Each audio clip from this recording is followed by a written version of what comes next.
Respected colleagues, I greet you on the second day of Filatov Readings 2023, and today we are beginning the section of children's ophthalmology, which is called Miraculous right near us. So these are the cases from our practice which can surprise not only young ophthalmologists but also experienced ones. So the first report is going to be done by Shilik Alina Volodymyryvna, our young specialist.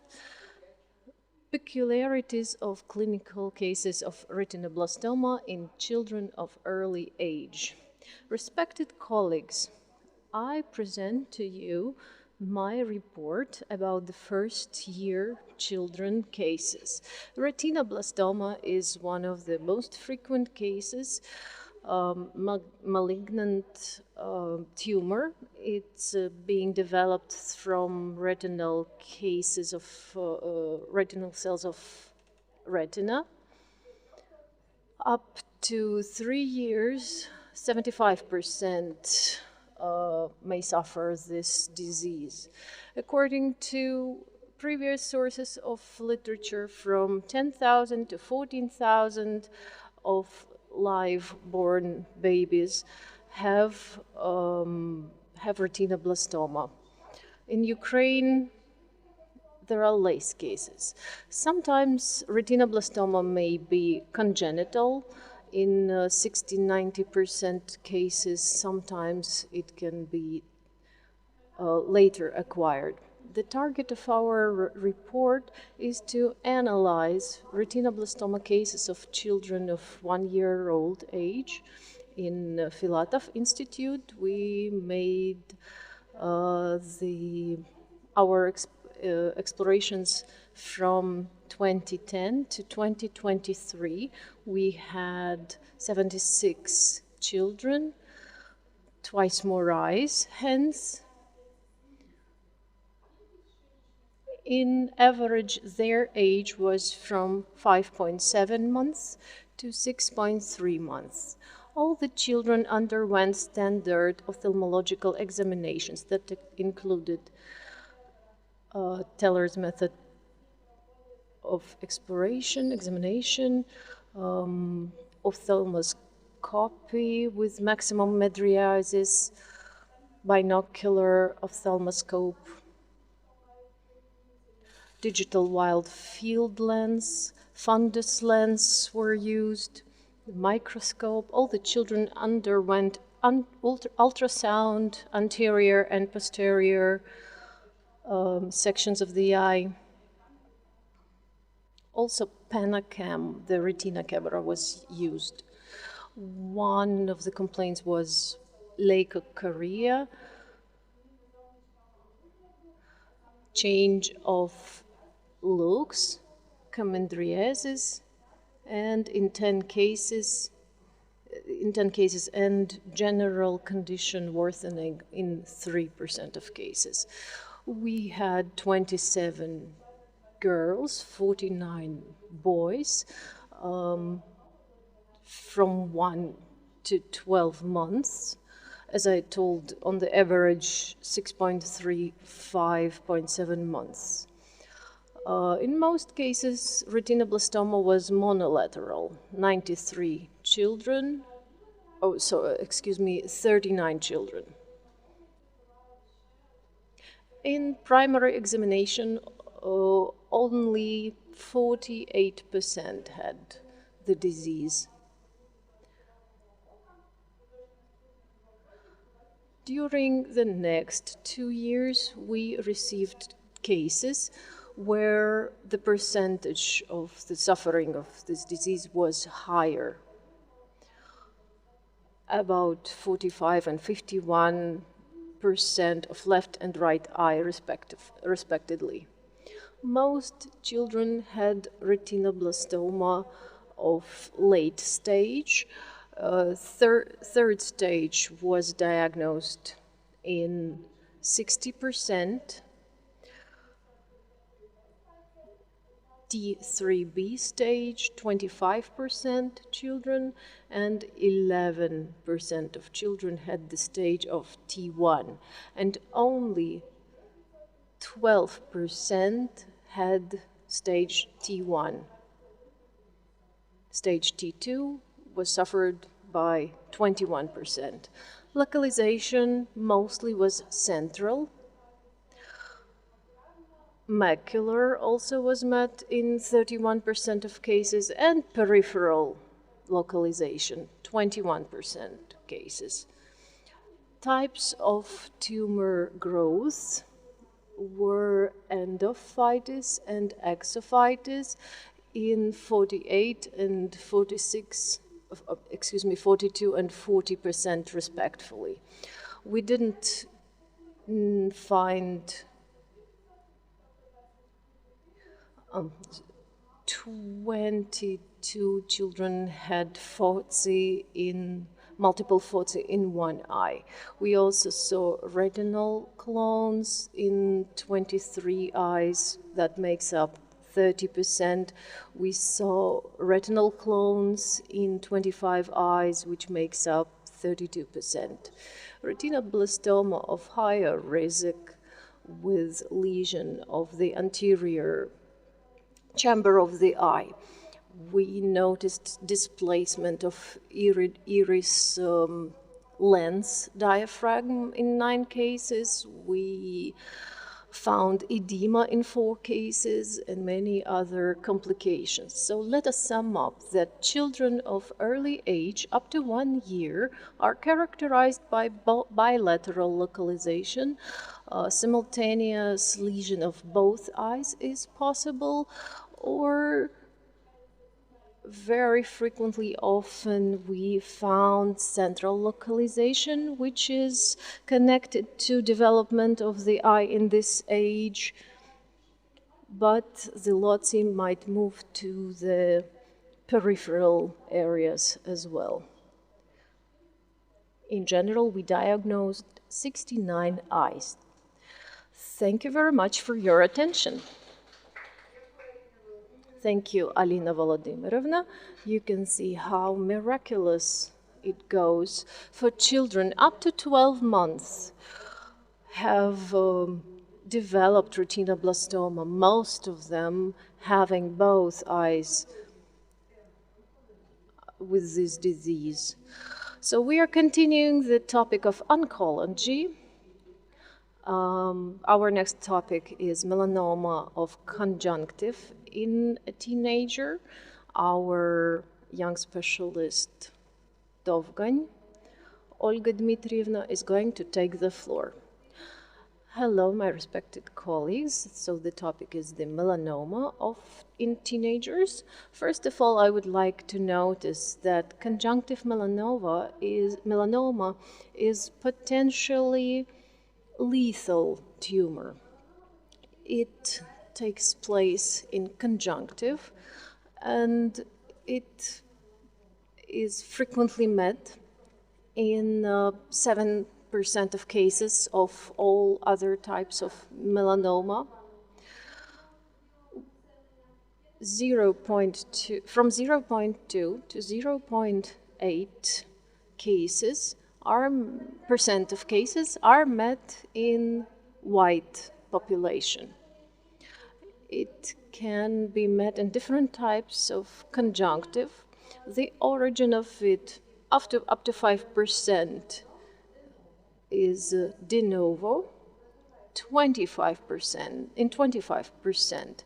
It is developed as a result of nevi.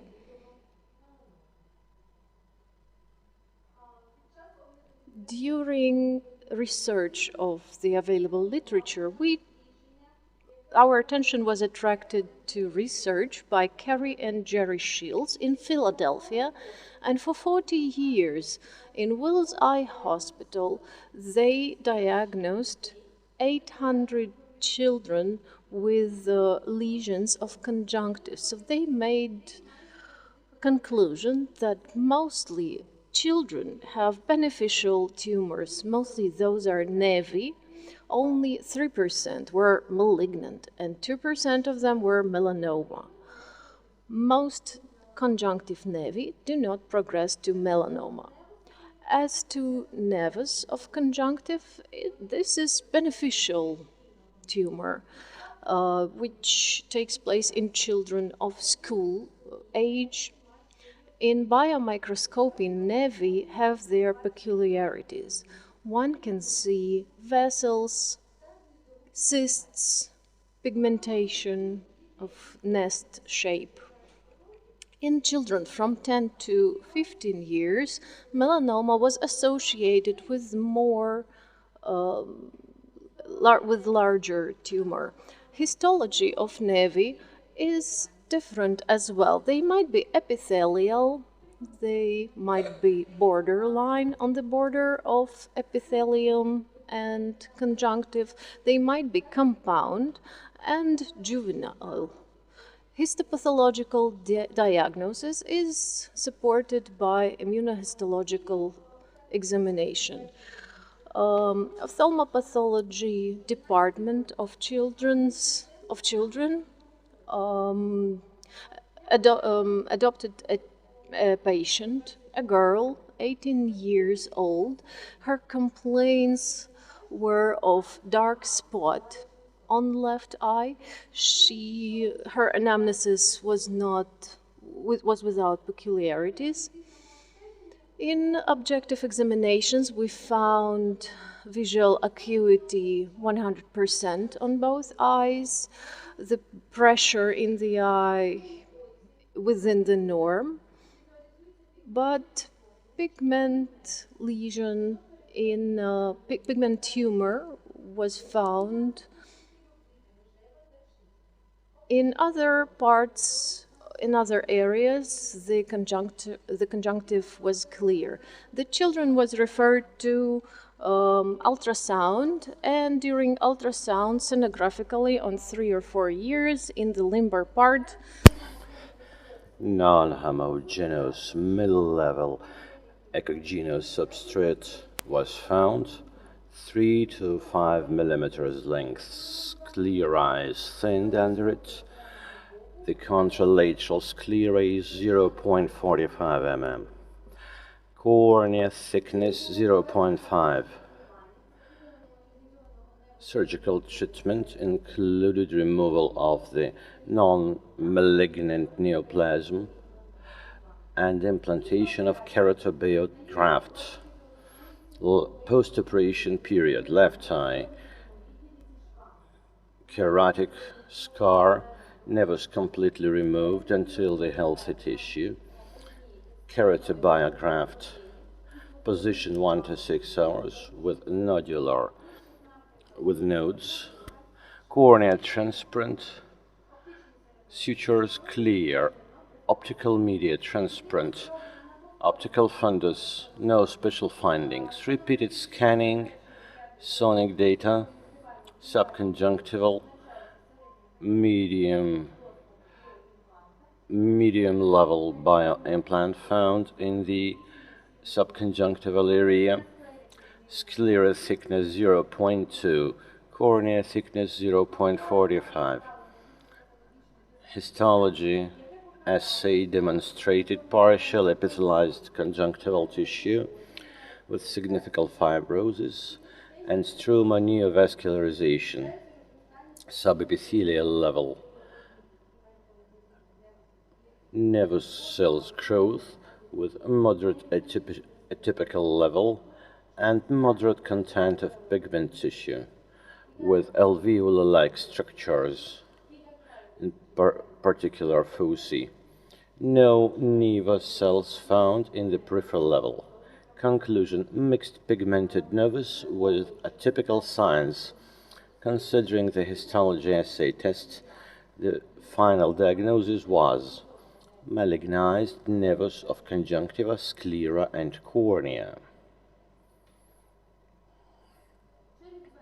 Within 2 months, the patient was subject to follow-up left eye, moderate conjunctival injection in the outer region, Keratobioplant implant, position 1 to 6 hours. Status transparent, cornea transparent, optical media transparent, optical fundus, no special findings. Considering the literature data and based on the clinical data, our conclusions were the following. Malignant melanomas of conjunctiva in children are very rare, up to 1%. Long follow-up should not be considered due to active growth and can result in nevus malignization and transformation into melanoma. Higher insolation is the risk factor of growth of nevus growth and progression. Malignant melanoma can be found de novo as the progressing conjunctival nevus. This case improves our capability regarding the clinical manifestations, diagnosis and treatment, and follow-up of malignized conjunctival nevus in children. Thank you for your attention. Thank you for such an important report. Therefore, children might have nevuses and they are benign. Mostly they require cryodestruction treatment. However, in this case, we decided to take a large scope surgical intervention to remove the nevus that was affecting both conjunctiva, sclera, and cornea and affected the healthy tissue. The result was positive and the follow-up results were normal. We are following this kid. No additional treatment methods are required. Thank you. The next report, bullet wound of face, orbit, and brain. Tronina Svetlana. She is an experienced specialist, an MD, and a leading scientist from our department. She has a vast experience in pediatric ophthalmology. Svetlana Alfreda, welcome. Dear colleagues, this is the case of a kid getting a bullet wound in the face. As for statistical data, until now, there was no common database regarding shot wounds of head because this is a rare case. This has been a rare case prior to combat activities. In other countries where firearms are more widespread, there are cases reported. In the USA, in 2013, the data says as follows: over 16,000 traumas resulting for air guns. Most of them were in kids younger than 18 years. Most of cases were not associated with criminal or combat activities. The literature data is scarce of bullet wounds in children is scarce. Some authors reported median age of 7 years in their patients. In different countries, the conditions of trauma are different. In Eastern countries, they are related to tradition of shooting in the air. In European countries and in USA, where the firearms are free, most cases of gunshots are associated with uncontrolled use of firearms. So here our case. Male child, year 11, was playing with his older brother with an air gun and was wounded in his face. Here is the photo upon hospitalization. It was made prior to hospitalization into ICU department. Significant hematoma in the subconjunctival and orbital area. Exophthalm reported. Final diagnosis: bullet wound of head, foreign bodies of temporal lobe of brain, pneumocephalia, and pneumosynapse. We have hospitalized this child within 3 days after the wound. You can see the partial recovery of supraorbital hematomas, vision acuity, right eye, light perception. Imaging shows the following spiral CT scans. Multiple foreign bodies found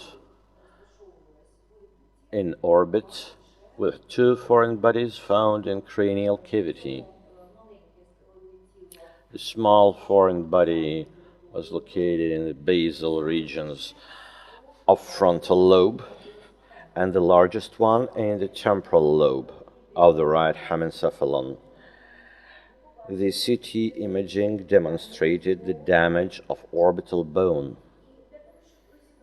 In order to find exactly which structures of orbit and brain were damaged as a result of wound, we had to conduct a real criminal investigation.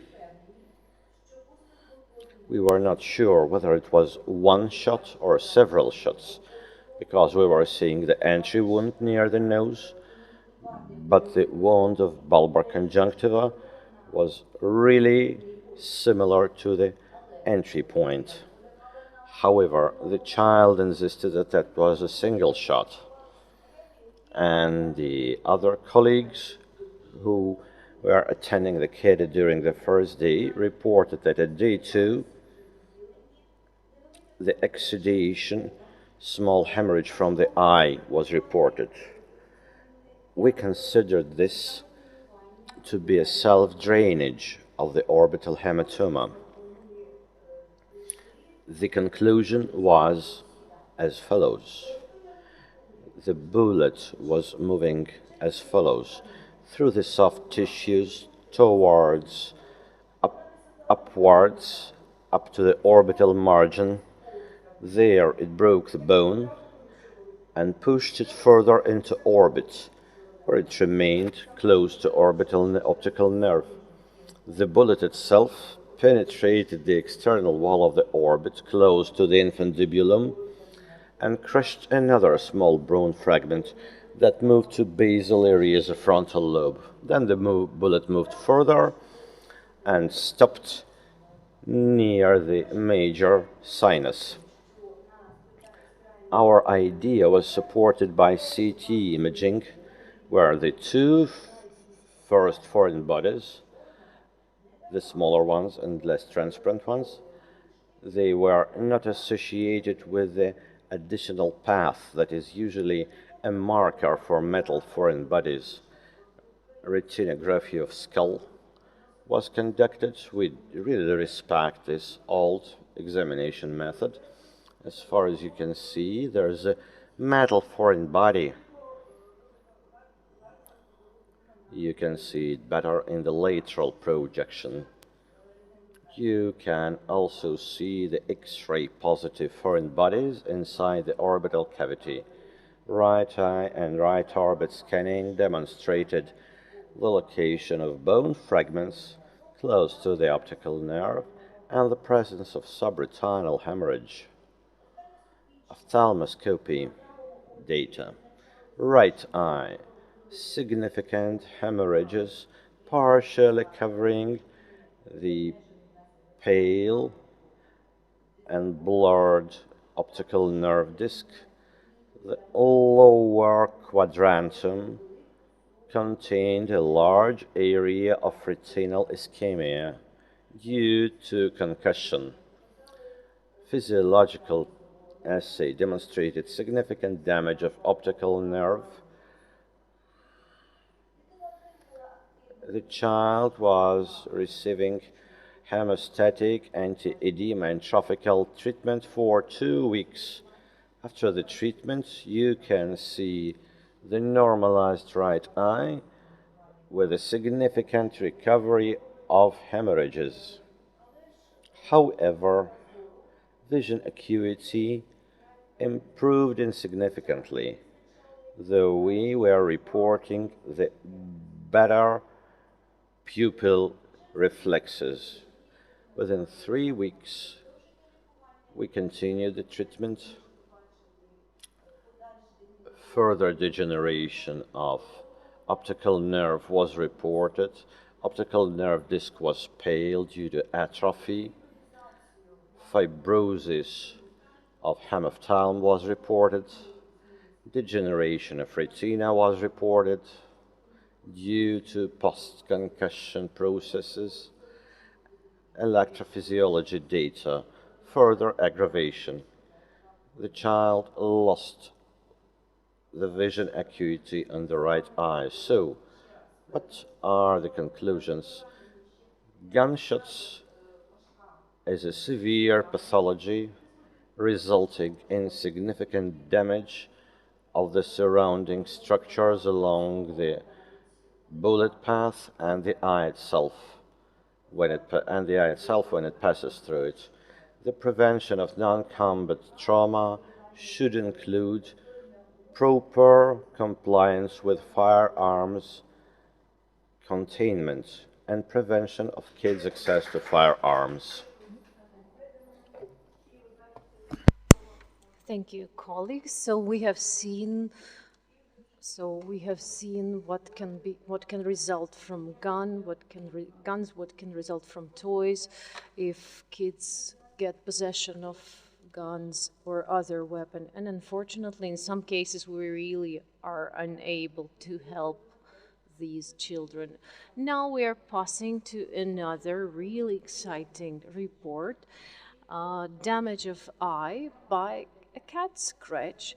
Romanova Tatiana Viktorovna, candidate of medical sciences, our colleague who works in our department and who has enough experience in treatment of such injuries. So please, Tatiana Viktorovna. Injury of eye of children, which is followed by damage of anatomic wholeness of children, is met in the whole world. Unfortunately, children from 7 to 13 years are injured. Mostly boys, not girls. According to literature, everyday life trauma reaches 100% of cases. So the reasons might be different. They might be cutlery, might be casuistic cases, like injuries by pets, dogs, cats, or birds. Most dangerous is the injury made by cats' scratch, especially by street cats, as of course high temperature and high humidity contribute into development of microflora in the claws.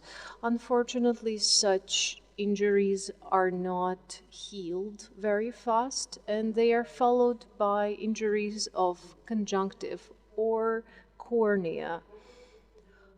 Inflammation process may start not only in the eye but in the organism in whole.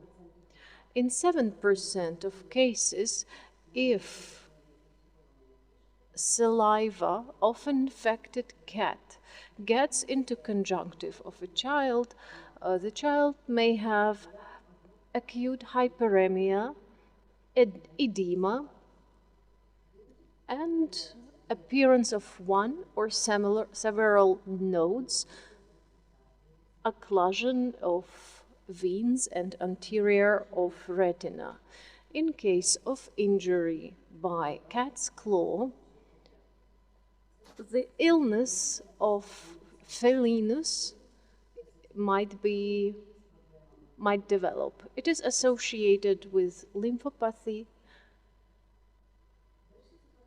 The first cases of this disease exist in the legend about Pharaoh Echnaton. His wife, Nefertiti,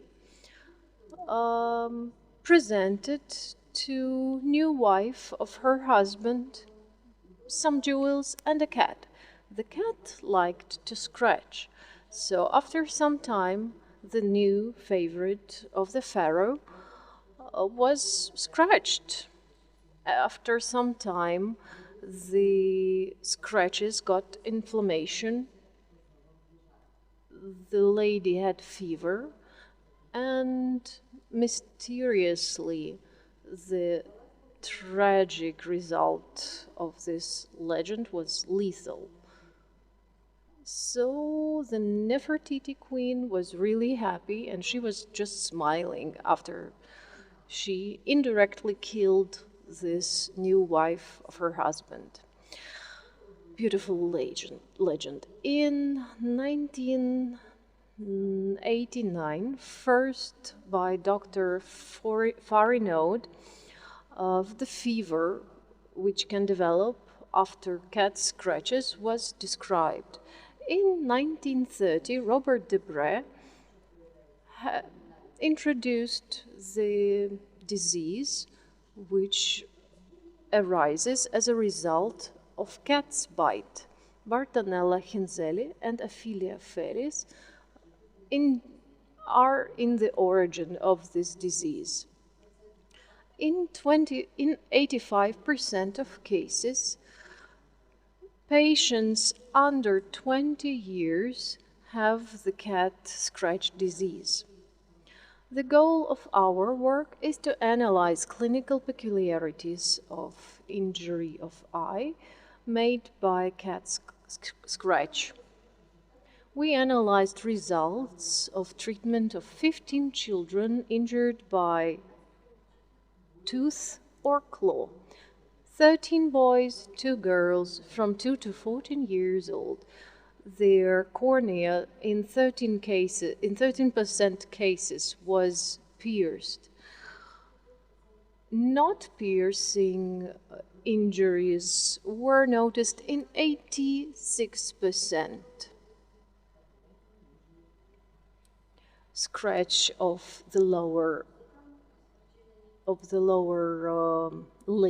eyelid was also found in some cases. Mostly these children were scratched by pets. Visual acuity in the piercing injury was fluctuating from 0.15 to 0.85 dioptries. All the children underwent detailed examination of eyes in order to find general signs of the cat scratch disease. None of the cases showed this disease. The primary corneal treatment was performed in 12 eyes in 80% cases.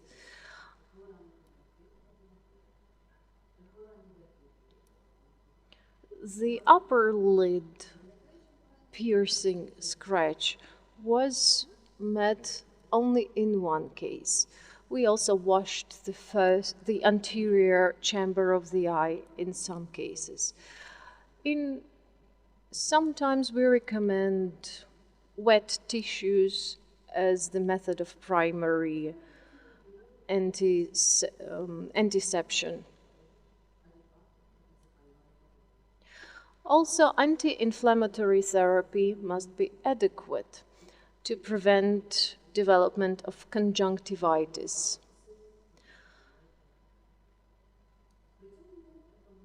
We also recommend to use local antibiotics, 1.5 azithromycin. When we discharged all the patients, all the children, they had 85% visual acuity. None of the cases showed cat scratch disease.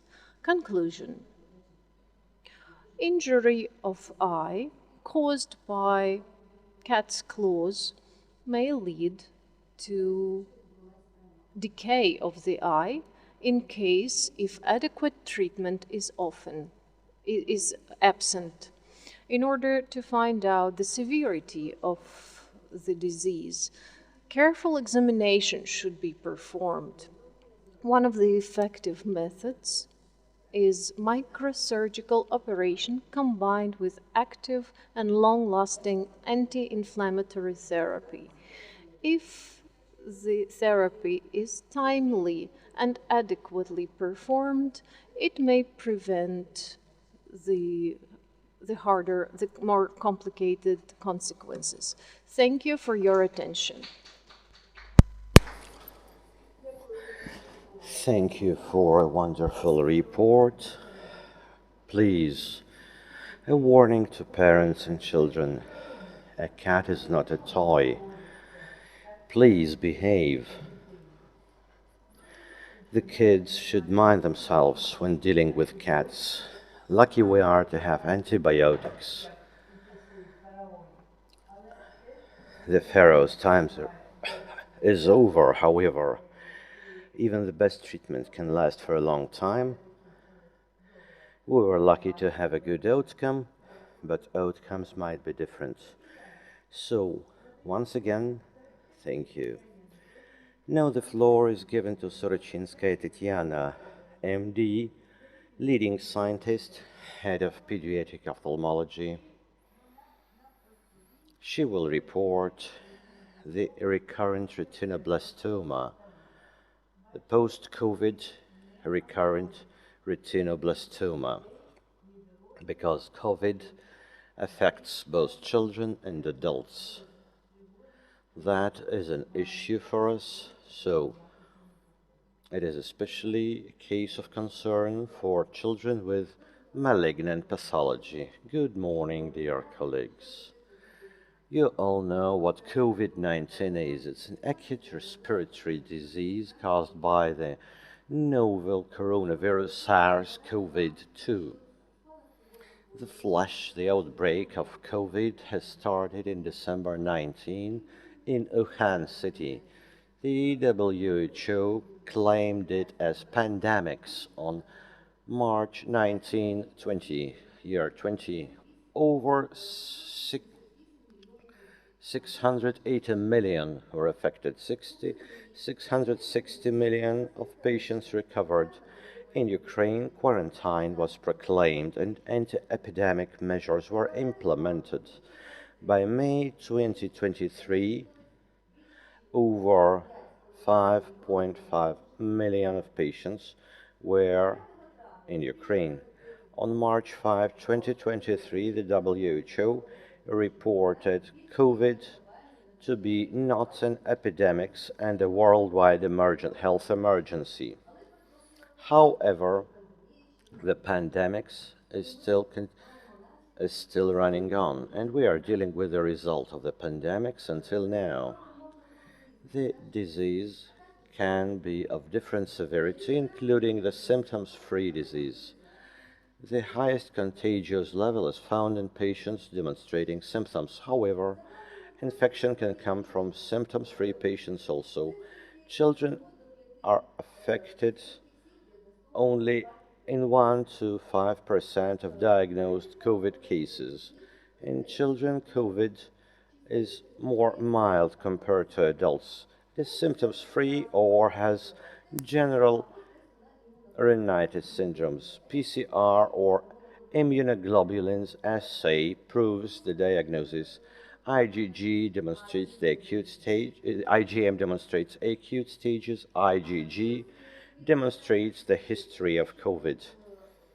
In children, the immunity is weaker, therefore, the disease is more mild compared to adults. However, in children with chronic disease of cardiac and pulmonary system or immune system or certain malignant pathology, the probability of complicated disease is increased, both for COVID and concomitant disease. In children, secondary conditions are possible in the post-COVID period. It is so-called post-COVID syndrome. Therefore, we are reporting the cases of retinoblastoma recurrency after a COVID-19 infection. Case 1, child, age 4 years, first attended March 20. Parents reported the cross-eyed on the right eye. Left eye was healthy. During the imaging, we have detected multiple vitreal clones of retinoblastoma with a big focus in the lower part of ocular fundus that contacted with the optical nerve disc and spread to periphery. The peripheral margin of the tumor was unseen. Scanning demonstrated 8 mm length with 12 mm width, with a secondary exfoliation of retina. Diagnosis: retinoblastoma T3A multifocal growth. Parents refused the enucleation we have proposed. We started conservative treatment. 3 chemotherapy courses were conducted based on our own regimen.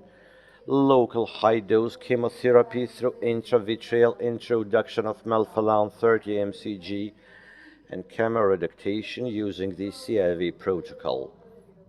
Additional treatment included 8 local chemotherapy injections, 30 mcg melphalan, 2 cryodestruction procedures, and 1 brachytherapy.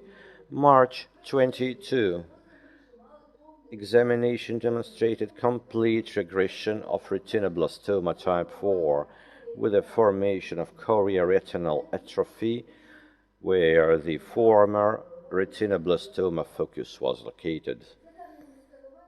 Scanning demonstrated good positioning of retina with a mild area of calcification, 0.5 mm height and 1 mm length. For a long time, the parents were not attending the follow-up visits because the kid had frequent respiratory diseases.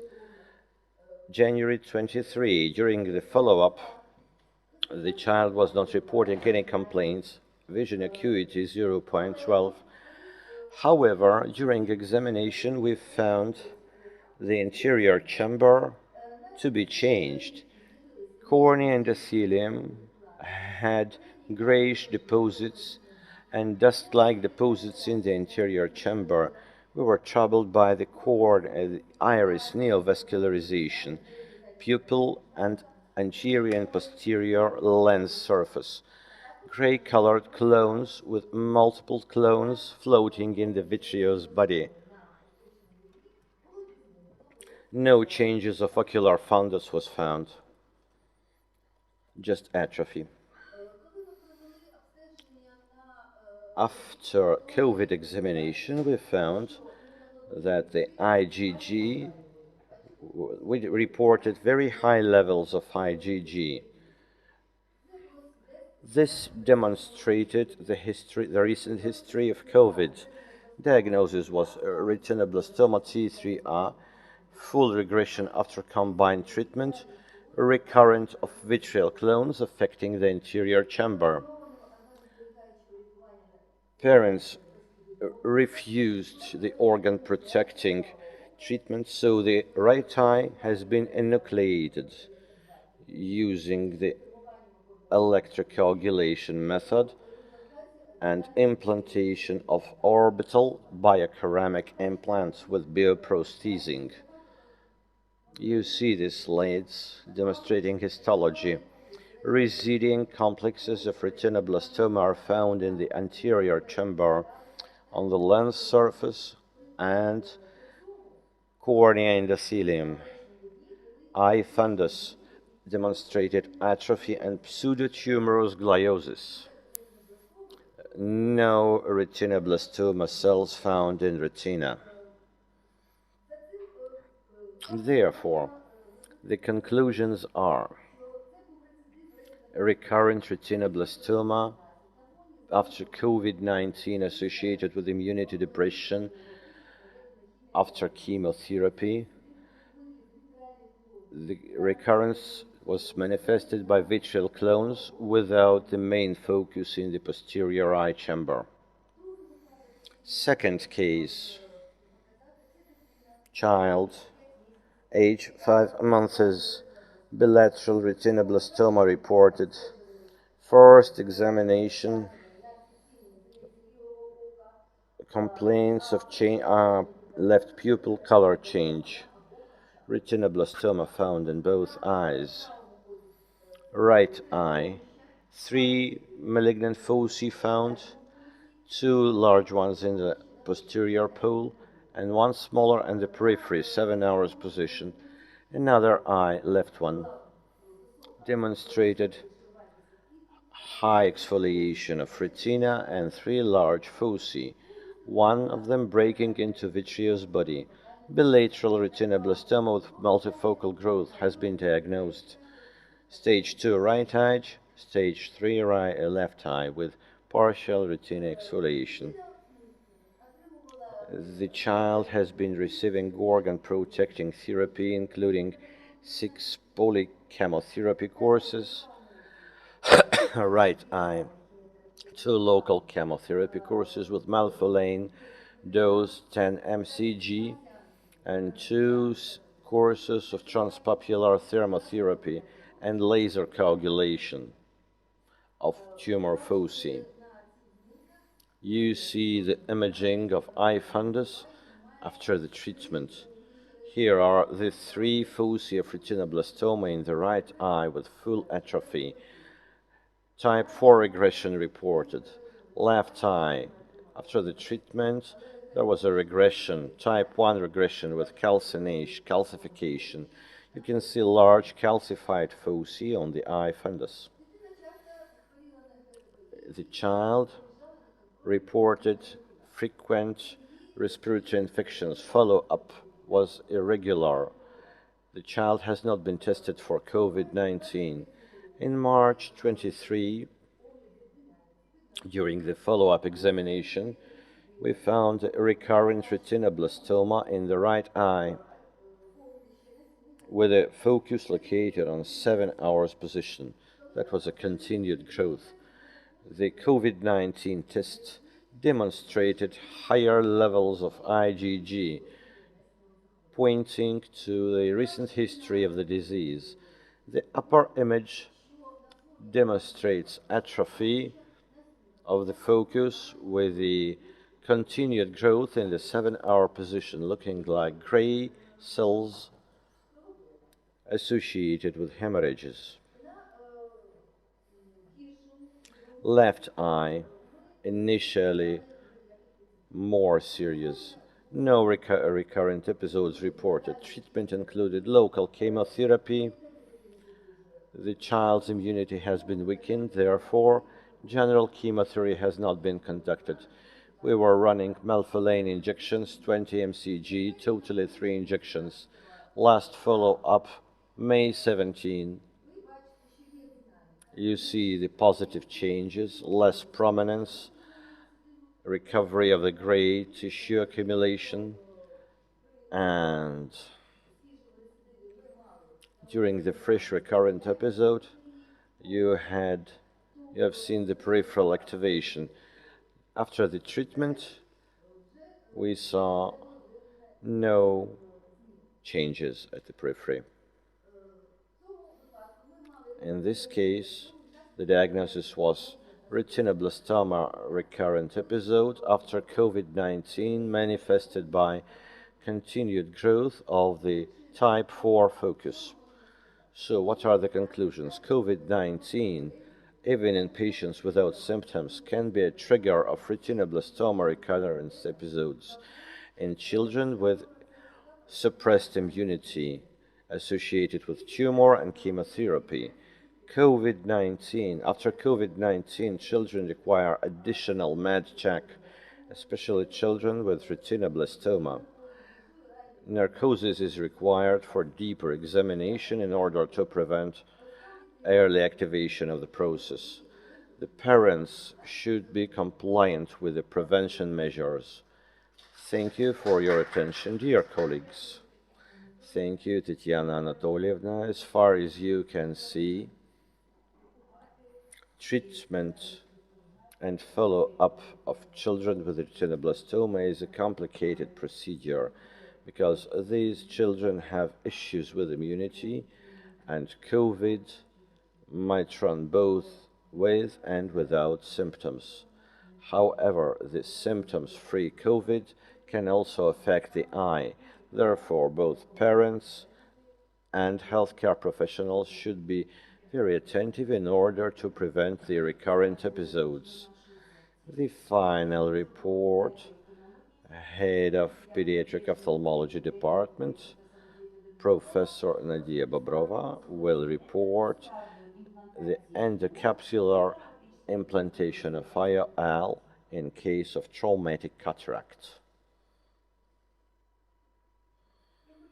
I would like to report a clinical case in a small child because traumas in small children is not as common as in teenagers.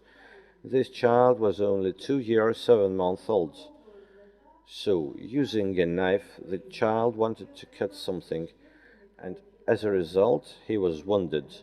He had a penetrating wound. The child has been hospitalized. You see, vision acuity decreased up to photosensitivity, ocular pressure -2, no foreign bodies detected during X-ray of the left orbit. Final diagnosis: severe penetrating wound of cornea with eclampsy of iris, damage of lens, traumatic cataract, and post-traumatic cyclitis. It was a very severe wound for such a small patient. Emergency measures: operation, primary surgical processing of corneal wound, replacement of iris, reconstruction of anterior chamber, reconstruction of eye turgor. During the post-operation period, the wound was healing well, the sutures were fine, no issues regarding the sutures are imminent. The ocular pressure has increased. However, the synechia was formed, both anterior and posterior ones. The ultrasonic and the photos demonstrate that the traumatic scar is close to the iris, and the iris is also connected to the lens capsule. Within 10 months, after a long-term anti-inflammation treatment, you see the development of synechias, even more significant. Within 1 year after treatment, the cataract has partially recovered with only some blurring in the central area remaining. The sutures were removed and we started the complex reconstruction, which included synechiotomy, phacoaspiration of cataract. We were trying to preserve the capsular bag that was damaged in order to perform the intracapsular implantation, because in children the implantation into sulcus is not a very good way and is associated with complications like cyclitis and iridocyclitis, especially after traumas. I believe I'll show you the video now. This is the eye. The procedure is initiated with paracentesis and administration of mydriatic in order to widen the pupil. You can see the cut in the limbus area, the introduction of viscoelastic, and there we're trying to remove, to disjunct the interior synechias, disconnect the synechias between the iris and the corneal scarring. We failed and had to include the scissors. So using the scissors, we separated those synechias. You see a small hemorrhage coming out. However, that hemorrhage is insignificant. because the interior chamber is filled with viscoelastic. We're trying to separate the posterior synechia. We are failing again and had to go to scissors. Using the scissors, we managed to separate both interior and posterior synechias. You see the scissors moving slowly. Now we're trying to introduce the iridoretractors. We're introducing the iridoretractors in the wound area in order to understand whether there is an opportunity to preserve this capsular bag. We are staining, using the stain, the trypan blue dye. We're staining the interior chamber. Now we are opening the interior chamber. Using the needle, we are making a small opening and then perform the capsulorhexis using the pincer. It is successful. We believe we can protect the lateral domes of anterior and posterior capsule, where further we will implant the artificial lens supporting elements. The rhexis is complete. We're doing it very carefully, and we are removing those thin layers of capsule that are remaining in the wound. We are making the viscodissection of the traumatized capsular bag near the large scarring. We had to use the scissors. You see the viscoaspiration performed without any irrigation, because we really don't want to damage the posterior capsule. Now the normal irrigation and aspiration is performed using the irrigation nozzle. Now we have reconstructed the capsular bag, recovered the capsular bag. Now we're removing the residual deposits located on the upper side. You see the large blurred area remaining in the central position and in the upper third of the bag. We decided to perform the implantation right now without removal of those blurred areas, because we really want to implant the IOL into the capsular bag. Here we are placing the supporting elements in the domes, and all we have is to remove that blurred area. This is the half disseminated nucleus of the traumatic cataract, which is pressed tightly to the posterior capsule. We introduced more viscoelastic under the IOL, and we are trying to remove that blurred area very thoroughly. We are changing the angle and trying to separate it. We are successful. Now we managed to keep it clear and transparent. There is no protrusion of the vitreous body, no scarring.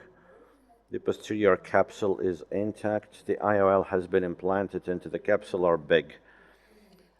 After this, we are removing the iridoretractors. Now we have a small task of narrowing the pupil, because the iris is also damaged and it is poorly responding to miosis drugs. Now, we're pressing it, folding it out to make the pupil more narrow. So step by step. You see the end of operation. The pupil is narrow with the implanted IOL. The cataract is removed and the sutures are placed. Within 2 months after the operation, you can see the vision acuity improving up to 0.25. The lumbal sutures are removed. The paracentral angle light scar remains, and the pupil is rather irregular. Centralized IOL position is normal. No pathology of eye bulb reported. Regular anti-inflammation treatment is continued using the artificial tears and hyaluronic acid. Thank you for your attention. Thank you, Nadia Fedorivna.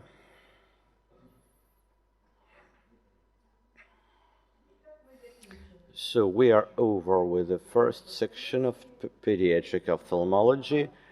Now you can see the different cases.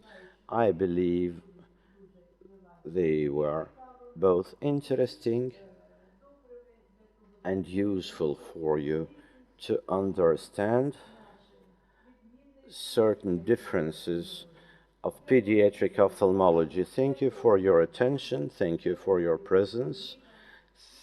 My special thanks to our guests, and see you again.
I've been waiting for the chance to break it down. Gotta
Respected colleagues, guests who are present today, and those who are watching us online, please. We are beginning our second section dedicated to pediatric ophthalmology. The first report by Professor Bobrova and Doctor of Medical Sciences Katsan, 77 years of fight against blindness of Filatov School of Pediatrics Ophthalmology. Thank you. I would like to say that the Department of Pediatric Ophthalmology in our institute was organized by academician Filatov only in 1946. He paid much attention to children and intended by all means to fight against children's blindness because he considered that children are the country's future. So for today, you may see the youngest child who underwent piercing keratoplastics, and you can see the scheme of this surgery. But the schemes are modern because at the time when the surgery was performed, did not have the techniques to make such scheme, and one had to work really long and much in order to attach the implant. Since the moment of organization of the first in Ukraine Department of Children's Ophthalmology, this center became the one fighting against children's blindness and also other pathologies. So the go through ceratoplastics. The professor Svetlana Barhash is our first manager of the Department of Ophthalmology. She outstandingly executed the task set by academician Filatov. So even now, she is the world leader as to the number of such ceratoplastics made to children, 756. Professor Vasilyeva had her scientific paper dedicated to surgical treatment of detachment of retina in children and ways of increase of its efficiency. At present, Professor Bobrova is managing the Department of Pediatrics Ophthalmology. She has created the following directions of constructive surgery where we can where we can apply auto tissues. Now I would like to demonstrate reconstructive autoceratoplastics in children when we use transparent cornea and implant into the center with help of wide hole in this ceratoplastics we can achieve all the tasks which we set in front of us. Implantation of intraocular lenses, for example. So congenital glaucoma was dealt by Professor Cherkasov, his scientific paper of 1949. He dedicated, he headed the chair of eye diseases, which he was managing up to 1992. By us, Professor Bobrova and Kuzmina, we developed universal anti-glaucoma surgery, which has long-term hypotensive effect. Why? Because we use viscoelastics as temporary implant during surgery. Congenital cataract is a surgical blindness which may leave after successful surgery. Professor Barhash um, invented, she was protecting the approach of limbal techniques by lens vitrectomy. Scientific works were written dedicated to this issue because in those times when it occurred, they didn't have Foco aspirators or Foco.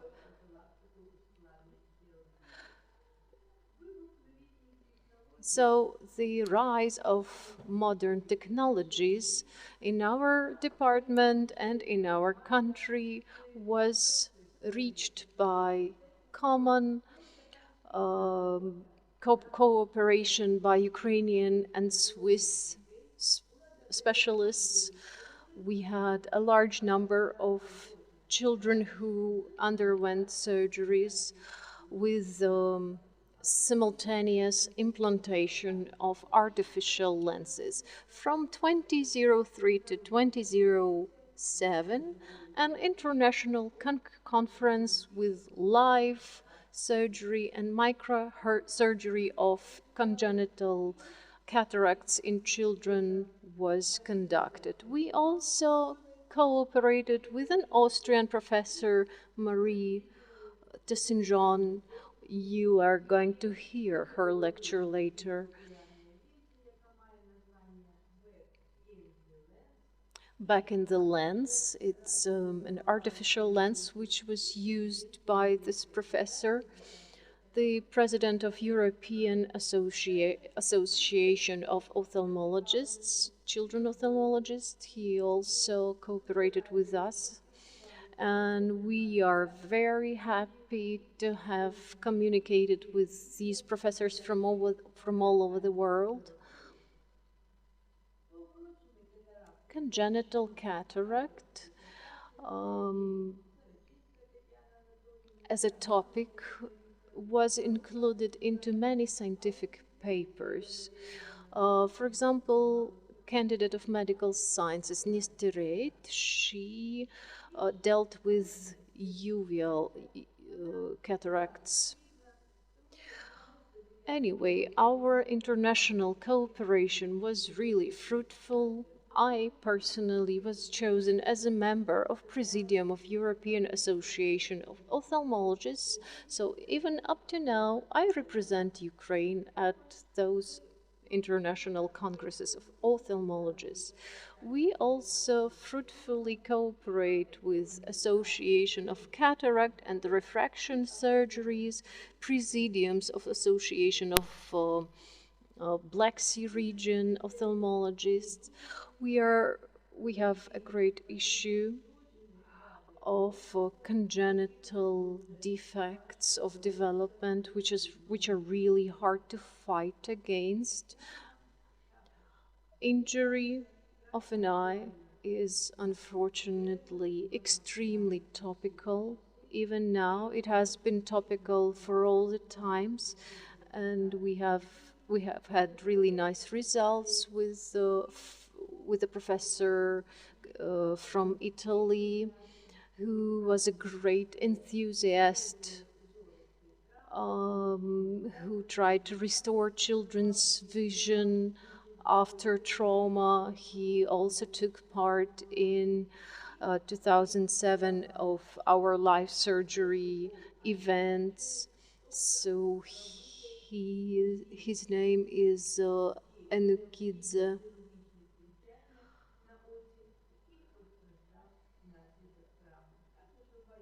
Also, you can see here in the slide that some other scientific papers, candidate papers, were written by Shevchuk, by Sheriff, who were trying to elaborate optimization of surgical interference with help of methodics of special sutures.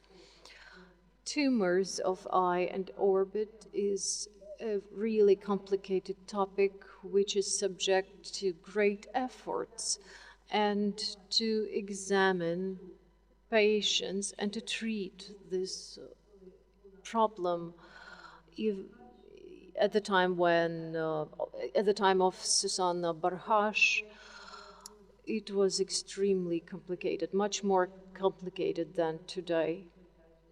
Anyway, these nice people dedicated all their scientific life to researching these issues. We have started as one of the first ones who studied carbopathy in treatment of retinoblastoma. This was one of drugs that can penetrate through hemato barrier. So we are the first in Ukraine who used femorediction according to protocol, and we gave really nice results in cooperation with other specialists. We cooperated with our colleagues from Japan as well. You can see round table in these photos. And Akihira Kaneka, a developer, came to visit us. Later, Francis Manier in Switzerland continued the Japanese ophthalmologist's business. The method which allows to reduce the toxical effect by way of introduction of hemostatics right in the vitreous. So they are developers of vitreal chemotherapy. And I'm really glad that we joined them in the beginning of their work and developed our own scheme, a so-called combinated polychemotherapy, which influences the tumor with twice its effect. And you are going to hear about it at the next report. Joint polychemotherapy in 2010 was developed.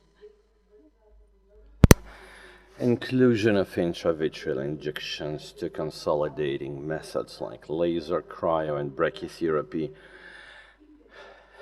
and 15 years experience of combined methods application enabled us to spare the eyes in 85% of cases. Plastic surgery is being developed in our department.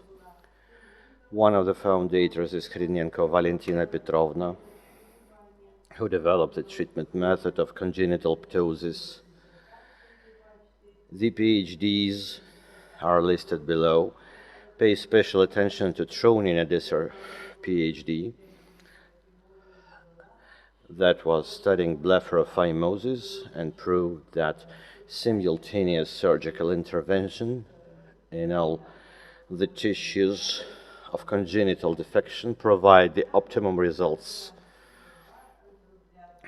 Verba has been improving the surgical technique of nasolacrimal ducts in children. In 1977, in our institute laboratory of diseases of binocular vision, managed by Professor Sinyakina, Serdyuchenko, even until now working at the department, Bushuyeva, Buychuk, and other doctors of medical sciences. The directors of our institute, after academician Filatov, they were paying really much attention to pediatric ophthalmology as well. So you can see Puchkovska Nadia Alexandrovna, who is trying to advance the approaches to treatment, especially in progressive myopia and exploration of basic functions of vision. Professor Lagai Ivan Mikhailovich was developing methods of surgical removal of foreign bodies, metal detector, magnet, methodics of surgical treatment of progressive myopia. Also, one of our famous traditions is continued by director of Institute Pasishnikova Natalia Volodymyrovna, who is paying attention to topical problems of children's ophthalmology. She is treating laser treatment, treatment of retinopathy of undercarried, reduce in visual acuity. So I would like to give the floor to our second reporter, Doctor of Medical Sciences, Sergei Volodymyrovich, our chief doctor. Thank you.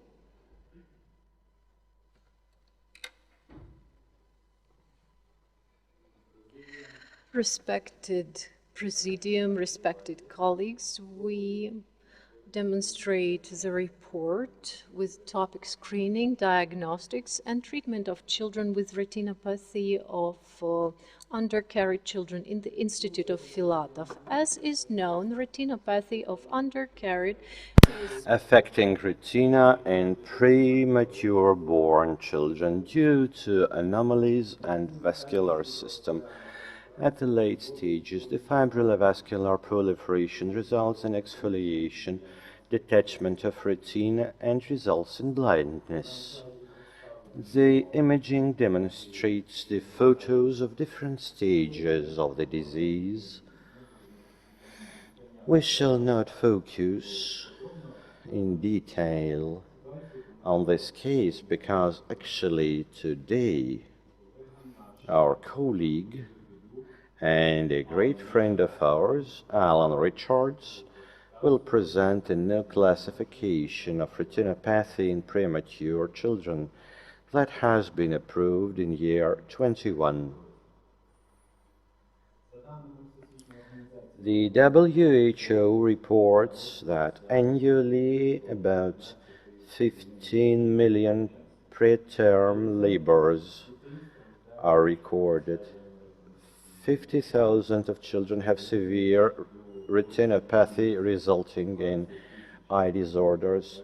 20,000 premature born children result in blindness. Today, we are witnessing the third wave of preterm babies retinopathy epidemics. Claire Gilbert, who will report today also, so she reports most of those children from the third wave subgroup, are born in Eastern Europe and Latin America, because these countries demonstrate the high number of children losing vision. In Ukraine, retinopathy of preterm babies is found in 24% of cases in general. Today, the main objective is to examine all children from risk groups in order to prevent the blindness in preterm babies.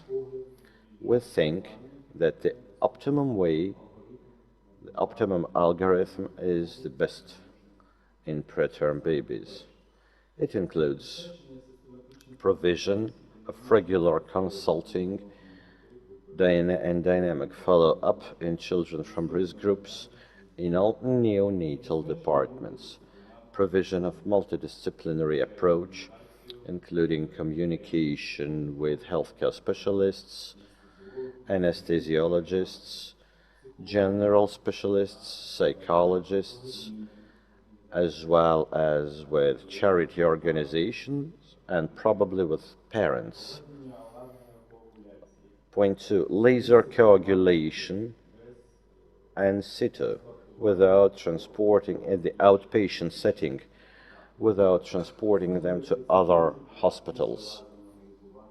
Follow-up of patients in the post-treatment period in order to prevent the late-stage complications that are often reported in children after laser interventions, namely myopia, amblyopia, and disorders of binocular vision.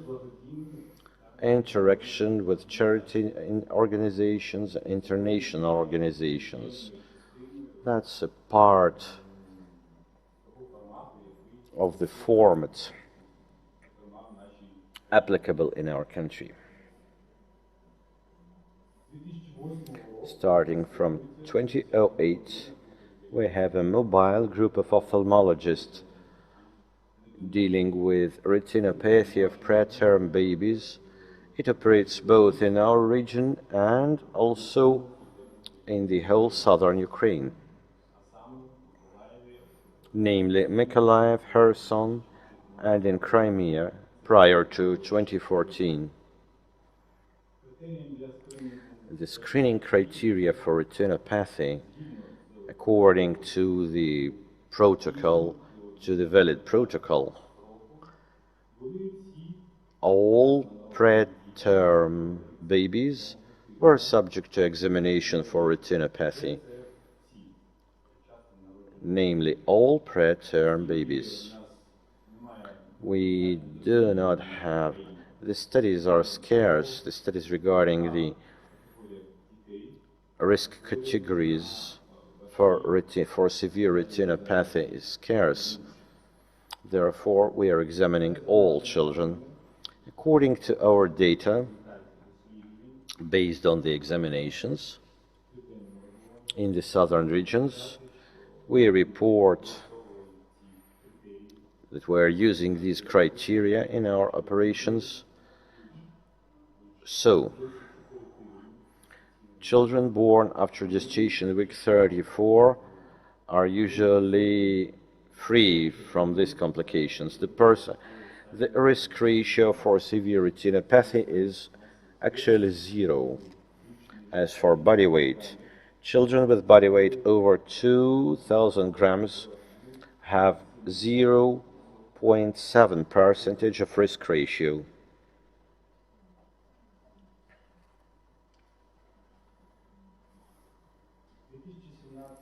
Starting from year 2017, as a part of I Want to See project, the Institute is cooperating with the Nechitailo Charity Foundation. In year 2019, we signed a memorandum for cooperation with the I-Samaritan, which is providing ophthalmologic aid to children with retinopathy in southern Ukraine. Our cooperation and resulted in new mobile laser peer point system, which is used for interventions at the basis of any neonatal department in the southern region. And we are continuing providing this medical aid. Binocular ophthalmoscopes, portable retinoscopes, contact-free tonometer are included into the system. Another part of cooperation is a pediatric wide field retinal camera. We are using the Panocam camera and 3 Netra Neo camera. Now it is located in Mykolaiv city and enables the cooperation with local healthcare specialists. We are able, using it, we can get the data from the patients in further locations through telemedicine. An additional tool we have is the prognosis modeling for severe retinopathy, using the main risk factors, namely gestation week, the presence of artificial pulmonary ventilation, platelets level, and blood transfusions, helps us to calculate the risk ratio.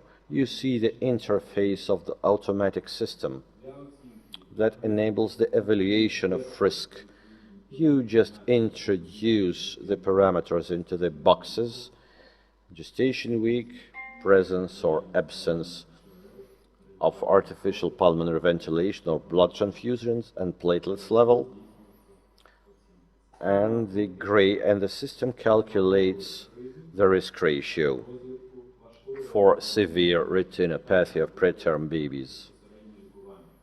These cases require treatment. I believe this is an important tool. First of all, it is important for the neonatal service because only few departments now can afford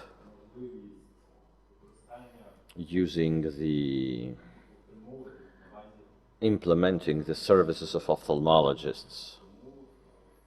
Therefore, this prognostic tool is an additional and an important one, and it is actually operating in the departments we are moving to. For the next 15 years of operating of our group, for our project, we have conducted 17,335 screening examinations.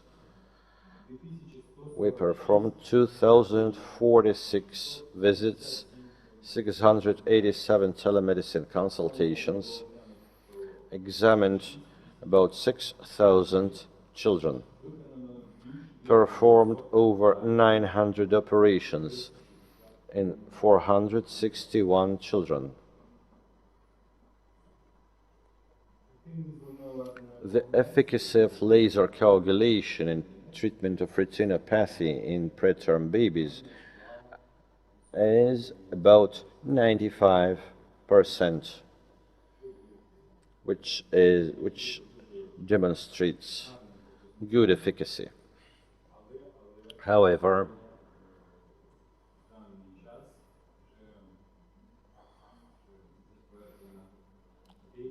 in some countries, namely in the USA, another treatment regimen has been approved. It includes the introduction of anti-VEGF drugs. Several functions compared to children without retinopathy as of post-laser treatment conditions. So, certain functions are different. They are not so good, not as good as in children without a disease history. Vision acuity after laser coagulation is about 0.4 compared to 8.8 level in children without retinopathy. So, as far as you can see, children without a history of retinopathy, they mostly had hypermetropic refraction, approximately in 100% of children. In children with a history of laser coagulation, this level was 50%. Only 50% of such children had hypermetropic refraction. 50% had myopia or astigmatism. Stereo vision was also disordered, mostly in children after laser intervention. Normal stereo vision has been reported in 27% of children with a history of laser coagulation, compared to 76% of children without a history of the disease. At the Filatov's Institute, there is a Center of Blindness Prevention for children with retinopathy. The objective is to perform screening and treatment in children with retinopathy of preterm babies in Odessa and southern region, including follow-up for ophthalmological status, targeting prevention of complications.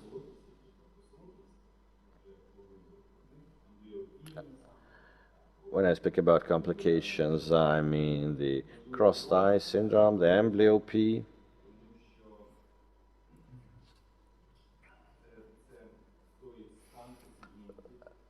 mentioning the condition that requires systemic follow-up for such children.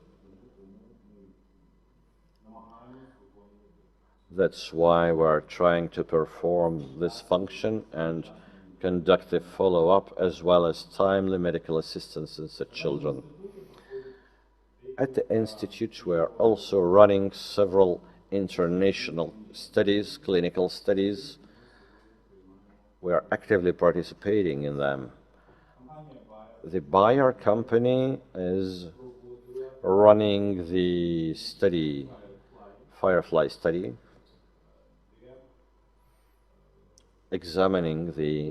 evaluating the efficacy of intravitreal administration of Eylea compared to laser coagulation. That was the first phase of the multi-center study, and we have been active participants. The study is over now, and now the next step of this large study, Firefly Next, evaluating the long-term outcomes in study patients. We're also participating in this study as well. The Institute also participates in EuroRAB registry, the International Multi-Center Register study, targeting open-label data collection for infants receiving treatment for retinopathy of preterm babies. Today, as a part of our new building installation, we're trying to develop new opportunities for retinopathy treatment. Namely, I believe that we shall introduce care, post-operation care, not only in babies with a history of laser and intravitreal injections, but also we are supposed to start surgical interventions in patients with retinopathy stage 4 and 5. We're supposed to start those programs in the new building at the new operation rooms. Now, we already have the appropriate conditions, and very soon we are supposed to start this program. We also have a new system of the new PANACAM system. It enables fluorescent angiography and optional program for examination in preterm babies. We have the optical coherence tomography, which is used for follow-up in children with retinopathy and the outcomes of this condition. We also have the new laser system, Norlaser. We are using it very effectively for treatment of children with retinopathy of preterm babies. Therefore, we have developed a model of ophthalmologic assistance in preterm babies in southern Ukraine, which enables full cycle of diagnosing and treatment procedures in preterm babies with retinopathy at various stages of the disease, using the organization TIRES, namely early screening, telemedicine consultations, treatment of retinopathy, dynamic follow-up. We are also involving the team of specialists as a part of a multidisciplinary approach, as well as charity foundations and parents of children. This is a compound problem, and it requires the intervention of multiple services and specialists for effective management. Thank you for your attention. Thank you, Sergey Volodymyrovich. Please take your seat, and we're going to have some change in the timetable because for now in Zoom is the Signon Maria José, Belgium, Antwerpen, with her report. Lenses.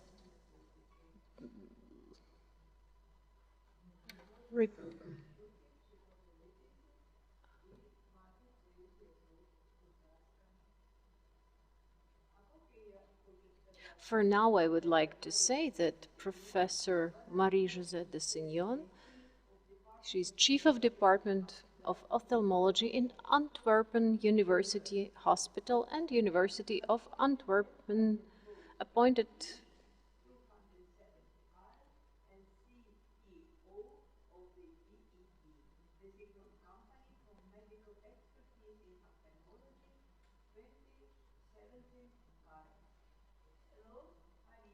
Доброго дня, Марія.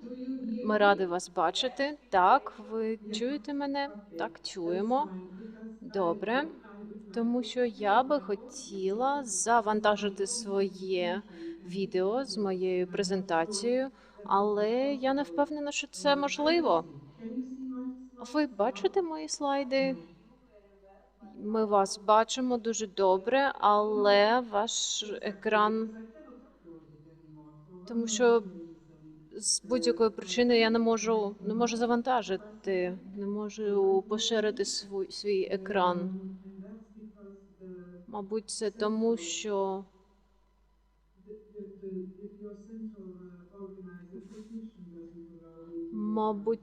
з вашого боку не дозволяють мені це зробити. Зараз трохи почекаємо.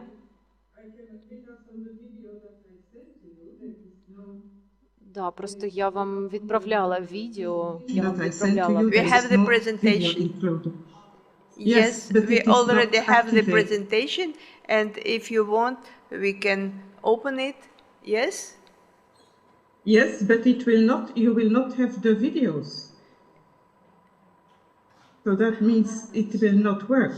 Well, we can try, but I think I would like to upload, to have the possibility to share my screen. Yes.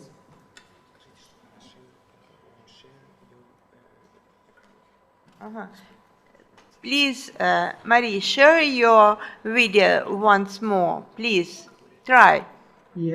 Yes, I will try. So I'm here with my presentation. But I cannot share it. That's my problem. Мы можем поставить ее презентацию без видео, а потом она добавит видео. And what do you think about if we open your presentation and then you will add your video? I have to share it. That's my problem. I have no option to share it here in the Zoom. I have a Zoom. Yes, we have the Zoom. Yes, I'm here in the Zoom, but I cannot share my presentation. Do you see my presentation? No, I see only you. Yes, that's it. But I cannot share the presentation. That's my problem. If I'm now on the Zoom, and I will try to get it.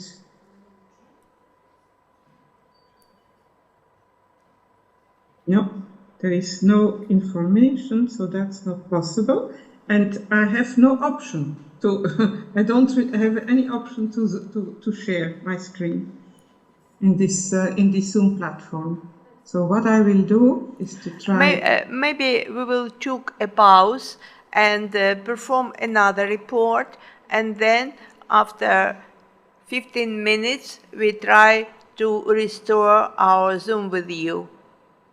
Okay, or I go out and I try to get it back. Okay. That's also something. Okay, thank you. I will go out. Yes, okay. Yeah. You have to go out and understand what the problem, and we try also to understand what the problem we have there. Yes, okay. So I go out.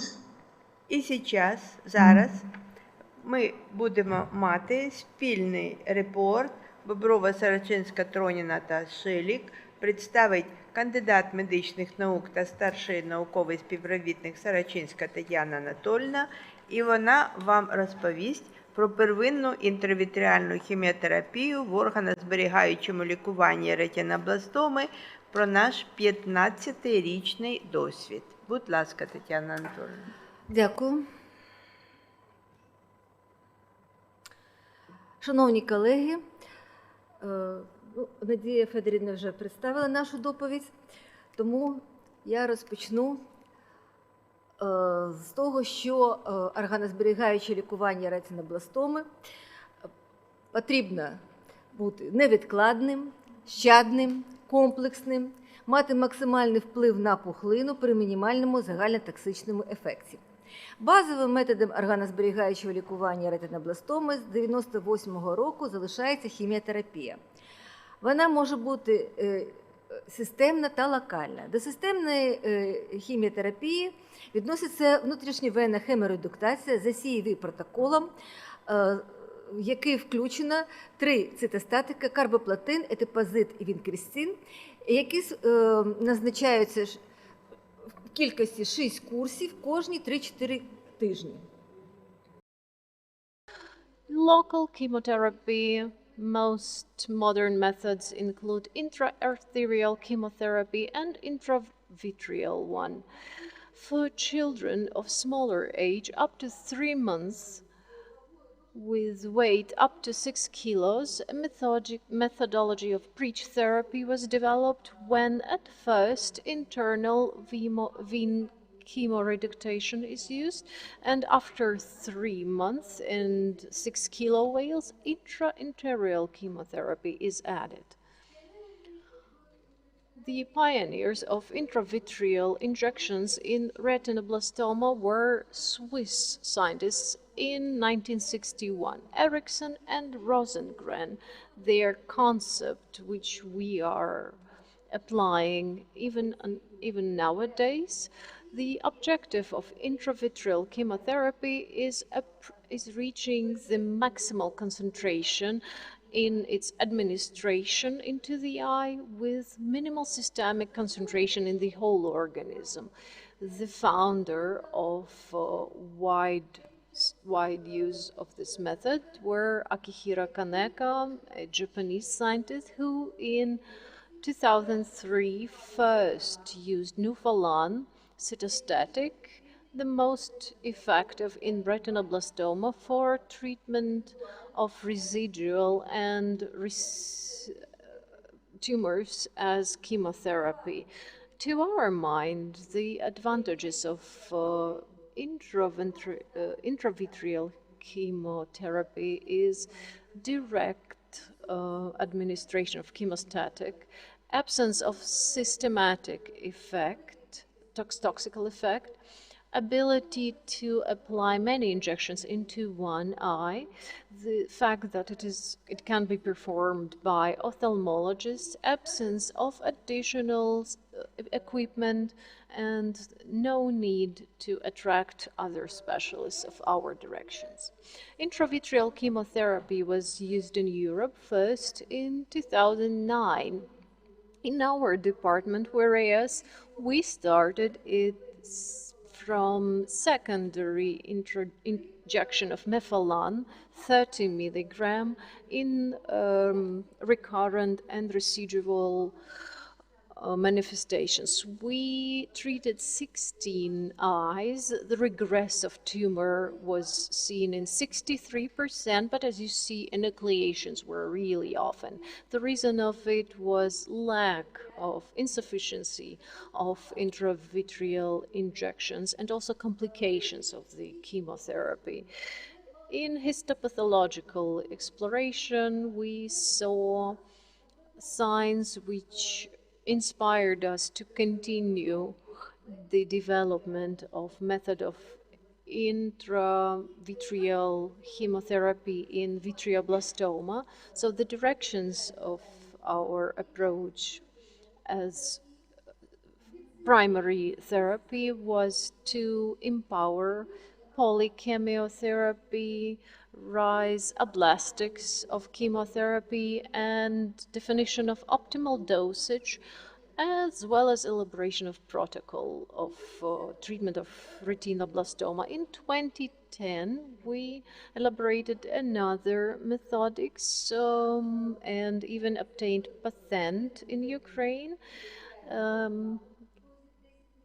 Metrolan in 10 milligram injection with camera dictation and use of protocol. This causes the effect of double hit on the tumor. The principles of treatment which we follow are keeping the child's life, first of all, which is secured by systemic camera dictation. The maximal influence to tumor with minimal general toxicity effects is secured by intravitreal injection of the preparation. Also, availability, safety, and simplicity of performance of these methods are among our principles. The first regressive changes of big tumors, their reduction, calcination, destruction of small foci, disappearance of calcination and vitreal clones was found after first injection of melphalan, according to systemic therapy, in 90% of cases. After surgery, complications and local toxic impact was absent. The results were obtained in 70%. But in case of tumors of the third stage of progression, this regression was constituted from 60 to 71%, which inspired us to elaborate the method of high dosage chemotherapy in case of residual and recurrent retinoblastomas of high risk. We have developed indications to administration of different dosages of melphalan of 10, 20, and 30 milligrams in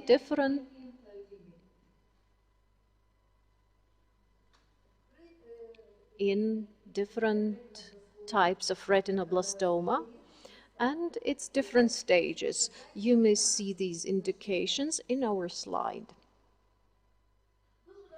It's very important during intravitreal injections in retinoblastoma that we have elaborated new methodology of oblastic intravitreal injection, which is small invasive. And on account of this injection, we see reduction of intraocular pressure. We secure prophylaxis of reflux on account of the direction of the piercing point of the piercing, subconjunctional injection also, and putting, in case of second injections, we change the meridians. We use the different ones. After combined polychemotherapy, we prescribe consolidating chemotherapy, which is what has been also advanced by us on account of additional of intravitreal administration of the drug. And we achieve the combined action, the combined treatment in the area of the tumor, which makes the treatment more successful. Depending on localization of retinoblastoma, we have used 4 methods of consolidating therapy. In post-equatorial localization, it's laser coagulation combined with polychemotherapy. In macular tumors of larger size, it's intravitreal chemotherapy combined with transpopular term thermotherapy in peripheral localizations. It's cryodestruction with simultaneous chemotherapy, and in peripheral solid foci of retinoblastoma, we conduct brachytherapy combined with chemotherapy. For all these methods, we received patents on account of intravitreal. We are getting the direct impact on the tumor tissues in vitreous body and retina, resulting in tumor shrinking, disappearance of clones, and subretinal fluid. Then we can go to consolidation methods. These methods empower the penetration of melphalan into tumor tissue and its effect against retinoblastoma. During the term of intravitreal chemo, it has been conducted in 109 children, age up to 6 years. The patients had both monolateral and bilateral retinoblastoma. In many cases, these were single eyes remaining after the enucleation of eyes with severe retinoblastoma. In 20% of cases, these were high-risk clinical retinoblastoma.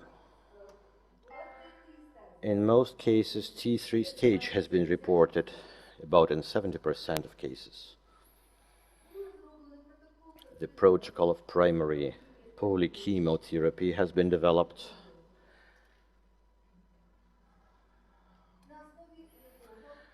Based on it,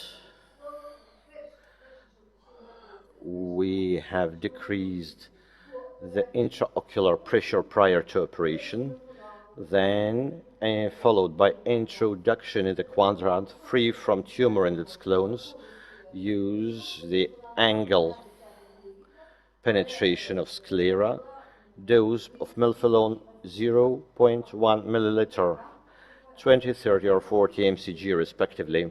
At the next day, after the introduction of melphalan, the patients were referred to systemic chemotherapy.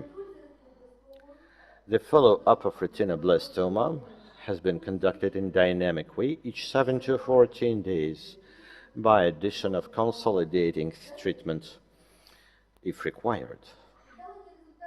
Long-term outcomes of organ protecting organ therapy has been studied in 64 children, namely 87 eyes.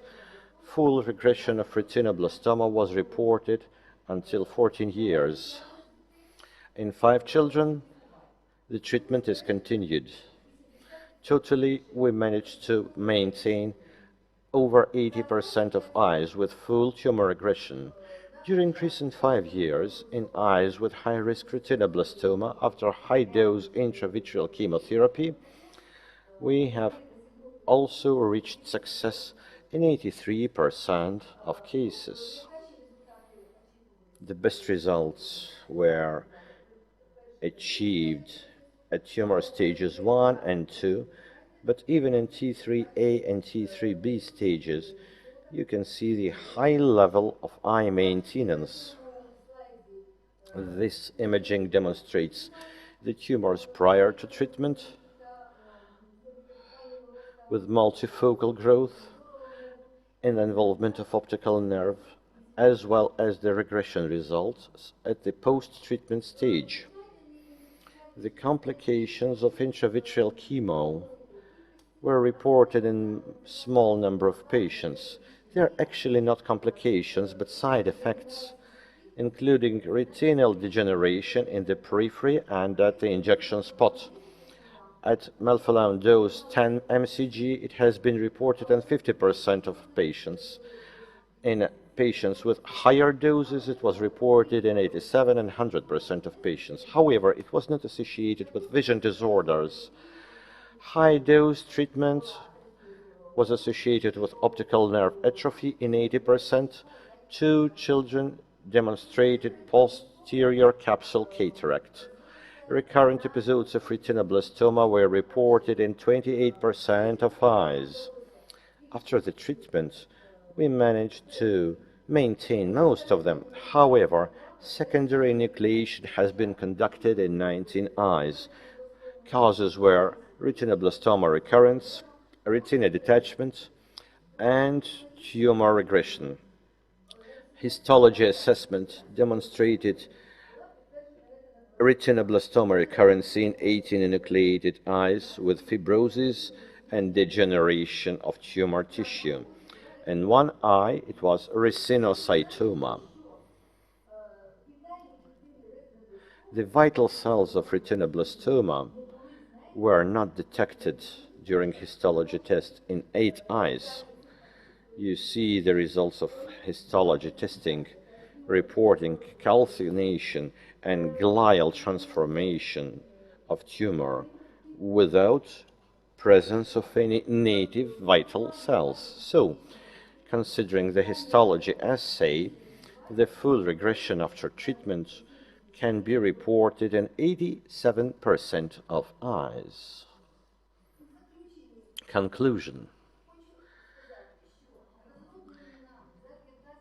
The novel methods of intravitreal chemotherapy we have developed with an organ-maintaining treatment of retinoblastoma strategy based on primary combined chemotherapy enable to increase the number of maintained eyes up to 87%, even in high-risk retinoblastomas, with full regression of tumor based on histology tests in 87% of eyes with priorly diagnosed retinoblastoma.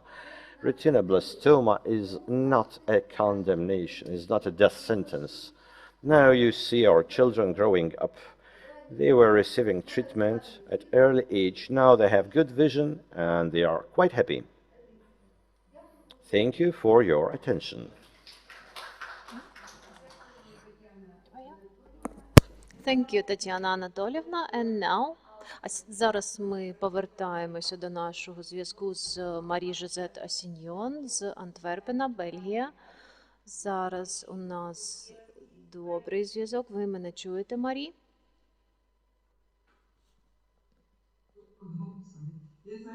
Так, чую. Зараз можна вже поділитися екраном. Дуже добре. Ми бачимо ваш екран і вас також. Пам'ятаєте, як ми працювали разом, оперуючи наших українських дітей в Одесі? Ми всі пам'ятаємо, як ви приїздили. It was very nice to see you again, I have to say. And thank you very much for this invitation. I hope that now the presentation is visible for you. Yes. Okay, very good. So indeed, thank you for this invitation. And I will speak about the back in the lens in pediatric cataract. And we indeed operated some years ago. We operated quite a large number of patients. Thank you again for that invitation in that time. These are my disclosures. I have a consultancy agreement for Thea, Zimmer and Mortimer. Now we know that the cataract surgery, this is again another one. It's okay? This is the other presentation. I do not have my presentation anymore. This is, I have seen your presentation on the screen. Yes, but Yes. now I receive another presentation here in front of me. Okay, that's good. I think you have the presentation with the, okay, I think we are right now. So we know that after cataract surgery, normal cataract surgery, and after implantation of an intraocular lens, do you see my presentation? Yes, we have seen. Okay, okay.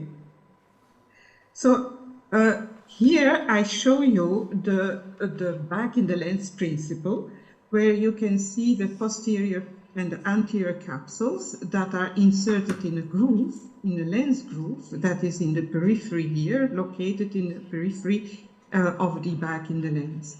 The idea is really to sequester the lens epithelial cell in such a way that they will not grow, will not go again obliterating the visual axis because they are in an area that we have defined by performing an anterior and posterior capsulorhexis and by inserting both of those capsules within that lens groove. And this allows us to have, like you see here, in different cases, on the right-hand side, the top right image, this is the very first child that we operated in 1999. And the follow-up after so many years is still crystal clear visual axis. We not only developed the back in the lens as a regular lens, but we also developed the toric lens, like you see here under left, and we can also re-implant the back in the lens in cases of as a secondary lens, provided we have sufficient capsule remaining. Now, where does that back in the lens come and why did I develop that? Well, in fact, the reason to eradicate posterior capsulorhexis came from the period that I was working together with Jan Worst, whom you see here on the bottom.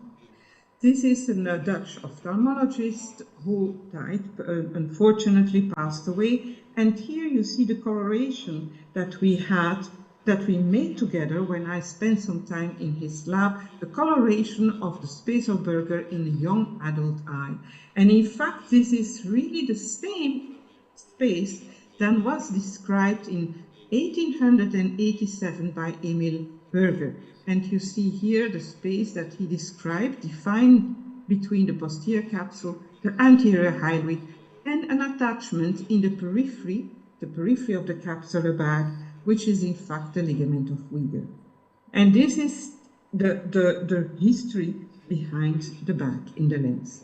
Now, in adult eyes, the back in the lens is about the Berger space, is about 8 to 9 millimeter in width behind the posterior capsule, which is a quite big space. And what we also found out is that that space becomes bigger and bigger and even detaches at age about or starting from 45 years, giving rise to an AVD, anterior vitreous detachment, which will occur in adulthood starting from 45 till eventually 80 or more, and that is the same mechanism that happens at the posterior interface than what happens at the anterior interface. So we have PVD and we have AVD due to age.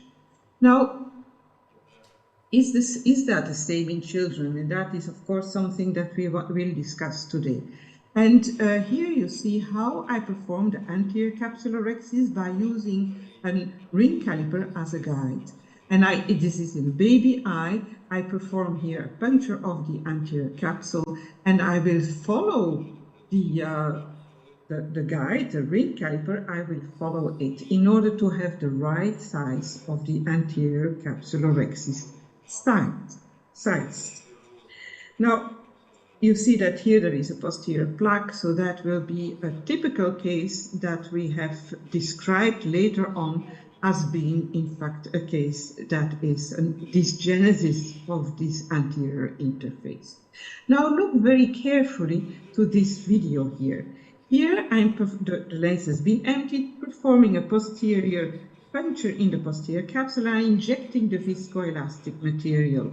And I will stop the video here, because you see here by injecting the viscoelastic material, you see a beautiful, nice diffusion of the viscoelastic material, and at a certain moment that viscoelastic injection stops. Here you see the border in the periphery, which corresponds in fact, I will start it again, which corresponds in fact to the limitations of the Berger space. In fact, you see there the ligament of Uyghur. And look again on this video, I show it again, you see here on the lateral side it stops, and this is in fact the ligament of Uyghur. And then you can perform the posterior capsulorhexis just by using now this time the anterior capsulorhexis as a guide, and you have a perfect, beautiful anterior and posterior capsulorhexis. Implanting the back in the lens has been possible to visualize by using the OCT. The OCT, I go a little bit quicker in order to show you the most important step, which you see here, that I'm pushing and I'm gliding both capsules, and you see it very beautiful here, gliding both capsules within the lens groove, obliging anterior and posterior capsule to merge, and the cells that are present at the anterior, at the internal face of the anterior capsule will form a kind of fibrotic plaque, sealing very tightly the anterior capsule with the posterior capsule. And this is in fact what we could do and what we could observe. Unfortunately, OCT was only available in 2015. We immediately found and used that opportunity to prove to the globe that indeed both capsules are together in the lens groove, giving rise to these beautiful results that we can see and that we always have after proper implantation of the back in the lens, eradicating posterior capsule opacification. Now, when I was looking at the images on OCT, I found those a little stripe here, or a little demarcation line. That was another line above the anterior capsule that you see here, the posterior capsule that you see here, and here is another line that I highlighted in green. And this line is in fact the anterior hyaloid. Now, the question is whether the space of Berger is as big in children than in adults, and the answer is no. And in order to avoid that, when you implant a lens that is too big for the space, because otherwise the posterior haptic will take away or will push back the posterior capsule out of the groove, and then you will have migration of lens epithelial cells, I developed another technique, which is the capsule stretching technique. By using two special instruments with a little ball at the end, you can stretch the both capsules in order to make them loose from and detach them from the large ligament of Rieger that is in children much larger than in adults. So here I'm stretching it, and of course it's better to do it at many meridians, so that then you can insert the back in the lens properly in the eye, and glide both anterior and posterior capsules within the lens groove. So this is now also a little detailed progression in our technique that we found out, certainly when operating babies of 2 months old, then you have not the necessary space of your space of Berger in order to allow proper implantation of the back in the lens. Now, this child here is a child that had an opacification at the anterior face of the lens underneath the anterior capsulorhexis, and we will here using the femtosecond laser in order to perform also a sized anterior capsulorhexis. And you see immediately that to perform a 4.5 capsulorhexis, you need, in fact, with the femtosecond laser, a 3.8 millimeter only. And that is because the curvature of the cornea plays a role of magnifier, and that is for the laser, and that has to be overcome by using a nomogram, and we use the nomogram of Buckertick. So it is possible to perform this, and here you will see that we performed in this little child here, it's a baby of 6 months old. We used the flag technique in order to perform an anterior capsulorhexis. You see the opacification here, a heart shape of opacification, But what is very different between adults and children is that in flax, don't expect that you will have your anterior capsule free floating in the anterior chamber, because there is a big adherence between the crystalline lens and between the anterior capsule. However, it is possible to do the surgery absolutely, and you see that the size of the anterior capsular axis by controlling and using the ring caliper that has an internal size of 4.5 is absolutely correct. So that's fine. We have the nomogram, we can trust on that nomogram, and we can perform the right size also with the flap. Let us see now a little bit further by dragging the laser. Here you see that we have a beautiful anterior capsular axis, and that is thanks to the Zebra machine that gives you a very beautiful edge of the anterior capsular axis. Here I'm performing I'm separating the anterior hyaloid from the posterior capsule by using a 41 gauge needle that is borrowed from the posterior segment, and then you can perform also a beautiful posterior capsular axis. You see that the elasticity of this capsule is way larger than the elasticity in young adults or even in adults. So I'm not going to spend too much time on that. In fact, the question is then now, you cannot do the anterior capsular axis with flax in any case, because like you see here we have a very, very distorted anterior capsule, much thicker than expected, calcifications, opacification, fibrotic reaction. So that is not a good indication to perform flap. The same for the posterior. Now, thinking about will we be able to perform a posterior capsular axis, I think the only indications to perform a posterior capsular axis is, for example, in this case that you see on the left-hand side, and when you look at the left bottom image of the scan of the OCT, then you see that you have an opacification here beneath the posterior capsule with the Cloquet canal that didn't regress during the evolution of the different stages of the vitreous body. I think that these cases are good cases to perform a flap, a posterior PPCC with the flap. However, unless that the plaque is too big, because anyway, children with a Cloquet canal, they have not completely developed vitreous, and they have, in fact, practically certainly never an anterior attachment of the anterior hyaloid with the posterior capsule. Never. Good indications as well are even dislocated lenses. You can perform a very, very small little opening here and then continue the classical implantation technique with the back in the lens, but that will bring us a little bit too far, and I will not show you that video here for the sake of time. Now, this one is a video that I wanted, this is the other eye of the same child, and I wanted to show you,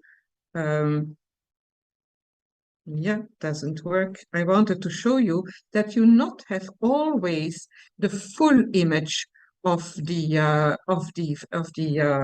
capsular axis. Now my computer is blocked here, but doesn't matter. I will stop it. Okay, and we will continue with the next image. Okay. Okay. So sorry for that. It's not always easy to have good. That's not the good one. I will start again, but I will go from here. I will start again, and I will end with this video that I would like to show you. And this video is in fact to show you the anterior interface dysgenesis that we call the anterior vitrolenticular interface dysgenesis, or AVLID. And here I'm grasping with my right hand side, I'm grasping the posterior capsule that has a primary opening, and that is because you have very large and big attachments of remnants of the anterior vitreous that is not developed properly, and that has a that I'm here trying to dissect. Here I'm I take away that proliferative tissue of the anterior interface, and then of course you perform a little bit of vitrectomy in order to get the right, not to have too much prolapse of vitreous in the anterior segment. And then the lens can be implanted as usual. So I think that the take-home message is that congenital cataract belongs, of course, to the rare diseases. However, we do have quite a lot of congenital cataracts, even in Belgium, which is a small country. And I remember that in Ukraine, there had a lot of patients with congenital cataract due to different origins. The femtosecond laser can be used. However, you have to use a nomogram in order to have the right size of the anterior capsulotomy. The posterior capsulotomy can be done with flax as well, but in very limited cases, and mainly in cases with anterior interface dysgenesis, where you anyway have no properly defined posterior capsule. And then, of course, we need also, and there will be progression in new techniques that will allow more and more to perform for those who are unfamiliar or not very familiar to perform sized anterior capsulorhexis and posterior capsulorhexis. Flax may be helpful, but still there, some research has to be performed. I thank you very much for your invitation and also for your attention. And I'm very sorry for the technical issues that we had here and there.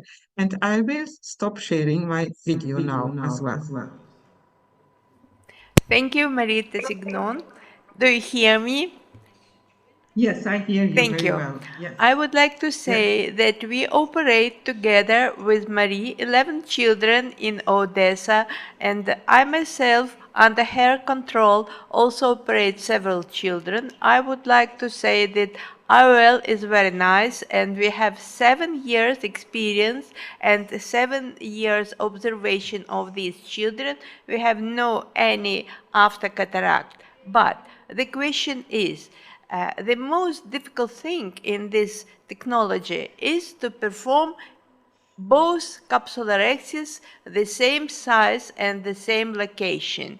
You make us a home message about the femtosecond laser. Have you your own experience in using of this laser? The clinical study for the company Zimmer, because they wanted also to have their Zimmer approved for pediatric indications. And so we did the study for them.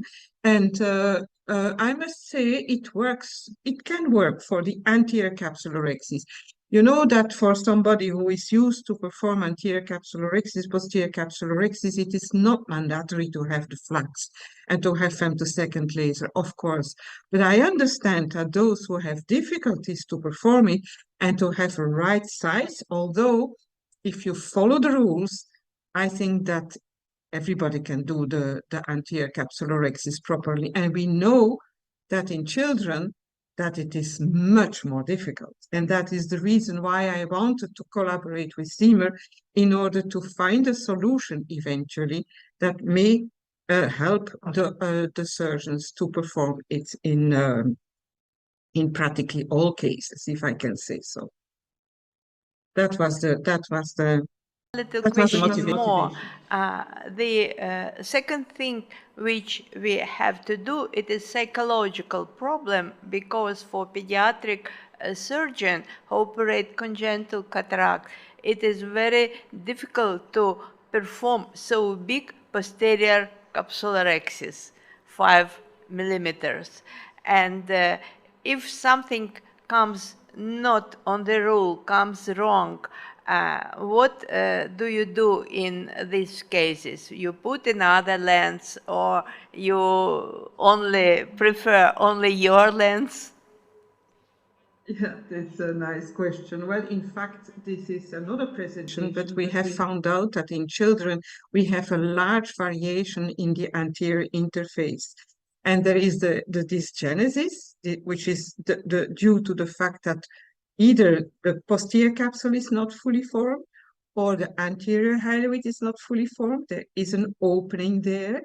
And the plaque that we see in those children is a repair mechanism of the lens epithelial cells and the hyocytes are trying to close those gaps, those openings. Because the lens epithelial cells cannot make the collagen in a very oriented and a very aligned way, that's the reason why you see that plaque, why you see an opacification centrally. So the opacification that we see in the posterior plaque cataract is in fact a repair mechanism of a dysgenesis. Now there are many other different variations in the interface. And that is the reason why when you operate with vitrectomy immediately, you have not the opportunity to study the different variations. And that is the reason why I try to avoid to use the vitrector as much as possible.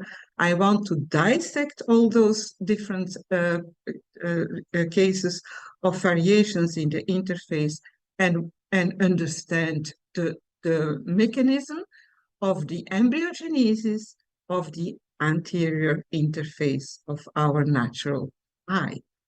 And then it is very beautiful to understand that this is an ongoing process, not only in children, but also in adults, ending finally in a detachment with age. And that is the reason why we lose accommodation. The reason why we have a big accommodation in babies is because we have a very big support of the posterior face of the lens by the anterior hyaloid, by a large ligament of Wieger, which comes more and more, little by little, more and more loose by aging. That means that the lateral powers that deform our crystalline lens in order to get a bulgy anterior face of the lens will lose its power over time. And that explains why you have a 12 diopter power of the lens, crystalline lens accommodation in children, but you lose it little by little to zero at 45 years, with variations, of course. So this is a very important question, but you understand that it is not possible to reply that in a couple of seconds or minutes. It is really a very, very big clinical research that we did in order to understand the natural evolution of the anterior interface in the human eye. Thank you very much. We can speak a lot and discuss, but I have to stop the discussion. Thank you very much again. We have to go on our program. Goodbye. And remember that we wait for your reports about your new design, about your new decision, and you're welcome to Ukraine, to Odessa, especially to Filatov Institute. Goodbye. Thank you. Goodbye. Я задала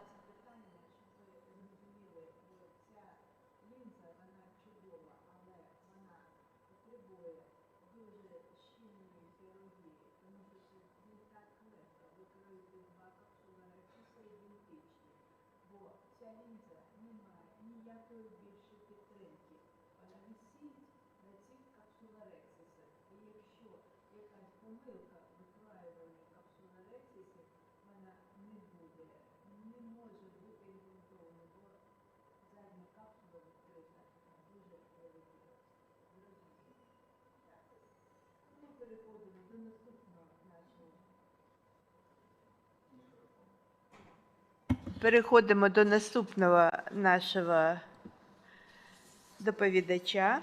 Це буде Клер Гілберт from London, Great Britain.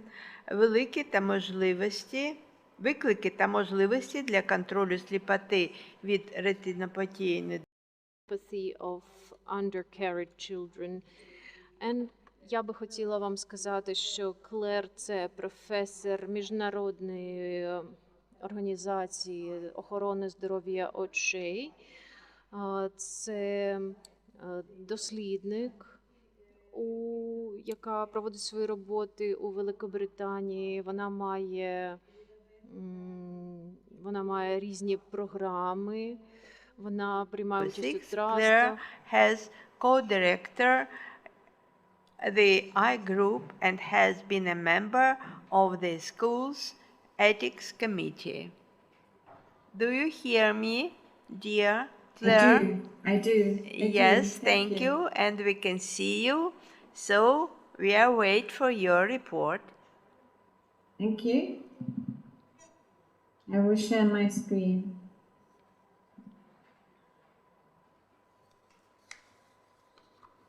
Can you see my screen? Yes, it is possible. Excellent. So thank you so much for this invitation to give this presentation at your Congress. And I'm only very sorry I can't be present in person. And I send my greetings to anyone in the audience who I've met in my previous visits.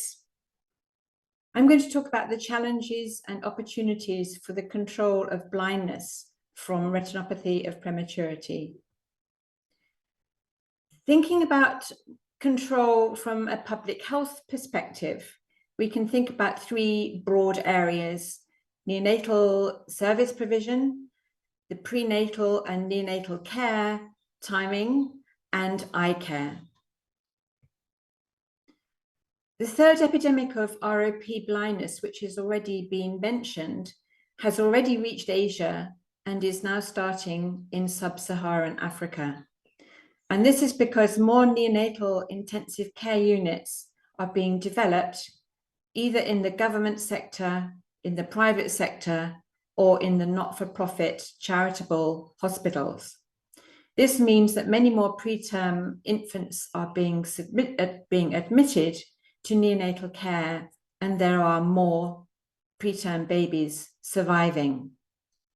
However, regulation varies between those different sectors, and sometimes the care can be suboptimal. In addition, private services may take staff away from government services where the majority of preterm babies are admitted.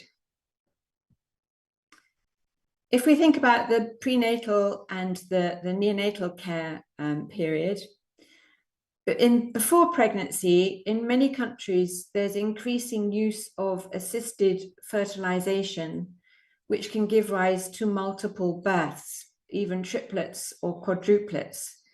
And these babies are often not only preterm, but can often also be small for gestational age, both of which increase their risk of ROP. Assisted fertilization per se does not increase the risk of retinopathy of prematurity, but at population level, if there is assisted fertilization, then it can increase the risk of blindness from ROP because there are more preterm babies being born.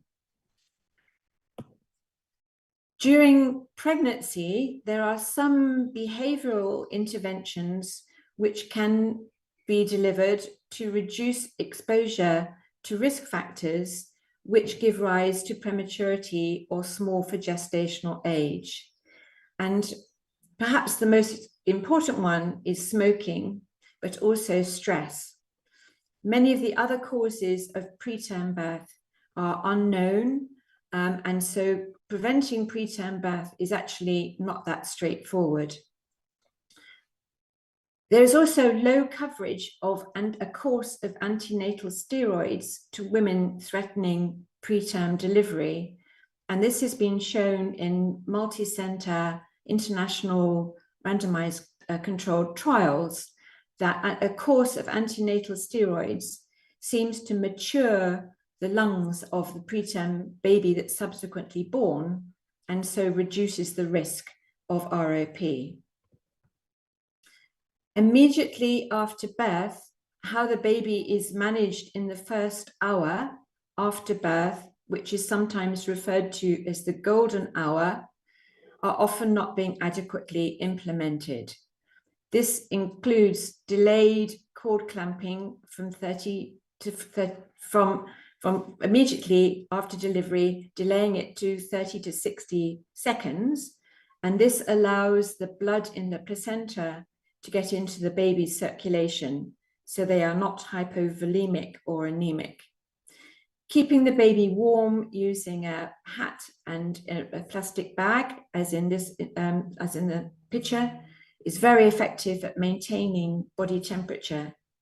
And oxygen use needs to be kept to a minimum, bearing in mind that in preterm infants, they are relatively hypoxic in utero because of their fetal hemoglobin.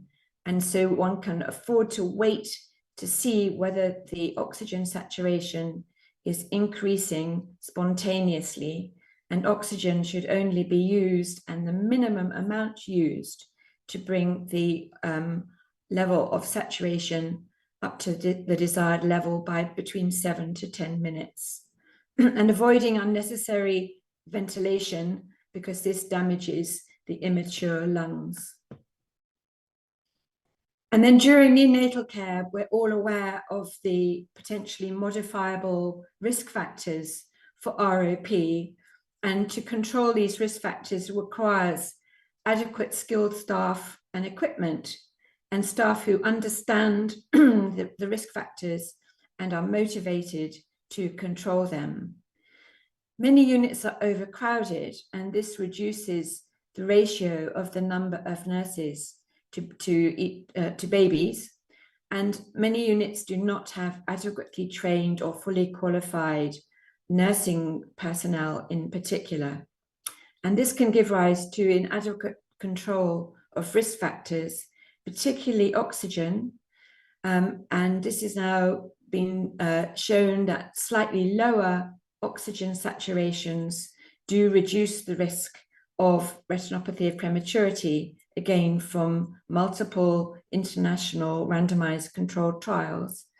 Sepsis is another important risk factor, and good nutrition so that weight gain is normalized. Oral caffeine is often used to prevent apnea, and this has been shown to prevent ROP. This is a very easy to deliver intervention, and it's very low cost. Coming on to think about the role of eye care, there are these different stages: identifying the infants who need to be screened, the screening, the treatment, and the follow-up. And a very important role of the neonatal team is to identify the infants who need to be screened. And ideally, this should be done at birth, depending on the local screening criteria, and a date decided or agreed when the first screening would take place. And that information needs to be documented and communicated to parents, and early counselling of parents, and indeed repeat counselling of parents before the first screening is very important. Now we come to screening, and I've put an asterisk there because in high-income countries, incomplete screening is the most important reason why children become blind from ROP. They fall through the net for one reason or another.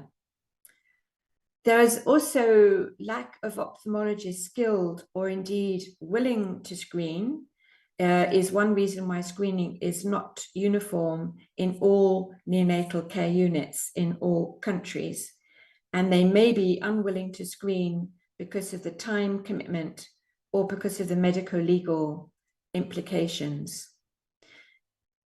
Children can also be missed if the screening service is irregular and the discharged babies come back for follow-up on a day when the ophthalmic team are not there. And inadequate health education of parents, the time, date, place of screening after discharge must be very clearly communicated to parents. And again, when we come to treatment, in some countries, particularly in sub-Saharan Africa, there is an absolute lack of ophthalmologists who are skilled to deliver laser, or laser equipment may not be available. And there are some unanswered questions about the use of anti-VEGF agents, such as how to treat reactivated disease and whether the peripheral avascular retina should be treated when babies did not develop ROP. And there are still unanswered questions about the risks of neurodevelopmental delay following anti-VEGF agents. This will need large-scale clinical trials with follow-up to 4 to 5 years so that this question can be really answered in a rigorous way. Follow-up from a provider's perspective, this can be due to lack of communication or counselling about the vital importance of follow-up after treatment, or indeed to identify and manage the long-term complications as were described in an earlier presentation. But distance, poverty, and other priorities are some of the reasons why parents really find it very difficult to come back for follow-up. I notice I've outlined some of the challenges which really vary in importance from place to place. I'll now move on to talk about some of the opportunities. I will start with talking about some of the WHO recommendations and guidelines, some of the new screening devices, telemedicine screening by neonatal staff or technicians, the role of social media, biomarkers in tears, biosimilars, data systems to monitor programs, and the role of artificial intelligence. In 2018, for the very first time, WHO recommended that ROP screening and treatment should be evidence-based standards of care. And this recommendation is in this WHO document, Standards for Improving the Quality of Care for Small and Sick Newborns. This is really a very important milestone in terms of the provision of ROP services, because it provides an opportunity to advocate with ministries of health for resources to be able to deliver this recommendation. And ministries of health may also ask for the optimum model of care in their country, which provides an opportunity for those providing services to explore which will be the most cost-effective approach to RO screening, which would give the highest coverage. The second WHO initiative is called Universal Health Coverage. Some of you may be familiar with this global strategy, which is very ambitious and which the president director of WHO has really been given a lot of impetus. And for universal health coverage, each different health sector has been asked to develop an evidence-based package of care interventions. So this includes for non-communicable diseases, for infectious diseases, and the WHO Prevention of Blindness Group in Geneva have developed a package of eye care interventions and an associated document with the indicators to monitor how well the package is being implemented. The key point about universal health coverage is that if these eye care packages of interventions are selected to be delivered by ministries of health, then they will be included in national strategic health plans, which means that human resource planning for eye care will sit alongside all the other health priorities instead of being seen as a separate issue.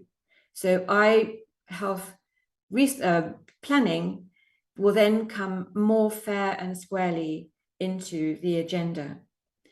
And the same applies to financial allocation. So the package of interventions selected must be covered by some financing mechanism, usually by insurance schemes.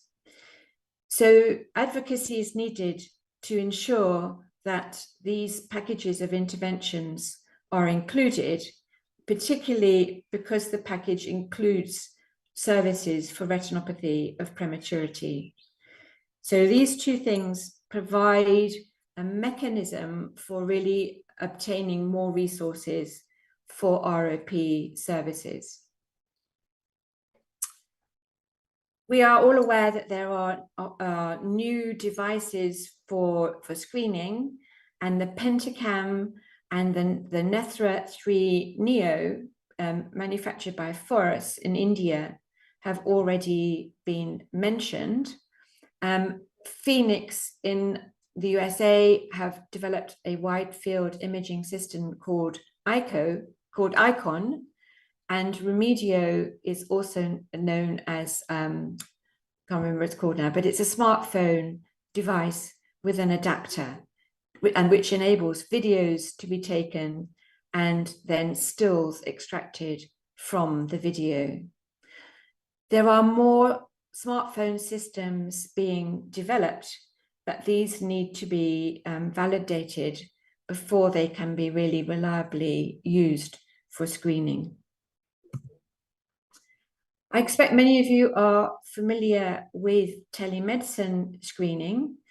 This is usually done by a team of ophthalmic personnel or technicians who have a mobile unit with an imaging device, who visit neonatal units to take images which are then read remotely by ROP experts. But an approach which really, I think, would improve the efficiency and effectiveness of ROP screening is to have a screening device in each neonatal unit. And this will obviously only be possible once the cost comes down. If the unit then trains nurses and technicians to take, label, store, and forward images for remote grading, this has a lot of advantages. It means that babies can be screened when they are stable, and babies, importantly, can be screened before discharge from the neonatal unit, which is often not currently possible. And I have a PhD student who has compared 8 units in India. In 4, nurses were trained to take the images using the Forus camera, and in the other 4, screening was done by a visiting ophthalmologist using indirect ophthalmoscopy. And what this study showed was that the proportion of babies who were eligible for screening was higher when the screening was done by nurses in the unit, and they were more likely to complete screening as well. So I think this shift in emphasis towards the neonatal team doing the screening really has good promise for the future. But obviously this will require approval of the authorities, and all the regulatory and medico-legal issues would also need to be very clearly worked out before this could happen.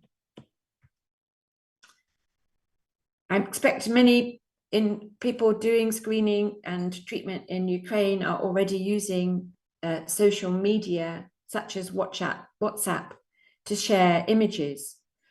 And a study I have undertaken about the impact of the COVID pandemic on ROP services showed very clearly the advantages of using social media and developing networks of the ophthalmologists who are screening and treating ROP as a way of planning and to improve the efficiency and the effectiveness of ROP programs. A novel idea, which is being explored by Anand Vinikar in India, is the role of biomarkers in tears. And in the image, you can see a Schirmer strip in the eyes of a child to collect the tear samples. And he has undertaken a proof of concept study which showed that the level of angiogenic factors in tears was associated with the extent and the severity of retinopathy of prematurity after adjusting for gestational age and for birth weight. So this may prove to be a non-invasive predictor of subsequent ROP, but is likely to be costly. And in the earlier talk, we heard about using weight gain as a predictor of ROP. And for those of you who are interested, I would actually like to recommend the algorithm developed by the group in the US, and it's called GRROP,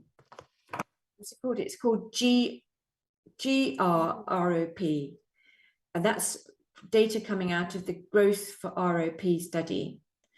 I can send a paper to those of you who are interested. The first speaker on ROP also talked about the role of anti-VEGF agents. Availability and cost has been one factor which limits their availability and use. And biosimilar drugs now provide an opportunity for these drugs to be made more available and at a somewhat lower cost.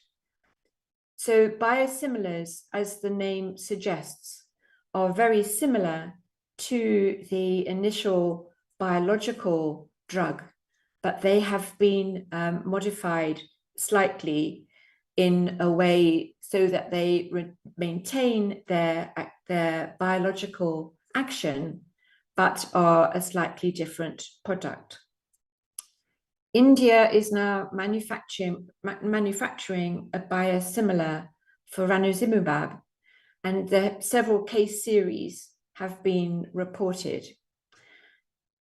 These case series suggest that the recurrence after one injection is slightly earlier and slightly more frequent than with the parent agent, which is cause for concern because late recurrence or reactivation is problematic with the use of anti-VEGF agents.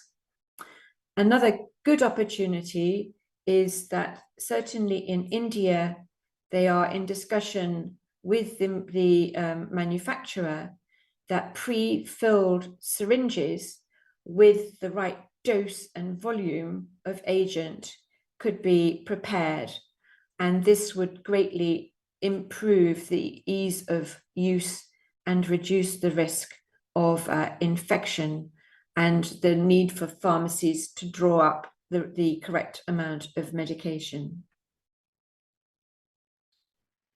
Another opportunity is with regard to data monitoring systems. Now, monitoring services is very important to be able to identify problems such as low uptake of screening after discharge. And once a problem has been identified, it can be explored in order to identify and then test which interventions may then help to overcome that problem. For example, if low uptake of screening is a problem, then interviews with parents would enable their problems to be identified, and they could also offer solutions in how screening after discharge could be improved. And if all babies are being monitored, then that intervention can readily be tested by ongoing data collection and review of the data that's being collected online. Telegen is a database which has been specifically used for retinopathy of prematurity programs, and the website is there down below. And if you go to the website, you will see that there are also other modules for training, and provides an opportunity to allow remote grading. And so I think this is a very useful resource, as data can be collected in real time.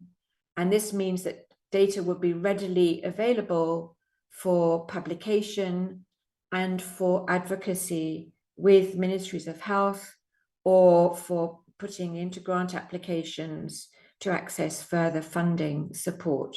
So a very important resource. And lastly, artificial intelligence.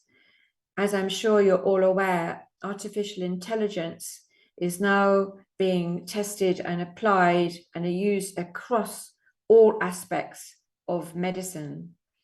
And there are several groups working on artificial intelligence, and most groups focus on the signs of plus disease, which is a key indicator of the severity of ROP and the need for treatment. But groups have also been using artificial intelligence to demonstrate whether the ROP is in zone 1 or beyond zone 1, again as a predictor of severity, and to detect a ridge. The development of AI algorithms needs very large image sets of images that have been graded by ROP experts from the target population, or data sets developed in one country can be used in another country, but they have to be validated very rigorously before it could be taken to scale. And certainly the early studies of artificial intelligence for ROP do show some early promise. And one of the algorithms produces a risk score, which can be used as a predictor for ROP as well, which is very useful. However, as with screening by neonatal teams, this will have infrastructure, regulatory, and medico-legal implications. So thank you very much, and I'm just sorry not to be with you as part of this meeting. Thank you. Thank you very much, Claire. Thank you for your outstanding report. Thank you for your help to my country, to Ukraine, to treat and take care of these very complicated patients. Thank you very much for your report. Thank you for your help to my country to treat and to take care of these very complicated patients, prematurity babies. And so thank you for coming to us and taking part in our conference. Goodbye. Thank you. Thank you. Thank you. І в нас наступна доповідь. Şengül Özdek from Ankara, Turkey. Хірургічне лікування ретинопатії недоношених.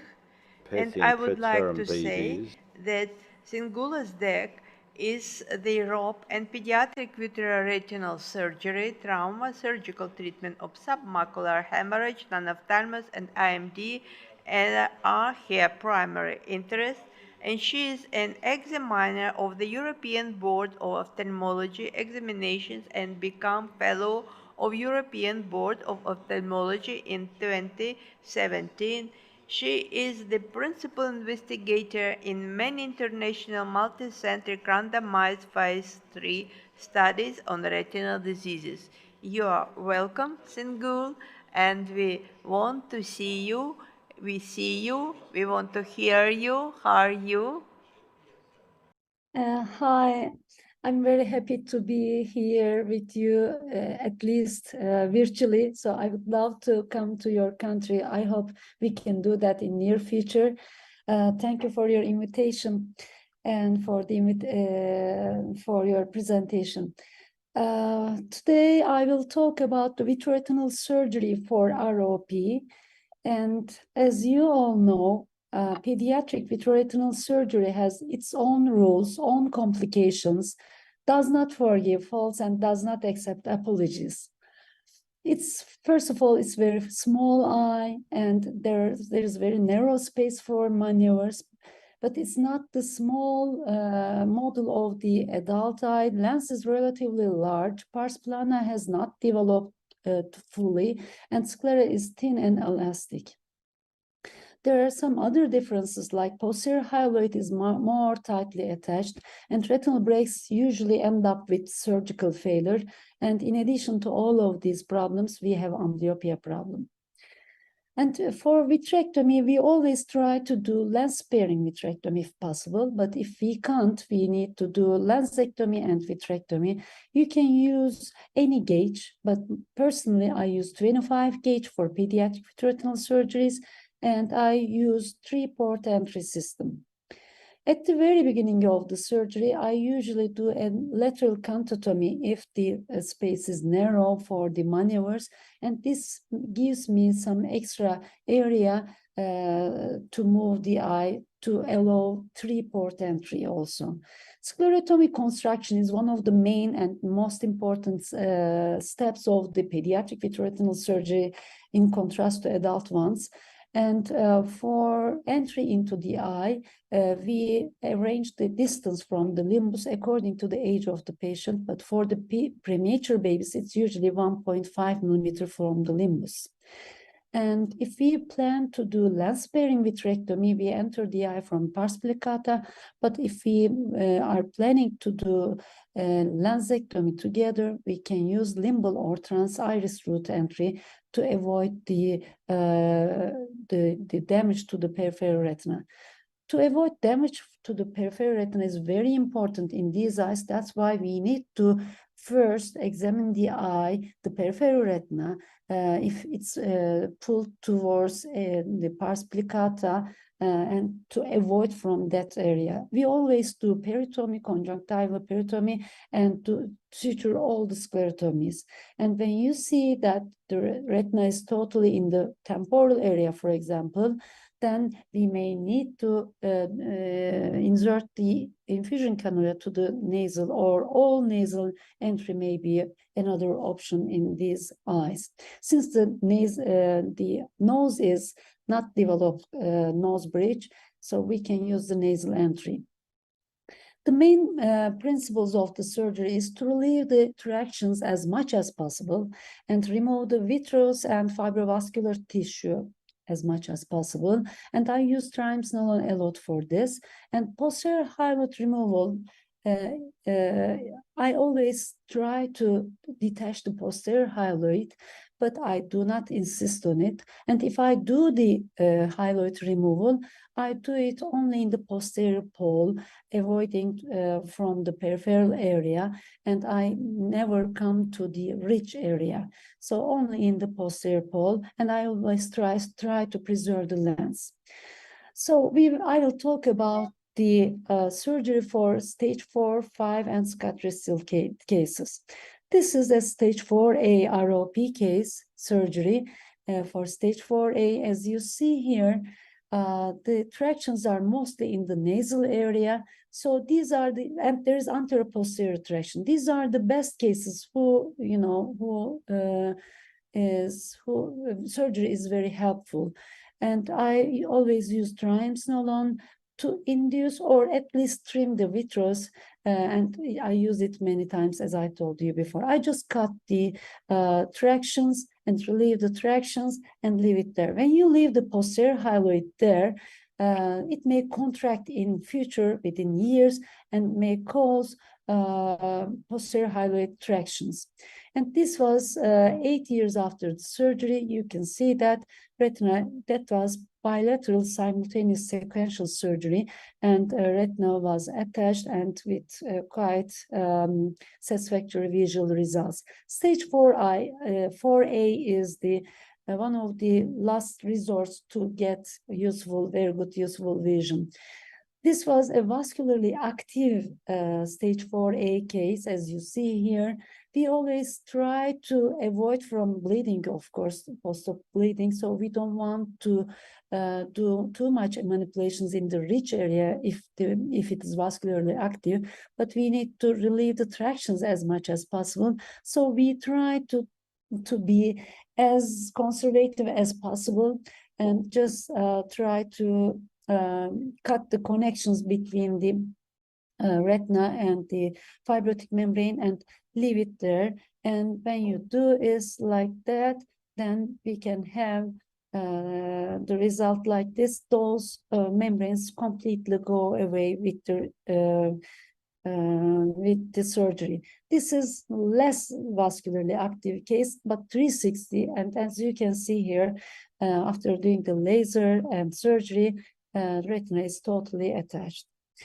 For stage 4B cases, this eye had stage 5 in the fellow eye, and we first planned to do lens sparing vitrectomy, but since the retina was totally attached to the back of the lens and in the temporal side, and this is the last resort for this case to have a good vision, so we need to do more membrane peeling than stage 4A, since macula is already detached. So we need to do membrane peeling, as you see here, in more detail to relieve the retina as much as possible. And by doing this, retina is now more relaxed, and just we leave the eye in air. And this is, again, 8 years after the surgery. Vision was quite satisfactory, although macula was temporarily ectopic. He can see 0.2 vision, as you can see here. And this is another 4B case, post-op 2 years, appearances like this. So we need to relieve the macula. Another stage 4B fellow eye was stage 5, unfortunately, and we could do the surgery. As you can see here, we can have some spacers to make the trocar shorter. As you see here, we can use as a small piece of silicone buckle, for example, inserted into the trocar to make it shorter. I use it like that in pediatric eyes. And as you can see here, membrane is totally covering the macular area. So we try to peel those membranes without causing retinal break. If we feel that it may cause a retinal break, then stop there. So you should leave that fibrovascular tissue there. You don't have to take all the fibrotic tissue out, but just relieve as much as possible without causing a retinal break. So you have to be very conservative in peeling membranes. And again, we leave the eye in air, and this is the post-op appearance, so that you can have a retinal attachment. This is the most typical surgery where the surgeon should know where to stop. And perfect is the enemy of good, by Voltaire, and we shouldn't let any iatrogenic retinal break.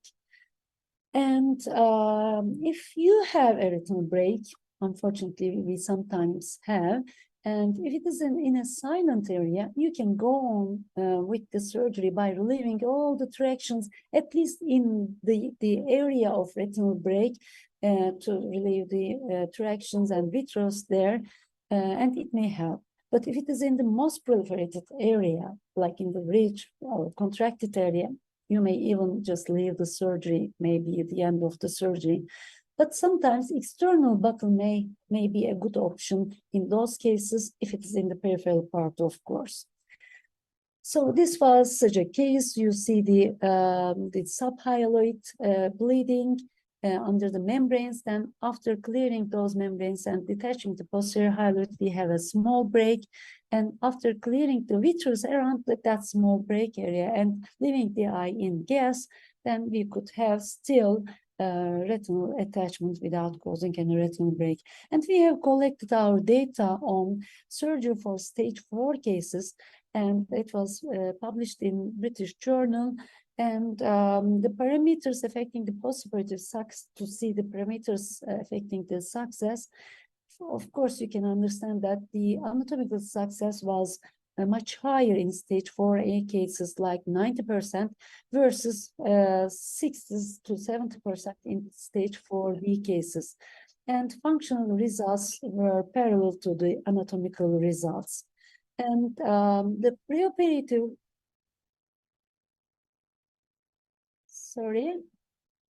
preoperative treatment or lens-sparing vitrectomy or surgically induced vitreous detachment have positive effects on the results, and pre-op plus disease or postoperative vitreous hemorrhage, iatrogenic retinal break formation, or lensectomy need are all associated with negative results.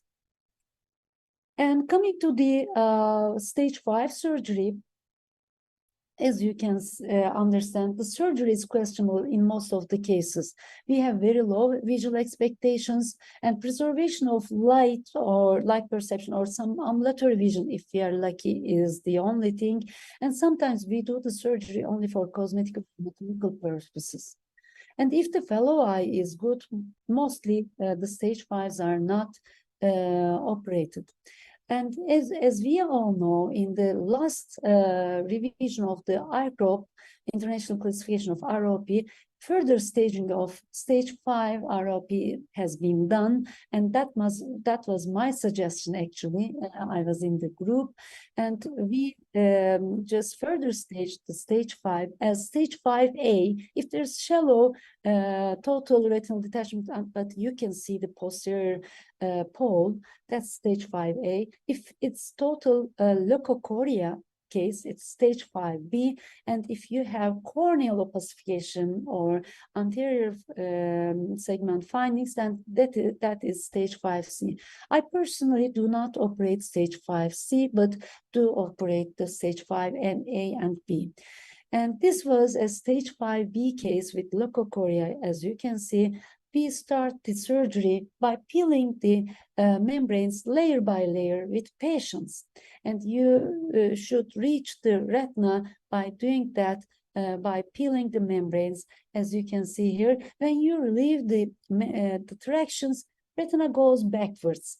And you can sometimes find some shallow attached retinal areas in the posterior pole, which helps a lot. And when it's relieved, as you can see here, like here, the retina goes more backwards, and you can have, if you are lucky, you can have some attached retinal areas, which gives some vision, some ambulatory vision to the child. And we leave the eye in air again.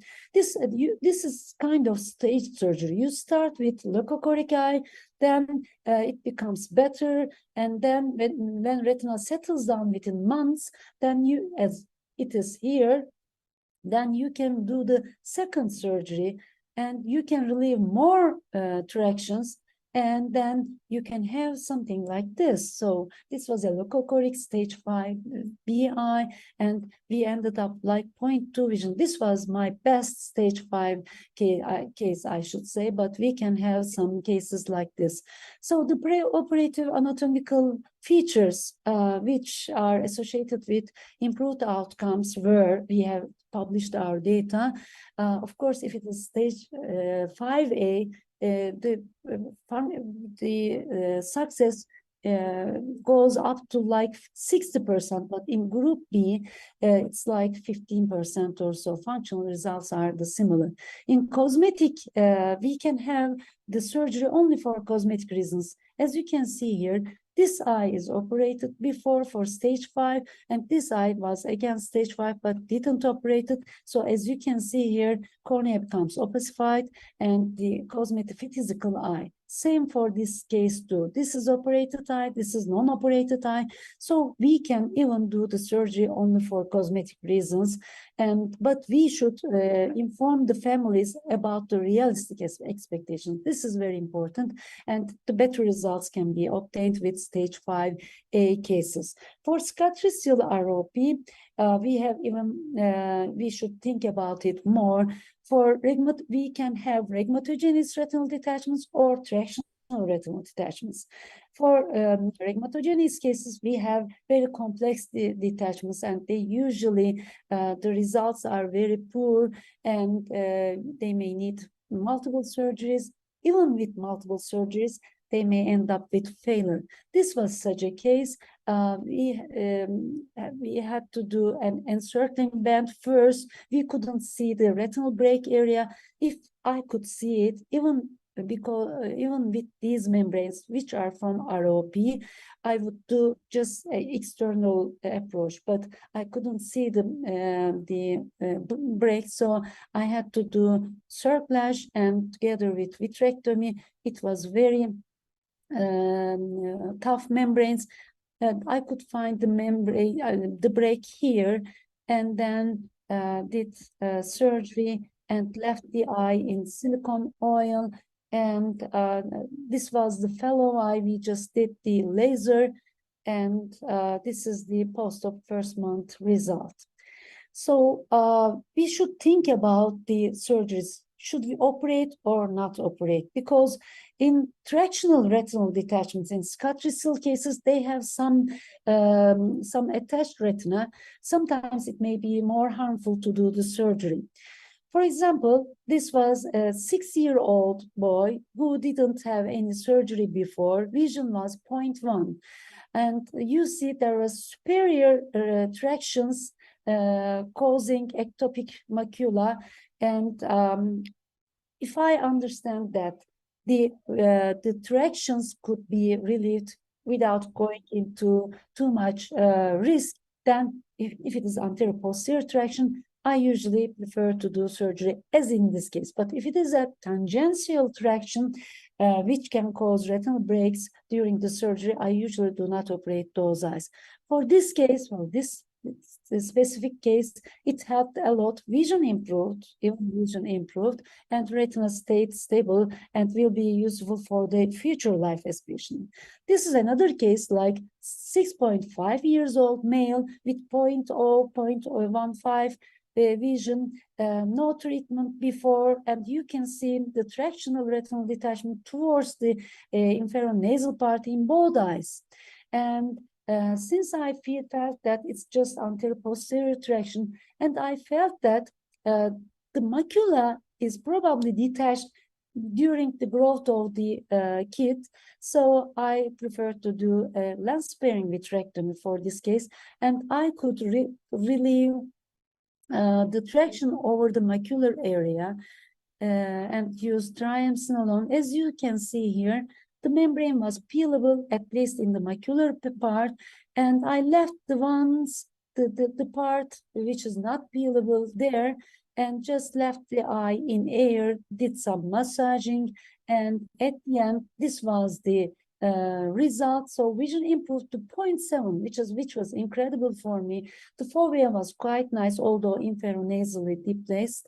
And I did the same surgery to the fellow eye. It improved to 0.3, and the kid is going to the normal school, which is very, important. This was another kid, and we did this after 5 years.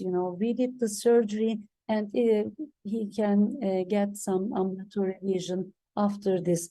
So we collected our data on this, and we say that some of the cases, late cases with cicatricial ROP, can be operated. For stage 4A, we should say that it's the last chance for having satisfactory vision. For stage 5A, still we have the chance for ambulatory vision. For stage 5B, usually eyes are operated for cosmesis or some light perception vision. And for Scott-Russell cases, surgery may be effective in selected cases. And we should know that if we have rhegmatogenous retinal detachment in Scott-Russell ROP cases, you should believe that they are much more complex detachments than the other rhegmatogenous cases.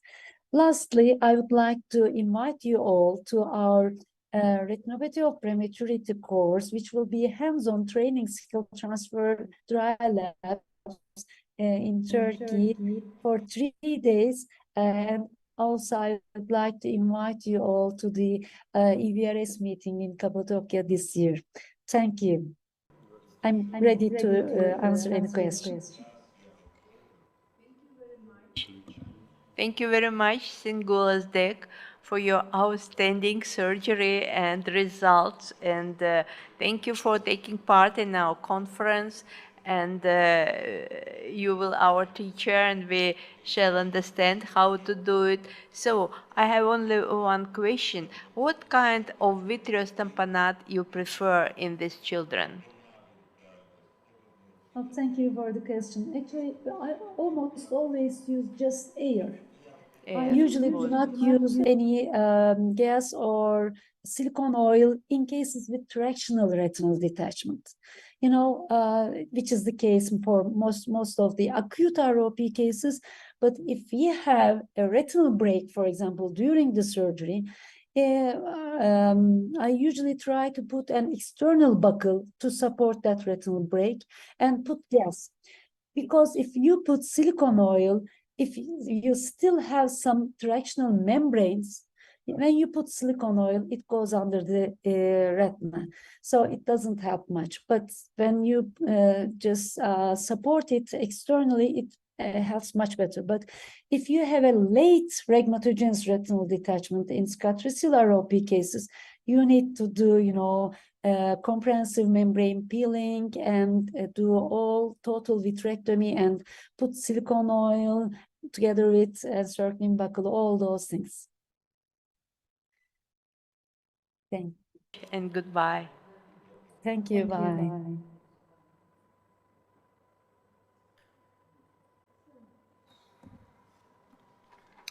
The next report is from London, Great Britain, Chen Wong. Сучасна хірургія ретинопатії недоношених у запущених стадіях.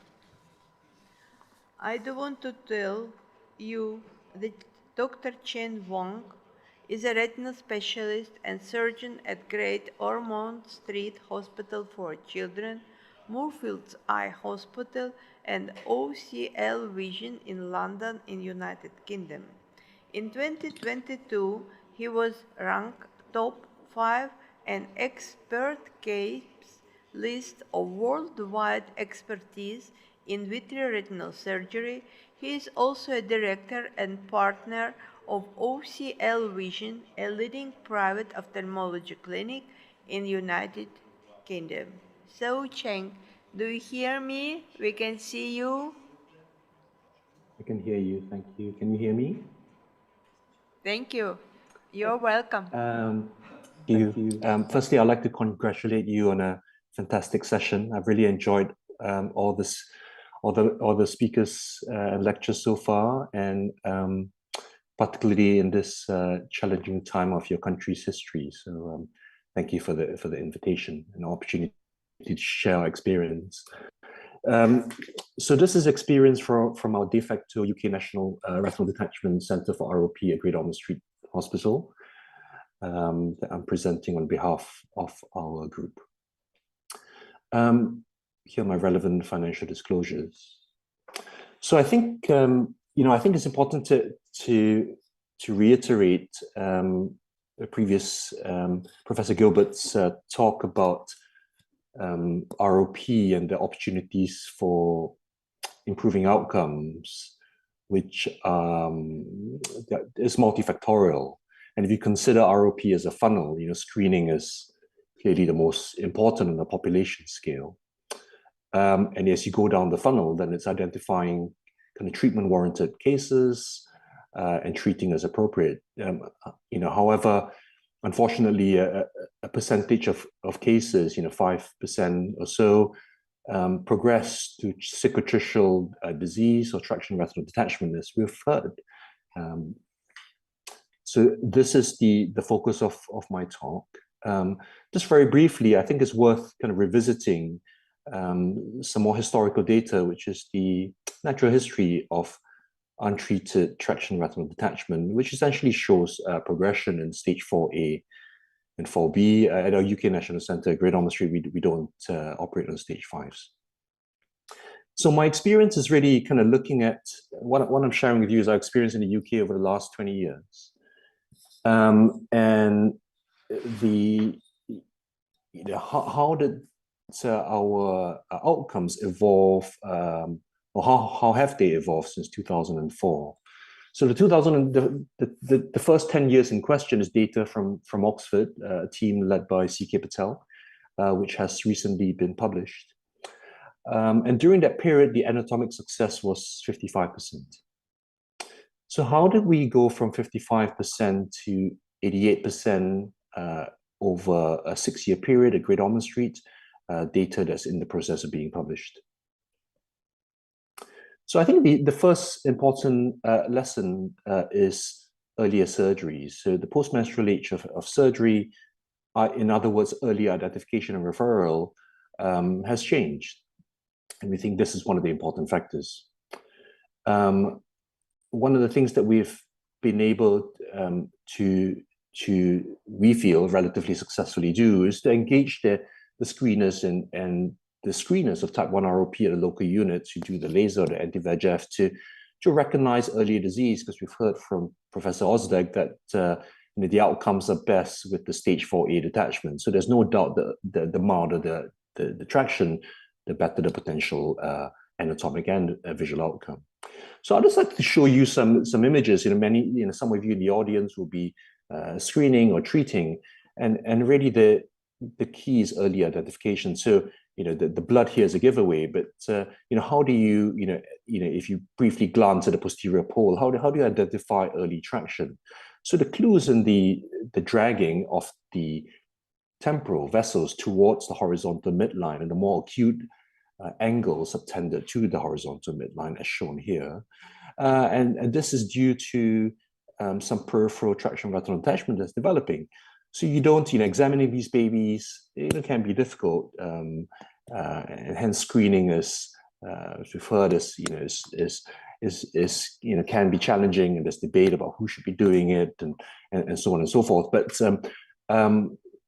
you don't have to examine the periphery to identify early traction. You can just look at the posterior pole, just like how we are. A lot of the AI studies, as we've heard, is focus on plus disease. When there is more severe traction, then the nasal vessels can cross the vertical midline, as shown. So that's another clue of more severe traction. Here's another example. Well, is there dragging or not? Well, if you look at the first order vessel coming out of the disc temporally, it appears to be flattened drawn towards the horizontal midline, and this is due to some early traction retinal detachment that's developing. So it's a stage 4A. How about this case? Well, there's some asymmetry between the two eyes. In the right eye, there's very mild first order traction, which is easier to miss. And studies have shown that even at stage 3, there's already some flattening of the angle, which is greater when you have fibrosis and early stage 4A traction retinal detachment. So in this case, the traction is so mild such that it was only visible on scleral indentation, which you would not necessarily be expected to do or be able to do at the bedside. So focusing on the posterior pole is the key in identifying early disease. And you can see that in the fellow eye of this same child, the traction is greater. So there's more dragging, the flattening of the vessel extends to the second order vessels toward the horizontal midline, and there's greater traction retinal detachment is visible without the need for scleral indentation. With having now a de facto national surgical setup in the UK, That has allowed us well, that has become the nationalism because we have greater access, and the greater access to beds and surgical theatre availability has allowed earlier surgery to occur, and thus we think better outcomes. So why do we continue to get ROP retinal detachments? Well, laser is still the mainstay of treatment for a lot of cases, although there is a rapid shift towards anti-VEGF treatment. But one of the issues is that we find at the time of vitrectomy for retinal detachment that there are almost always skip lesions in the anterior retina, as shown. The other trend in the change of outcomes is a shift in surgical approach. So in the first 10 years at Oxford, the vitrectomy was often combined with some other procedure, whether it's lensectomy or sclerobuckling, which is typically encircling buckle. So we don't do that anymore. We use a vitrectomy almost exclusively lens-sparing approach. So the question is, how have we been able to do that? Which I'll share with you now. So we've heard from the last speaker that there are multiple challenges for ROP surgery, and lens preservation is really a key challenge, and it's really what will likely determine whether potentially whether the visual outcome is good or not. Lensectomy is required in up to 57% of stage 4 cases. There's 9 times increased risk of glaucoma and implications of amblyopia and postoperative visual rehabilitation, including patching, contact lens, etc. So why is lens preservation challenging? Well, again, we've seen some very nice videos from the previous speaker, Professor Osdijk, but basically there's very anterior traction. That can get close to the pars plicata and lens and preclude safe entry into the eye with sclerotomy. And therefore, to avoid an iatrogenic retinal break, the lens is sometimes removed. In addition, there's multiple vectors of traction, some of which is very anterior, again, to enable optimum relief of traction. Sometimes the lens is required. Removal of the lens is sometimes felt to be required. Here's an example of a case of a child with a 4B detachment. So what are the management options? Encircling buckles used to be done. We don't really do them anymore because it's suboptimal and it doesn't relieve all the vectors of traction.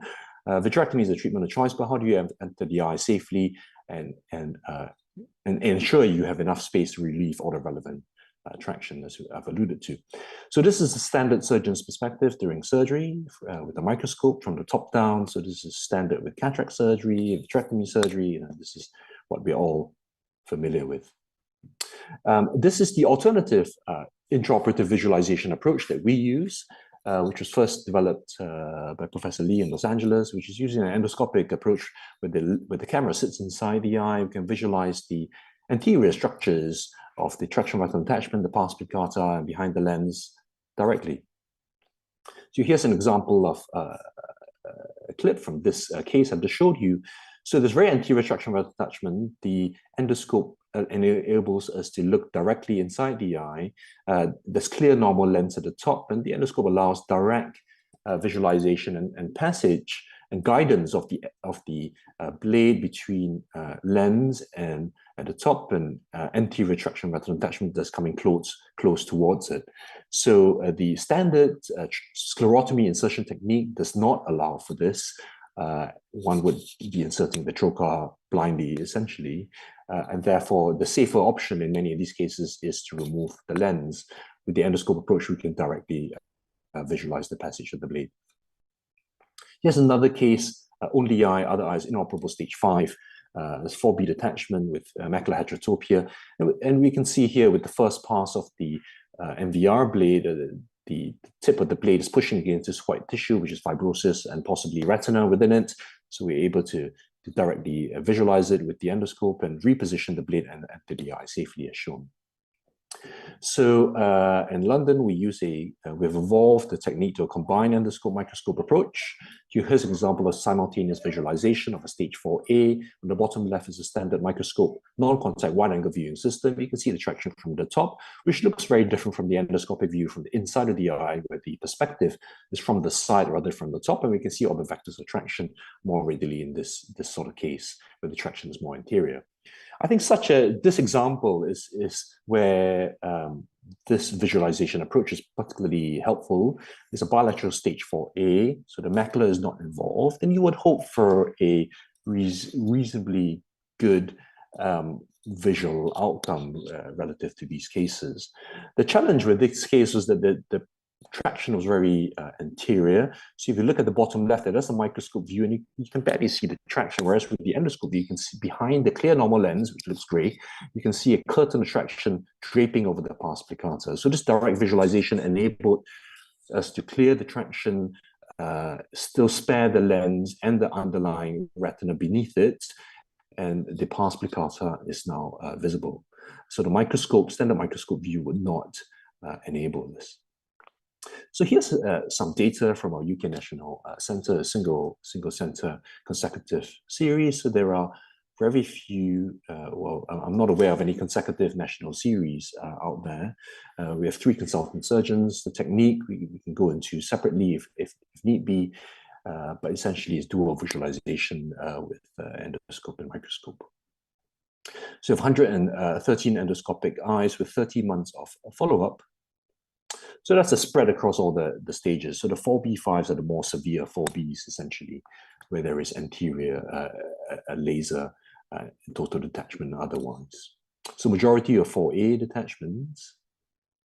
So here are the anatomic outcomes. We had a 85% overall reattachment rate, primary reattachment rate, and as you would expect, the reattachment rate is better with the less severe the stage. This is really the key slide, which is why we use this approach, which is our primary lensectomy rate across the 6-year period was 0 across all groups. Secondary lensectomy was required in 5% of cases, done in the median age of 42 weeks, which allowed for the critical period of visual development in the first few months of life. Then the visual outcomes are quite interesting, and a majority of patients achieve PL vision or better. I'll let you draw your attention to the logMAR 1.0 or better vision, which is the equivalent of 6/60 or 2200. There were over a third, that was achieved in over a third of the 4A eyes and about a quarter of the 4B eyes. And if we compare to the ETROP surgical outcomes, that was only achieved in 1 out of 16 of the 4A eyes and none of the 4B eyes. And this is, there will be some variation in severity of disease and the amount of dragging potentially, but it probably largely relates to the fact that we're preserving all these lenses. Complication rates were relatively low. So in summary, the lens preservation rate was very high. We were able to achieve it in all cases with our visualization approach. This compares favorably to other published series as shown, whereby lensectomy was required in up to 57 cases. I'd like to very briefly just mention refractive outcomes. One of the questions that was asked by the previous speaker is, should we be doing surgery in all cases? And I think that, that is an important question. And one of the considerations is amblyopia, and myopia kind of comes into that equation. So we look at the risk of developing myopia. In our subgroup of patients, where groups of 9 in each who had bilateral versus unilateral vitrectomy that were evenly matched. They all had previous laser. So the rates of myopia was high in all groups. In the non-vitrectomy eyes, so eyes that only had stage 3 and laser, it was a median of -4 diopters, whereas it was significantly higher in the vitrectomy group, -8 diopters. What's interesting was that we found that there was a significant interocular spherical equivalent difference of 5 diopters or more in 2/3 of cases that had unilateral vitrectomy. So this raises some interesting questions. Why is why is there discordancy in myopia in the unilateral vitrectomy cases? Is it due to the severity of ROP? Is it the effect of removing the vitreous in neonatal eyes? And it raises questions about, well, should we be doing surgery in these cases? How does the natural history based on the cryo-op study plays into the consideration? What are the long-term risks of eyes that have not had vitrectomy? There is data to show that they have lifelong increased risk of developing vitreoretinal complications, and that could be the case for operating on these unilateral eyes. What about in more severe cases where there's 4B, versus resolved stage 3 in the fellow eye? And how does this alter postoperative management? It's clear that based on our results, we would more closely follow up these patients and start refracting, prescribing glasses, and potentially patching earlier. So in conclusion, the determinants of improved outcomes are, I think earlier diagnosis as part of the funnel that I mentioned of screening, treatment, and retinal detachment, is really the key. And earlier surgery were warranted. And in our experience in the UK, an alternative visualization approach with the addition of endoscopy is helpful.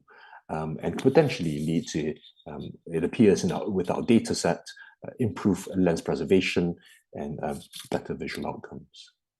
And this has led to this degree of improvement in our experience. Thank you.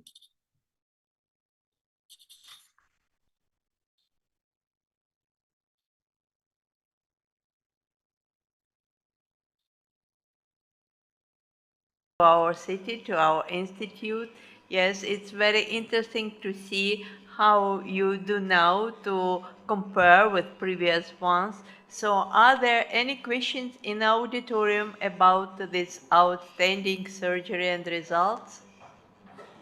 No, but it is very interesting, and myopia formation and so on. I think it will still be many questions which we have to know in these children before surgery, during surgery, and after surgery. Thank you. Goodbye. Thank you. Thank you.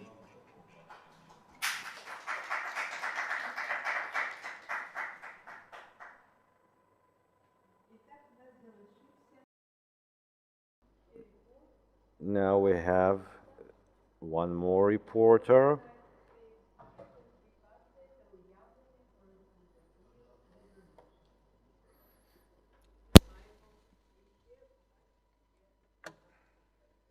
Yes, there is another report. New classification and removal of retinopathy. Hello, I'm Alan B. Richards from Shreveport, Louisiana, in southern part of the United States. I'm going to be speaking on new classifications and insights for retinopathy prematurity.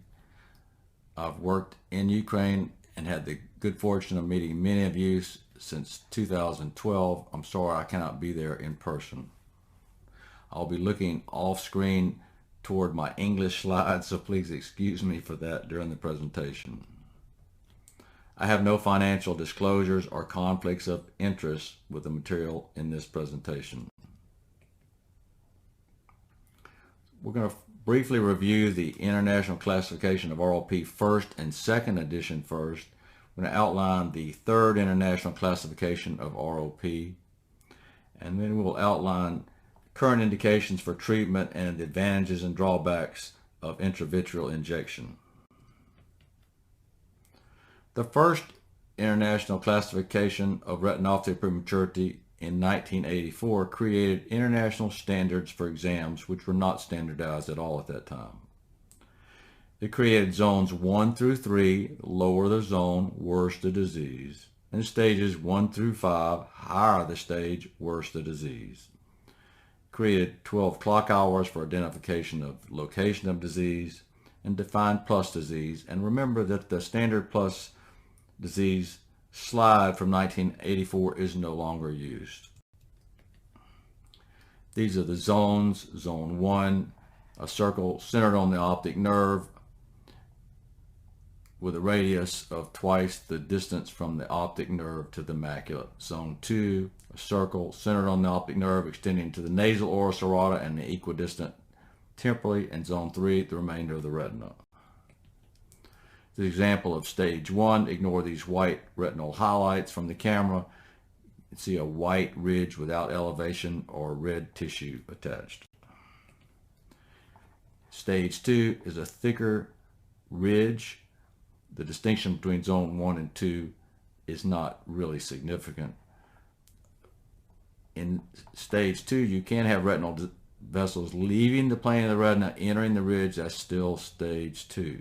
Stage 3, you can see that the ridge is no longer has smooth edges, but what's called a red ragged ridge that can be elevated with neovascular tissue posterior to the ridge, on the ridge, or slightly above the ridge. In 1987, there was a classification of retinal detachment. A 4A detachment was defined as a retinal detachment without the fovea attached. Now you can see temporally the red elevated stage 3 and elevated retina as well. The retina is lifted off, creating a temporal retinal detachment. At this stage, the child urgently needs a lens-sparing vitrectomy to prevent progression. In the middle slide, you can see the detachment has extended to the fovea with loss of central vision. In the third slide, you can see fibrotic tissue extending and dragging the disc. Advanced retinal detachment. This is an example of an open funnel retinal detachment, and on the right is an example of a open anteriorly but closed posteriorly detachment, which would be much more difficult to repair. In 2005, further addendums to the classification were done. AP-ROP was defined as aggressive posterior retinopathy of prematurity. In the new classification, we'll see the new name drops the posterior, and the disorder is called aggressive retinopathy of prematurity. The highlights of the third edition International Classification of ROP in 2022: the definition of a posterior zone 2, a new zone, notch extending into zone 1, a new classification of retinal attachments 5A to C. Plus disease is defined as a spectrum. As we mentioned, the replacement of AP-ROP with the new name aggressive ROP or AROP, descriptions of regression of ROP, the importance of a persistent peripheral avascular zone, types of reactivation of ROP, and different findings of reactivation of ROP after intravitreal anti-VEGF agents. Posterior zone 2 is defined as an area just outside zone 1 extending 2 disc diameters. We've known for some time that disease in this area is more ominous than more peripheral zone 2 disease, and disease in posterior zone 2 can act much more like zone 1 disease and should be followed closely. Previously, there's been discussion, as it has been observed, that often patients have largely zone 2 disease, but may have a notch, usually temporally, extending into zone 1. We didn't know how to classify this, and there was argument among experts. Now, it's recommended that this picture with zone 2 with a notch extending into zone 1 be noted as zone 1 secondary to notch. There are new stages of stage 5 total retinal attachment. In 5A, the optic disc is visible. It's typically an open funnel. Stage 5B, the optic disc is not visible. The disc is obscured by fibroelastic tissue, and it's typically a fairly closed funnel. 5C is more advanced. There is anterior displacement of the iris lens complex, shallow anterior chamber, and central corneal opacity, typically a closed funnel. This classification should be helpful in identifying which surgical procedures are most effective for each type. Plus disease is now recognized as a spectrum. Instead of a standard slide, these are 6 slides the committee gave from normal to plus. You can still use the terms plus and pre-plus.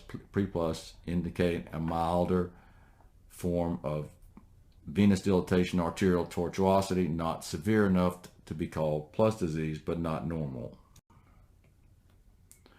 Another expert has 9 slides showing the spectrum from normal to plus. I carry these on my iPhone as my colleague and I see ROP on different weeks. And when we see a patient, we can classify the plus or pre-plus from 1 through 9. So there's a vascular spectrum, as you can see from these slides.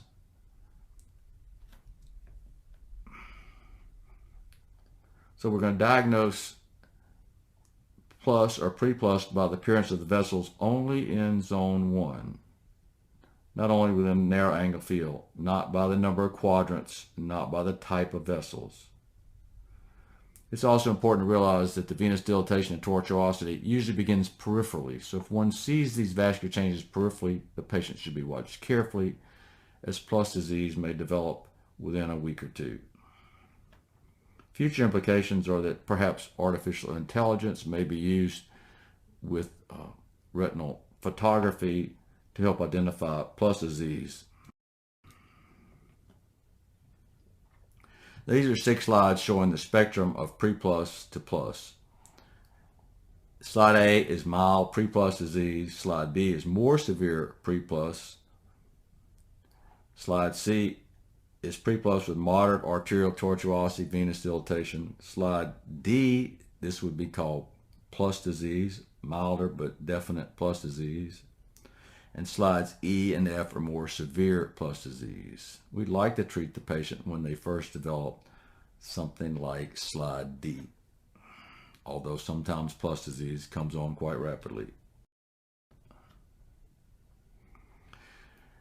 So the term aggressive ROP, AROP, now replaces the term aggressive posterior ROP, as aggressive ROP may occur in zone 2, particularly 2A, or zone 1. Key diagnostic features of this type of ROP: the disease often progresses rapidly within days. It may be not sufficient to see the patient in 1 week. You may have to see the patient in a few days. Severe plus disease can develop shunts and hemorrhages. The neovascularization, as seen here, is often flat, difficult to see, but present on fluorescein angiogram. But the disease does not have to be extremely posterior to still be aggressive, hence the drop of the term posterior.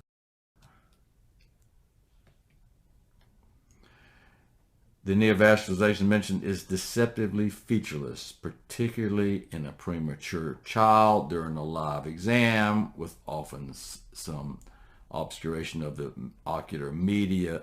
The neovascularization can be very difficult to see, but on fluorescein angiogram, marked neovascularization is present. Same with this slide. These are further examples of aggressive ROP with hemorrhages, additional hemorrhages. Here's a ridge, which is difficult to see, but present with plus disease. It's much easier to see the plus disease than the neovascularization. So we actually treat with anti-VEGF agents this posterior disease with any significant dilatation. We don't really wait for typical classic plus disease in these. And here again is a picture of the ridge. You can see the ridge is faint, perhaps seen here.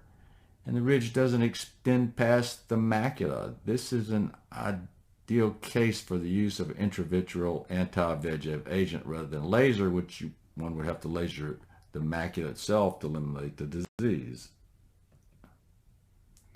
Now, let's talk about RLP regression. After laser, we know that the vessel width first decreases, sometimes in the first few days. The tortuosity of the arterioles then decreases, sometimes into the first week and the second week. After intravitreal anti-VEGF agents, the regression is more rapid, as the anti-VEGF agent binds VEGF in the vitreous immediately, unlike a laser, but there's higher risk of regression as the ischemic retina and activity in the retina may persist and produce additional VEGF and additional disease. There's discussion of a persistent avascular zone, PAZ, which can occur with RLP regression without treatment, or particularly after intravitreal anti-VEGF agents, and may lead to later peripheral changes, lattice, retinal holes, tears, or retinal attachment. It can be in the first year of life, first 2 or 3 years of life, or even much later in life. So RLP regression is increasingly important after anti-VEGF agents. Some patients after anti-VEGF agents, the entire retina vascularizes, but many they do not. First signs of regression are vascular, decreased plus disease, as I said, is more rapid after anti-VEGF agents than laser, and thinning and whitening of the neovascular tissue. We mentioned the peripheral avascular retina. Persistent avascular retina is prone to retinal changes and further complications. How do we manage a persistent avascular area? Does it require laser treatment? We don't have answers for all those questions, but many are increasingly applying laser if the retina does not vascularize fully. Reactivation of RLP may occur weeks, months, or even years after intravitreal anti-VEGF agents. The incidence of this reactivation is not known, likely 30 to 50%. Most commonly occurs age 37 to 60 weeks, but can occur much later. The signs of reactivation: a new demarcation line, new stage 3 or new plus disease. The reactivation can be at the old demarcation line or a new, more peripheral demarcation line. The vessels are often very difficult to visualize. As you can see here, not seen easily here, seen well on fluorescein angiogram. RLP reactivation may occur after regressed RLP, as we mentioned. This is an article that was quite disturbing on the right. Late onset retinal findings and complications after untreated regressed RLP. None of these infants fit the criteria for treatment with laser or anti-VEGF agents, but they did not regress completely. This article included 203 patients, average age 34 years, ranging from age 7 to 76. 30% had retinal attachments, 54% had lattice, 34% atrophic holes, 30% retinal tears, and 12% retinoschisis. And this is an example of persistent peripheral changes, lattice, pigmentary changes, holes that can occur. Now, the persistent avascular zones we mentioned can occur with RLP regression without treatment after intravitreal or anti-VEGF agents. With adequate laser, this is not a problem. As we mentioned, can lead to later peripheral changes.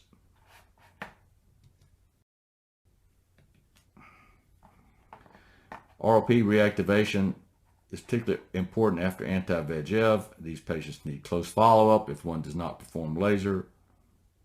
And the reactivation may not progress through the normal sequence of stages of acute disease, and you may have recurrent vascular dilatation, tortuosity, and you use, again, plus or pre-plus for the reactivation.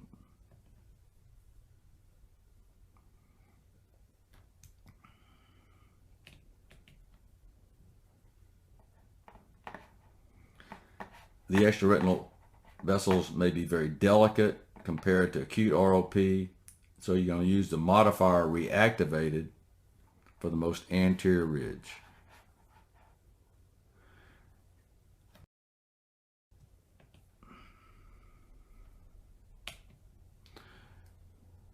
Laser versus anti-VEGF agents. Still a discussion worldwide. Laser is still very effective for most ROP. Eliminates a source of excess VEGF production by obliterating the avascular retina. This was a presentation we gave to the National Pediatric Ophthalmology Meeting in the United States. Treatment of ROP in infants weighing less than 500 grams at birth.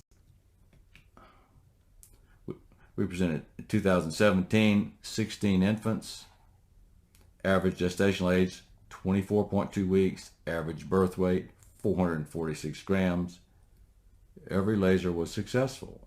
However, since that time, we've seen aggressive posterior ROP that does not respond to laser and is treated best by anti-VEGF agents. And Ukraine will increasingly see, once recovery begins, more and more smaller babies with more aggressive disease. What are the indications for anti-VEGF agents? Well, I would suggest very posterior aggressive disease. Anti-VEGF agents have become the treatment of choice for this type of disease in RLP in the United States. As we mentioned, anti-VEGF works more quickly, 24 to 48 hours rather than days. Increasingly, most centers now treat with delayed laser 3 to 10 weeks later. We treat these before they leave the NICU because we live in a very rural state and transportation is often difficult for many of our patients. Advantages: more rapid treatment, less induced myopia because less laser is ultimately applied. Disadvantages: most anti-VEGF agents suppress systemic vascular endothelial growth factor for up to 12 weeks. During this time, the brain, the lungs, the kidneys, and other organs are developing, and impairment of vascularization can impair these organs, particularly the brain. Most likely, there's increased disability, cerebral palsy. This slide shows a graph of systemic suppression of VEGF from bevacizumab or Avastin. The serum levels in the IV Avastin group were about 50% of those in the laser-treated group. These are the two different doses of Avastin with suppressed systemic VEGF levels, and these are the laser. Aflibercept or Eylea is a new agent, but still suppresses systemic VEGF. In this article, Eylea, aflibercept, suppressed VEGF even more than Avastin, and as you can see, ranibizumab or Lucentis had only brief suppression of systemic VEGF. So what we consider the ideal treatment of aggressive RLP: inject intravitreal Lucentis, ranibizumab 0.25 milligrams into each eye. If the disease reactivates and is posterior, you can safely re-inject without fear of additional suppression of systemic VEGF. Once the vessels grow into zone 2, laser can be applied. So Lucentis is definitely much safer than Avastin or Eylea. I know there's concern about cost, as there is in the United States. There are some biosimilars available. We don't at this time have enough data to use those, but we should be following those developments. Recent editorial by one of the U.S. experts on RLP comparing low doses of Avastin intravitreal versus normal doses showed there was twice as much severe disability with normal dose Avastin than very low dose Avastin, showing that the usual doses injected intravitreally probably do cause cerebral palsy. This is a recent article from California Outstanding Medical Center in which they treated 34 neonates, 68 eyes, mean gestational age 24 weeks, mean birth weight 657 grams. None of these patients progressed to stage 4 or 5. Refractive results were impressive. High myopia, only 7%. Emmetropia, no glasses, 39%. Low hyperopia myopia, 22%. Some patients did need treatment after intravitreal Lucentis before they had the laser. Sometimes the first injection was done at age 34 weeks. In 18%, there was a second injection at 42 weeks. 82% had a laser, average 43 weeks. 10% additional laser, age 46 weeks. Summary. I reviewed the standard disease classification essential for advancing clinical care and research, and we need to all try to adhere to this classification for communication to one another and better treatment. The key changes: posterior zone 2, the notch extending into zone 1, classification of retinal attachments A through C, plus disease seen as a spectrum, the new term aggressive RLP replacing a PRLP, the forms of RLP regression and reactivation after either anti-VEGF agents or regressed RLP. And the goal, of course, is improve our quality and standardization of RLP care worldwide and provide the foundation for improving clinical care and research in the future. And I want to acknowledge Michael Chang, who was on the committee, who shared some of his slides and helped me with this lecture. Thank you very much.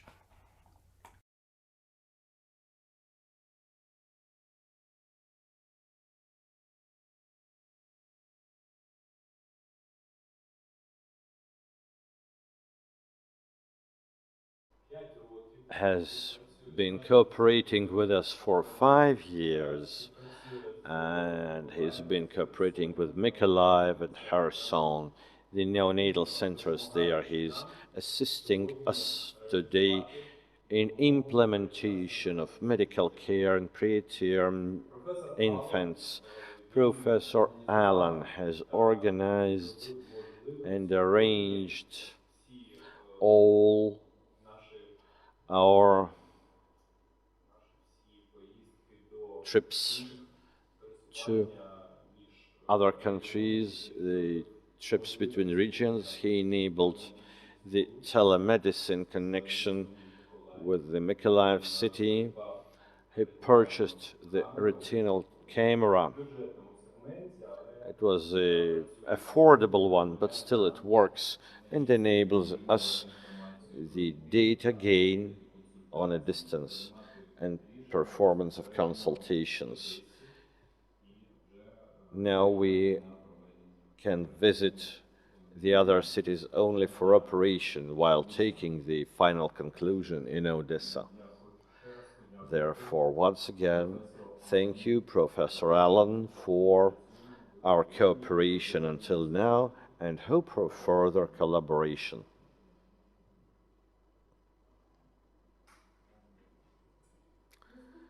The next report, modern approach to surgery, orbital and periorbital areas. Reporter, Chief Researcher of Ophthalmology Department, Svetlana Tronina. Dear colleagues, I'm sure that what we do every day is close to art, and to take decision on treatment measures, it's a creative process, but it is based on concrete, certain circumstances, and our decision has to take into account nosology, which is treated, which sometimes requires operative treatment, also individual peculiarities of a patient, like age. Yes, we have to use any available opportunities of surgical techniques. We have analyzed a big group of children of different pathology of orbit and periorbital area. Those were children with tumors, blepharophimosis, subatrophy of the eye. What principle did we base on all the nosological forms. We are trying to explain hemangioma, capillary hemangioma is a very widespread kind of tumor, beneficial one. Mostly it doesn't require treatment, but in orbital location it can cause consequences like secondary blepharoptosis or others, making conditions for occurrence of severe conditions for development of the vision organ and deep obscurational amblyopy may be its consequence. So we have elaborated tactics so that removes totally the orbital tumor in very small age, and this surgical tactics allows us very quickly to eliminate embryogenic factors already in early post-surgery period. Blepharoptosis goes away and deformation of eyelids also is reduced, so normal development of the eye is secured. We have published results of our explorations in Europe, in reconstructive surgery journals, and the same principle of total surgical treatment is used in another more rare pathology with pseudocysts. Here you can see a photo of a boy with this beneficiary tumor of the order, like pseudocyst. He had a sport trauma, so the lesion formation was removed and the boy was completely healed. In case of malignant tumors, to conduct surgical stage of treatment with further X-ray and polychemiotherapy, they create conditions for high opportunity to heal the children completely. Even in case of orbital sarcoma, according to our data and to the literature, the efficacy of such operations reaches almost 80%, which is secured by many stages, including well-organized surgical treatment stage. In case of malignant orbital mesenchymomas, additional diagnostics has to be done. Recently, in our university, it has been organized by our famous professor Witt, who unfortunately passed away recently, but the diagnostics used by him gave us the reason to correct the volume of use of cytostatics and very early ray therapy and polychemotherapy. In this case of this boy with malignant mesenchyoma in orbit, you can see pre-operational stage, his stage during polychemotherapy. In the second photo, he lost some of his hair as well. And the last photo shows 10 years of follow-up. The boy is fine now. If we plan such massive surgery, prophylactics of infectional complications is of key importance, and in this case we have to use special sterile tissues, antibiotics with wide bacterial spectrum, azithromycin 1.5%, characterized by after the usage of 3 days of this antibiotics, like in pre-surgery period, it is accumulated and is kept in tissues for several weeks. That is really comfortable because after orbital interventions, some days we do not make any tamponage of the children, any bondages. So that's why enough level of accumulation of such antibiotics is really important. In post-surgical stage, we use dexamethasone, one of the most effective corticosteroids to fight inflammations. The most complicated type of blepharoptosis is blepharophimosis syndrome, and although it is surprising, the principle of simultaneous treatment was at the base of the method of treatment of this disease. Simultaneous correction of all the components of the symptom, epicanthosis, contraction, and the others. This combination of simultaneous treatment is 97% effective. The stage of resection of hyperplastic part of the, which is a symptom of blepharophimosis, also contraction of internal linkage of the lids, and at the end stage, at the final stage, we conducted skin plastics with the displacement of part of skin. The basis of cosmetic result as well as functional result, because in the end we obtain great improvement of elevation of the upper lid, but the basis for all these achievements is normalization of topographo-anatomical peculiarities which are characteristics of blepharophimosis.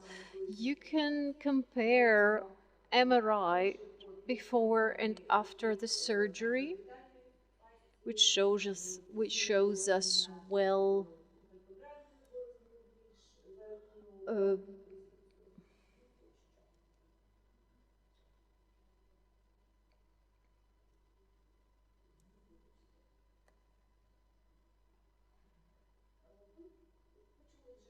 you have heard from Nadia Fedorivna that use of autological tissues is really useful for different types of reconstructive surgery. So we are using this method for restoration of lower wall of the orbit in case of breakage.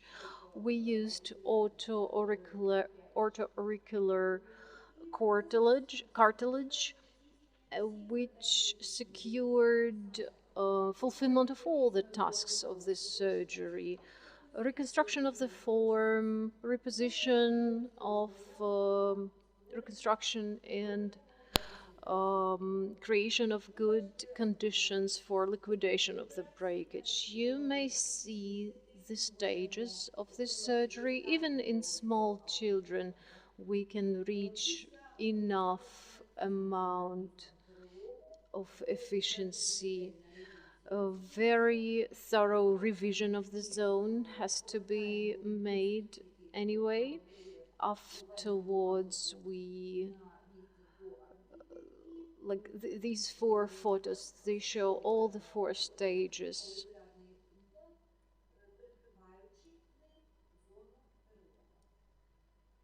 The implant has to overlap the breakage zone.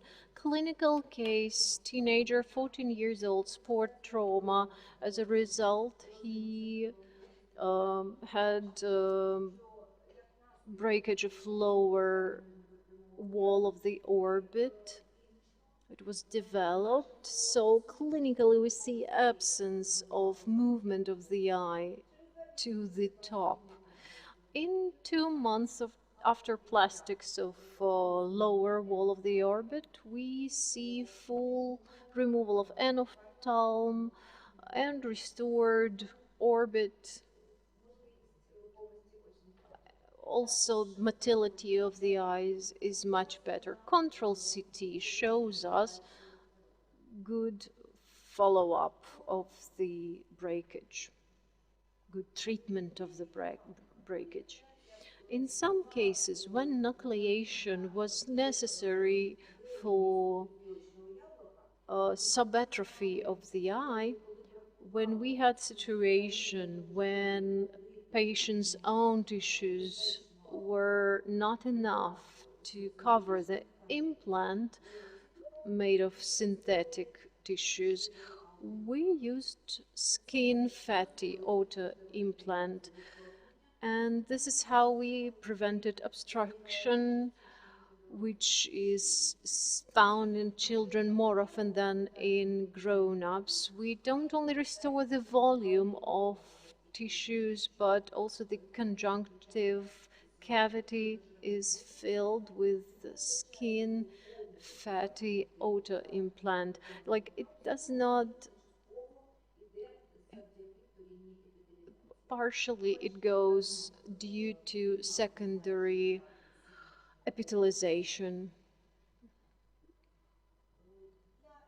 This children of smaller age, for them we develop special modeling because it is not always that we had opportunity to take thick enough skin fatty fragment. But thanks to this modeling, a flat implant turned into more spheric-like implant, comfortable for implantation. So here you see that the implant is already placed in the orbit, and the capsule and the conjunctive has been already sewed to the surface of the skin and fatty implant.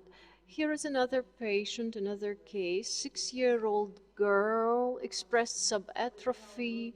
We have compared the nuclear eye size and the implant which was placed into the orbit in 2 months after the interference. So the MRI, the control MRI, shows enough volume without dissolution of the implant.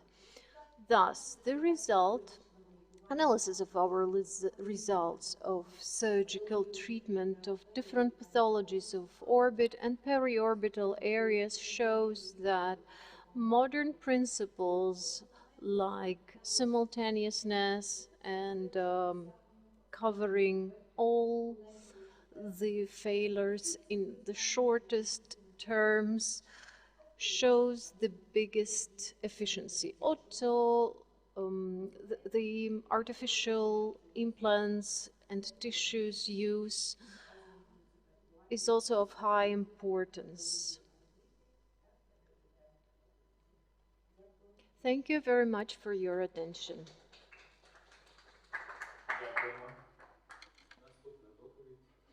The next report from group of authors of the Institute Bratishka Dovgany.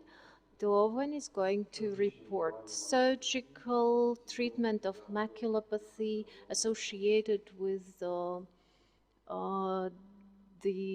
ocular nerve disc.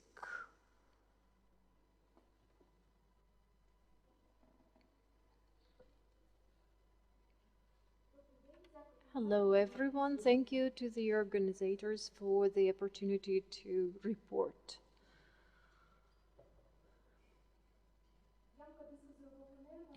The optical nerve hole is a really rare disorder.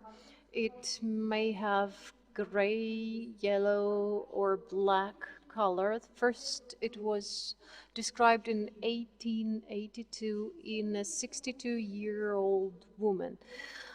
The frequency of these cases is 1 to 10,000. Mostly this disease has no symptoms, but up to 75% of the cases may be associated with misplacement of macula and other parts. Mostly it may be one lateral, but sometimes bilateral as well. Anyway, it can lead to poor visual acuity.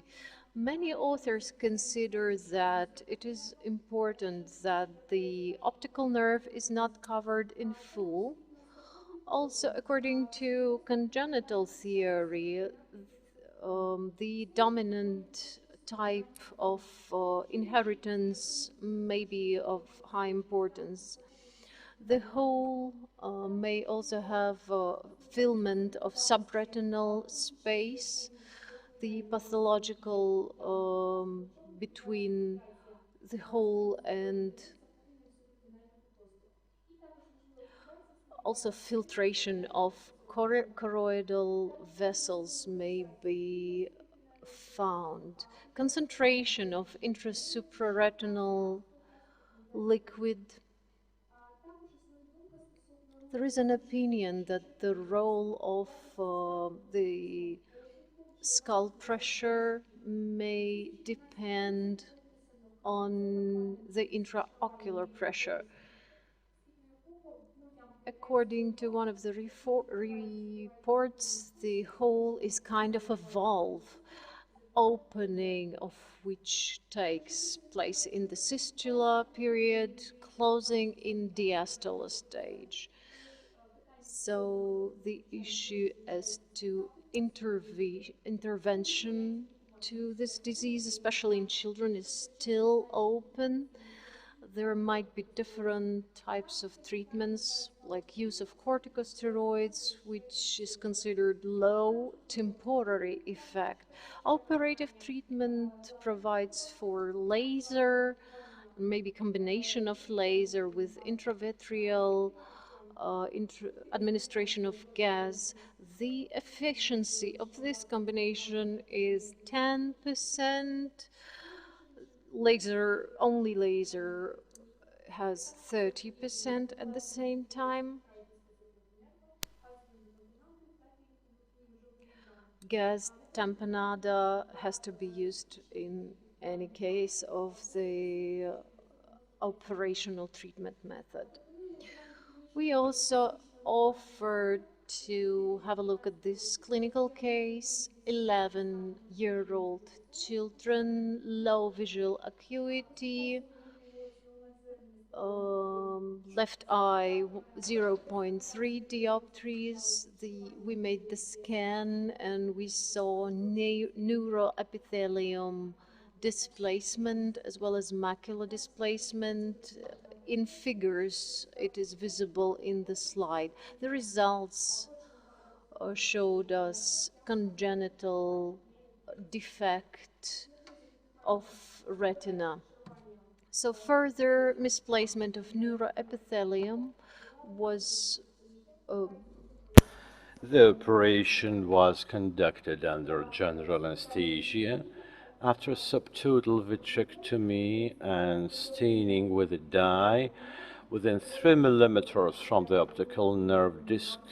The internal membrane was dissected and covering the fossa with the fold of the membrane.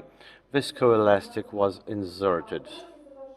The operation was finished by the gas introduction with further position head down for 2 weeks.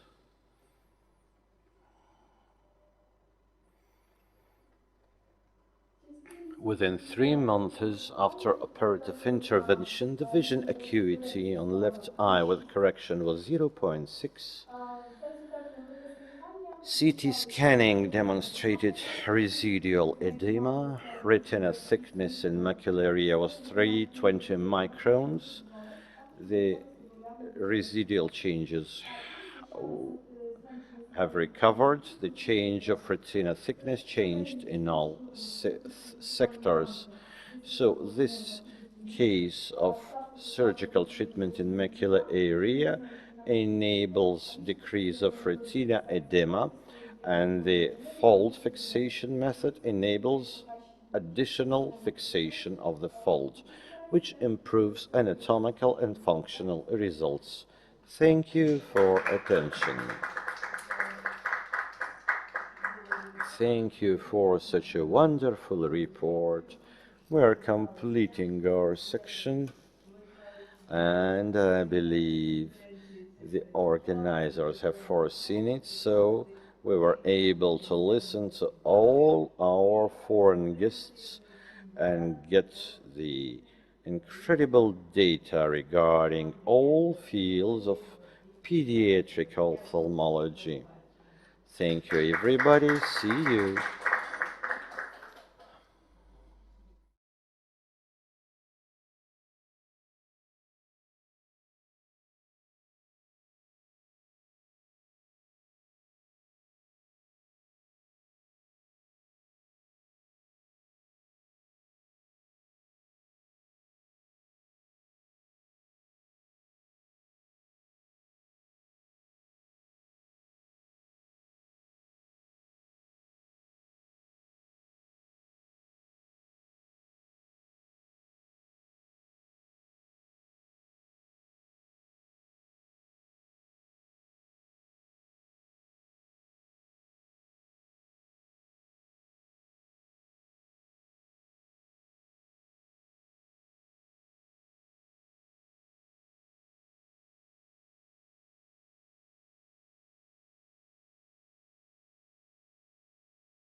Continue, and our session keynote lectures. At first speaker is Ahab El Reis from Cairo, Egypt, with a lecture about management of pediatric retinal detachment. So, Ahab, welcome, please.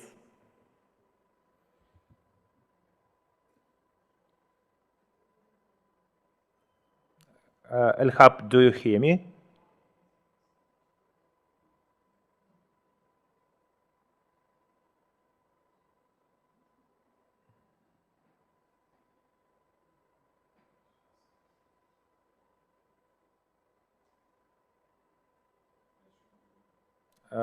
Elhab, hi.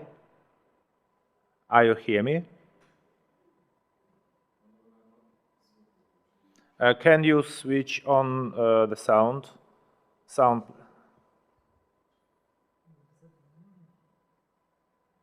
Постучаться к нему как-то.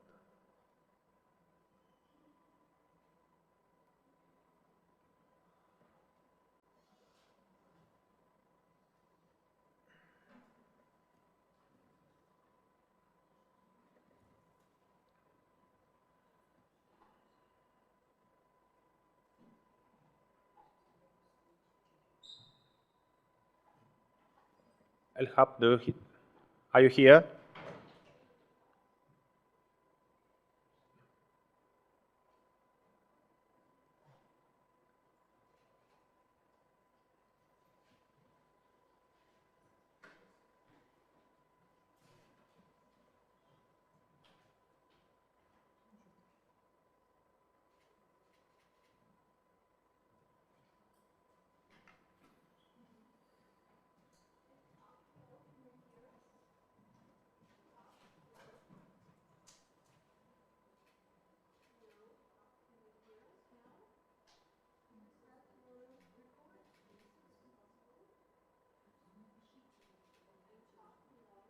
Can you check your sound, please? If you, yeah, can you? Он пишет что-то. Maybe.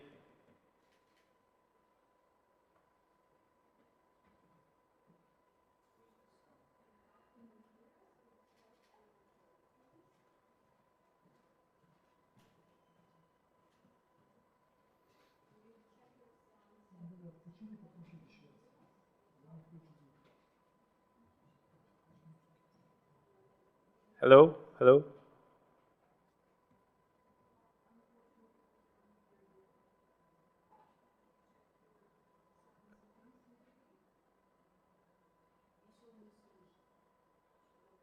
Он понимает, что у нас, я думаю, что он может сейчас тоже пробует что-то поправить самостоятельно, там он пытается настроить.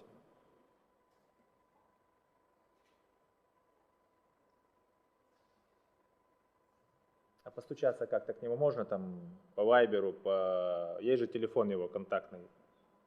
Если есть, нету у оргкомитета. Может быть, как-то, не знаю, по вайберу, по WhatsApp набрать. It seems that I can't hear you. Can you hear me at the audio? Yeah. Are you here? Okay, well, I don't hear you, but I'm going to start my presentation anyway. I'd like to thank the Ukrainian Ophthalmological Society as well as the Fedorov Institute for arranging this great meeting. And hopefully next year I'll be with you in person in next year's meeting. I'm going to start my presentation by sharing my screen. It says the screen is disabled, so I need to enable my screen, please.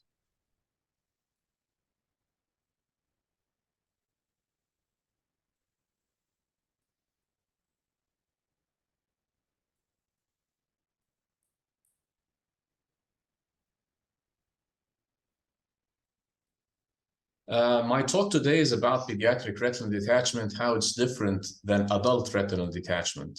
We will pass through different variations of forms of retinal detachment and just highlight the points, what is different. To speak about pediatric retinal detachment, there are four main points that I'd like to emphasize upon. First, the size of the eye and the sclerotomy site. The second point is vitreoretinal adhesions and hyaloidal attachments, and the lens issue, as well as PVR issue. These are four main points that we have to highlight that are different in doing pediatric retinal detachment than adult retinal detachment. Let's speak about the first point, which is the size of the eye and where we put our sclerotomy sites. The pars plana develops in the second trimester of life. A full-term baby will only have a 1.8 millimeter of pars plana, so it's different. You can't put a trocar beyond the 1 millimeter in a full-term baby, and it doesn't reach 3 millimeter before 6 months of age. So accordingly, whenever you see a retinal detachment according to the age of the child, you make your sclerotomies parallel to the visual axis to prevent the lens injury and at the same time avoid retinal injury. So at the age till 3 months of age, I put my sclerotomy at 1 millimeter, and only beyond 3 years, I can make my sclerotomy at 2.5 or 3 millimeters. So example, in this patient with ROP, for example, you want to do a lens sparing vitrectomy, you put your trocar cannula 1 millimeter behind the limbus, just make the cut, then pull the trocar and just push the cannula to the space that you want it, and you see where the cannula is. You can see it behind the lens and here to the retina to avoid doing lensectomy in a small age. Then you can put your instruments behind the lens and here to the retinal dragging. Now, all companies have made a pediatric retinal set, which is smaller than the adult form. Alcon have their own 18 millimeter trocars and 18 millimeter probes, which is shorter than the adult probes. Dork have their own system, which is 21 millimeters, which is much shorter as well. The second point is vitreoretinal adhesion and hyaloidal attachments. We have to know that in the child, the hyaloid is tightly adherent to the retinal surface in contrast to the adult. And if a PVD is in a child is a very traumatic procedure, and you have to be very careful. While pulling on the hyaloid, you have to look at the arcades. You don't want tears to develop in the periphery while pulling on the central area. So you have to go carefully and look all around while pulling on the hyaloid, because you can easily create equatorial breaks while doing the PVD. Look at this patient, for example. He has a tight hyaloid. Look, while detaching the hyaloid, what you have constant traction on the macula, and while detaching the hyaloid, you can easily create a tear like this if you're not careful while you're looking at the PVD expansion wave. Third point is the lens issue. The size of the lens compared to the size of the eye in a pediatric age group. And you have to keep in mind that the lens is very important for the visual development, especially in young age group. Keeping the lens is sometimes difficult when you're targeting a clean vitreous space, especially in small eyes. As well as correction of aphakia, if you decide to remove the lens, you have to keep in mind that it might cause amblyopia by itself. So it is a balance. When I'm going to remove the lens, if it's a must and I can't reach the vitreous base without sacrificing the lens. Fourth point is PVR issue. PVR is a higher risk than in adults, higher incidence than adult groups, especially with a growth-mediated response. And with a longer life expectancy, you should expect to see PVR in a child after detachment sooner or later. Longer complicated surgical repairs is also associated with bleeding, breakdown of blood-ocular barrier. That means high PVR. Still, we don't have drugs, a statistically significant drug that counteract the PVR in a child.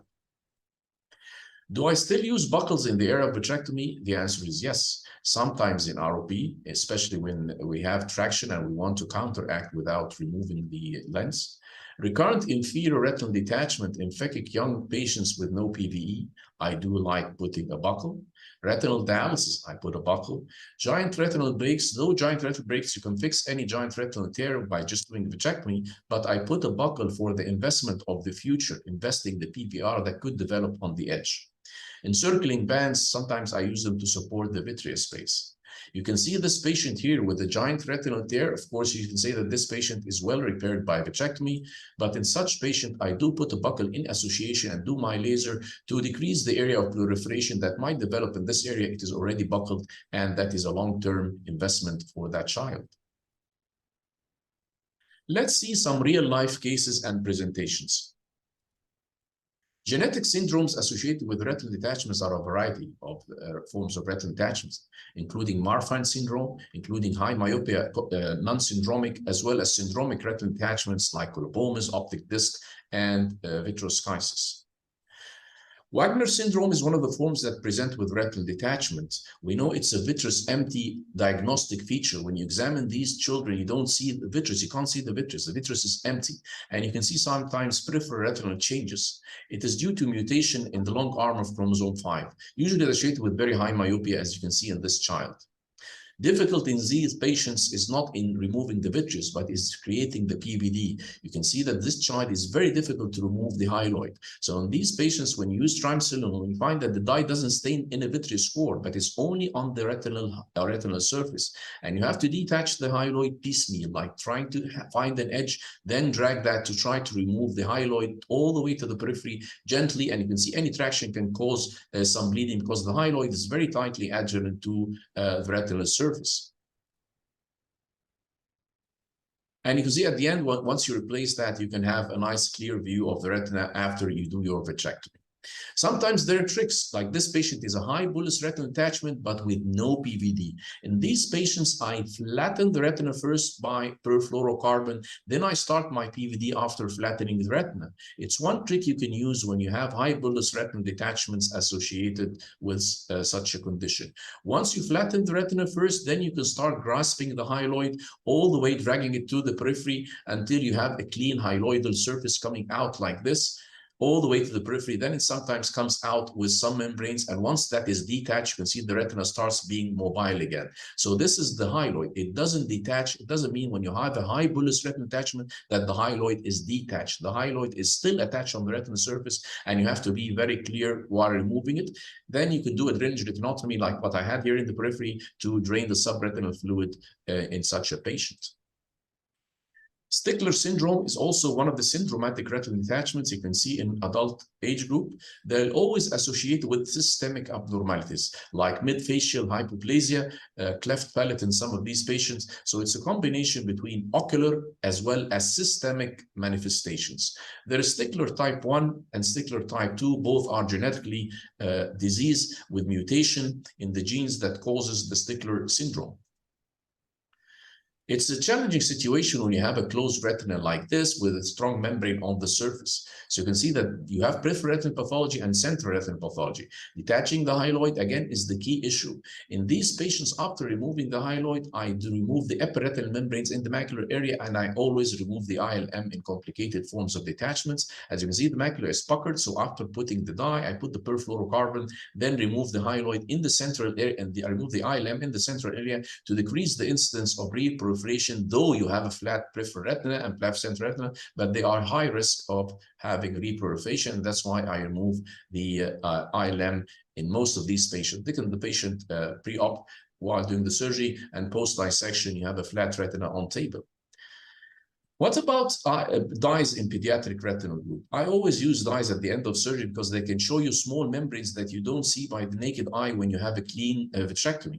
So in this patient here, you still have some hyaloidal attachments, but these are the sites of the membranes. These patients, as I said again, once I remove the hyaloid, I always remove the ILM to make sure that you have a clean retinal surface. And in such a patient, I'll do dual staining after removing the membranes. Then I will go to remove the ILM.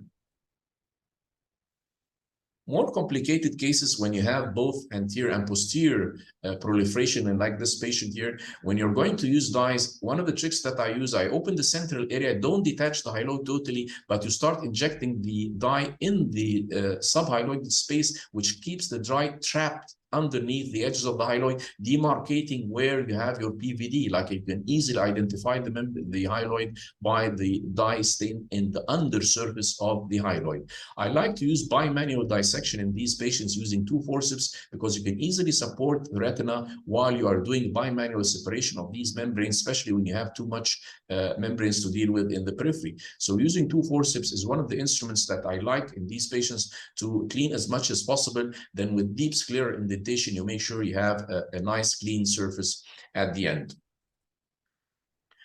You can see in this patient that has also facial abnormalities and very high myope.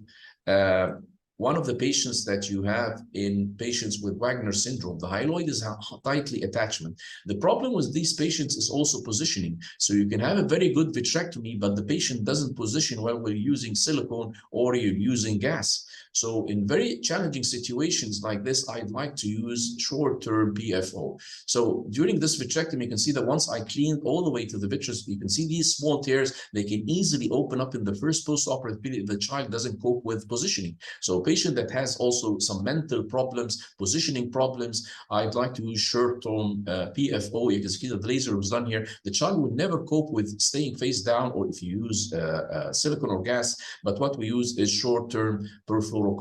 You leave it for 10 days and you can see that this is the pre-op and post-operative period, while the intraoperative, while the retina is flat here.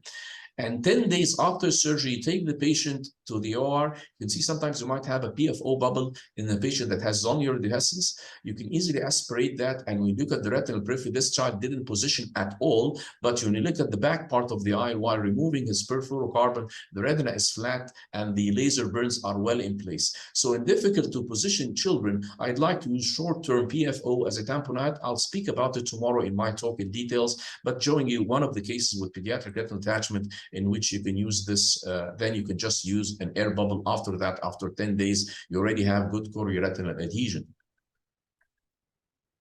In more complicated cases, like in this child here with Stickler syndrome, you can see the retina is a closed funnel, very complicated, and she has only one seeing eye, which had this problem to happen. So we had to operate. And with the complexity of the retinal detachment, you take some time, especially when these children are single eye, you try to give them the much possible success rate as possible. You can see the retina is totally closed. After opening up the central retinal funnel, I sometimes use viscoelastic first, so to make sure that there's no peripheral breaks, then put a bubble of perfluorocarbon. Then I go for a 360 retinectomy, removing the subretinal strands, using 2 forceps to clean the retina from the undersurface, then to clean the retina from the over surface using 2 forceps to start to open up the funnel, as you can see here. Once you flatten up the funnel, you can start stretching the retina, knowing the marks. This is the optic nerve. The retina still some membranes over the retina. Then I'll start dragging the retina and opening as much as tissue as possible to flattening it up. So this is the preoperative picture. You can't identify where the optic nerve is with extensive fibrous tissue. This is an intraoperative. While doing the procedure, you start locating the fovea and the optic nerve. Look at this blood vessel here, this arch here. This is 1 month post-op. You can see that's arch right here, and that's the edge of the hysterectomy. So you save some vision for these children. So no matter how it looks like, you should give them a chance to have some visual uptake. One of the second syndromes that I'm speaking about is the congenital X-linked retinoschisis. We have a mutation in RX gene number 1. Secondary complications are those to treat. When you just have retinal splitting or foveal splitting, there's nothing to do. But once the child goes into a stage of having complications like secondary retinal detachment, is a sign that we must intervene. So I'll show you this child with juvenile retinoschisis. He had a high bullous leaflet superiorly, occluding his macula. So if you leave this child with no surgery, he will go into definitely amblyopia. So what we did in this child, he doesn't have a total retinal detachment, but this is what I mean. He has foveoschisis with an upper leaflet that is covering his fovea. This child will not have good vision and will definitely go to amblyopia. So there is no detachment, but there is intraretinal schisis with severe upper leaflet. How do we manage such patients? We do what we call intraretinal drainage. So though we're cleaning the vitreous here, there is no obvious outer retinal breaks. In such patients, we inject first to push the upper leaflet superiorly.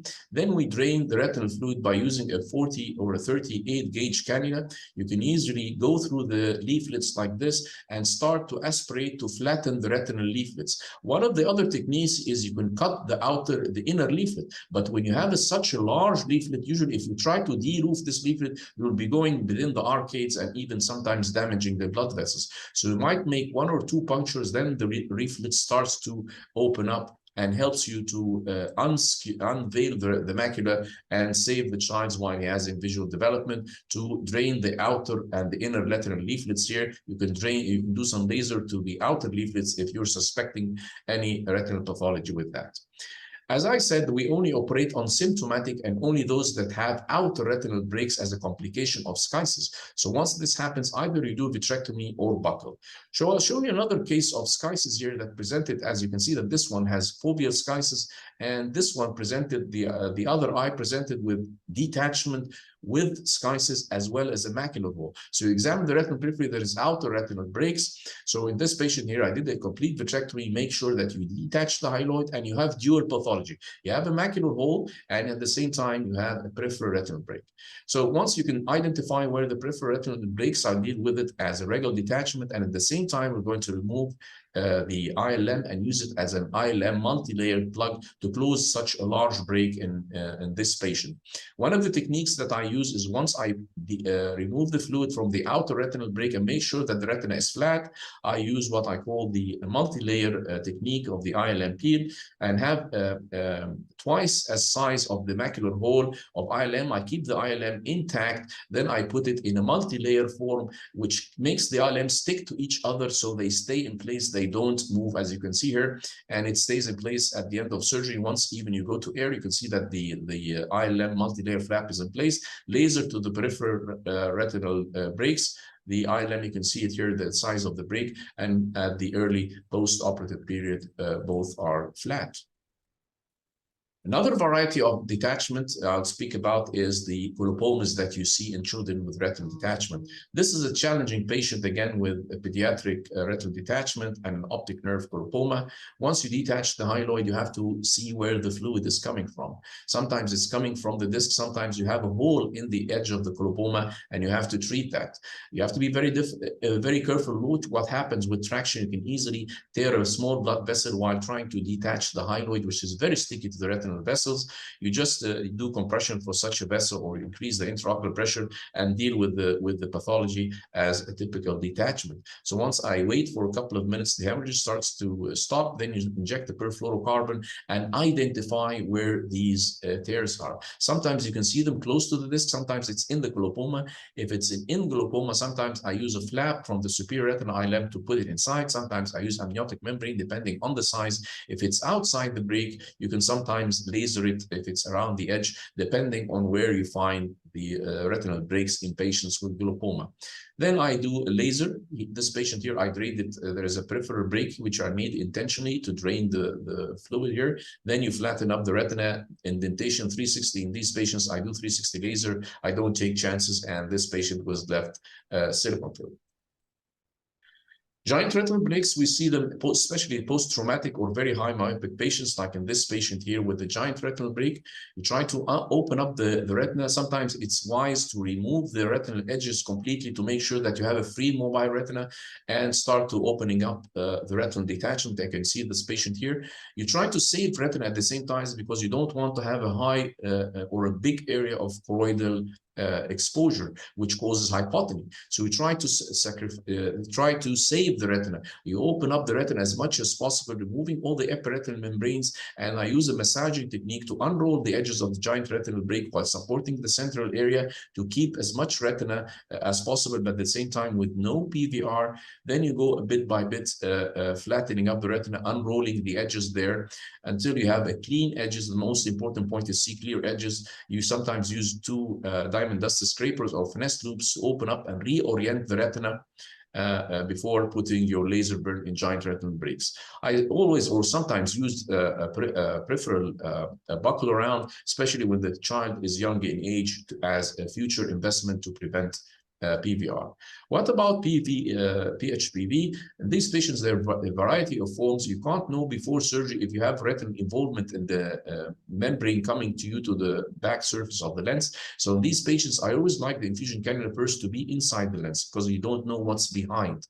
So what you happen is you put your infusion cannula in the lens, everything is inside the lens, then you start doing your vitrectomy later on. So I indent, make sure that I'm causing fluid flow inside the lens itself, identifying these bleeding vessels that you sometimes need to cauterize.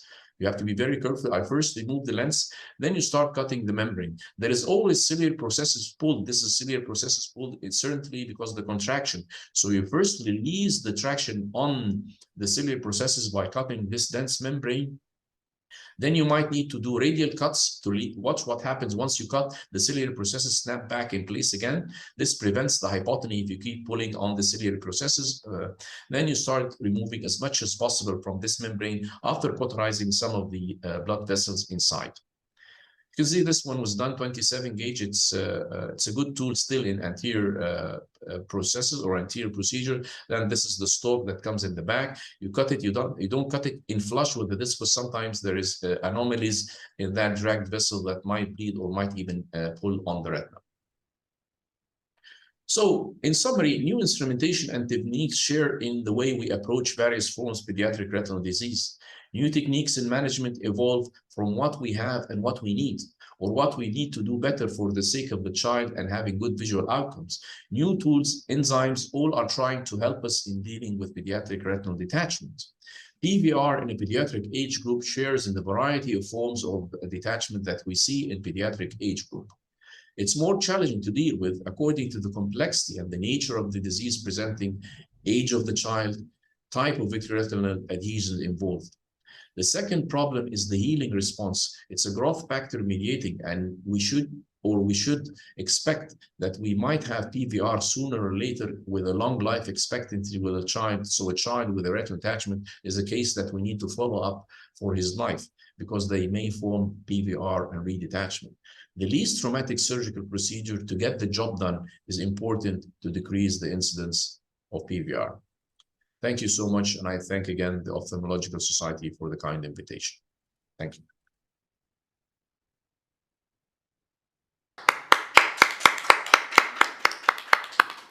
Thank you very much. So, are you here? Unfortunately, no. Yes? No. The connection still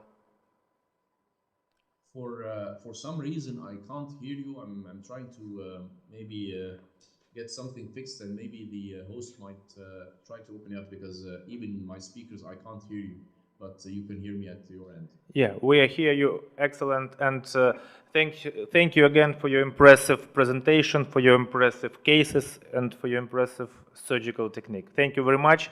And continue. I think I'll try to use a different sound system, but for the time being, maybe you can have the questions written from the audience until I try to figure out what's the problem with the sound.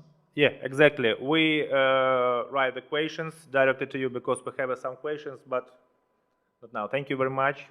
And the next speaker is Lukan Mishev from Bulgaria with presentation about 3D visualization, digital filtering, and intraoperative fluorescein angioscopy in vitreoretinal surgery. Hello, Dr. Hello, Lukan. can you hear me? Yeah, we are hear you. Perfect. Just a moment. Okay. Thank you for the invitation to present here. I will talk about the 3D visualization, digital filtering, and intraoperative fluorescein angioscopy in vitreoretinal surgery.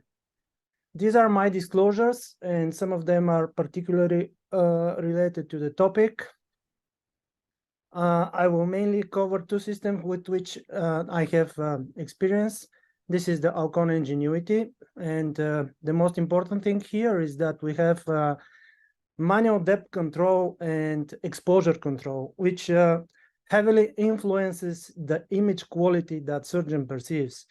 The other important thing is that we have two HDR sensors, meaning high dynamic range, which are paired with the high dynamic range screen, which is also important. This is the other system, C-Luma from Bausch & Lomb, the new completely digital platform. This is me in my operating room making the first human surgeries with the microscope, and it is equipped with two 4K sensors, and also it depicts in 1082 by 1080p on the 3D screen. Why we are talking about dynamic range, and what is dynamic range basically? The dynamic range is the ability of a single pixel from the sensor matrix to create meaningful image data in the lowest light conditions and in the highest light conditions. So you can think about it as a window of acquisition and ability of the sensor to see more image data. The human eye has 100 decibels dynamic range, and in the cinematographic world, the dynamic range is measured in stop.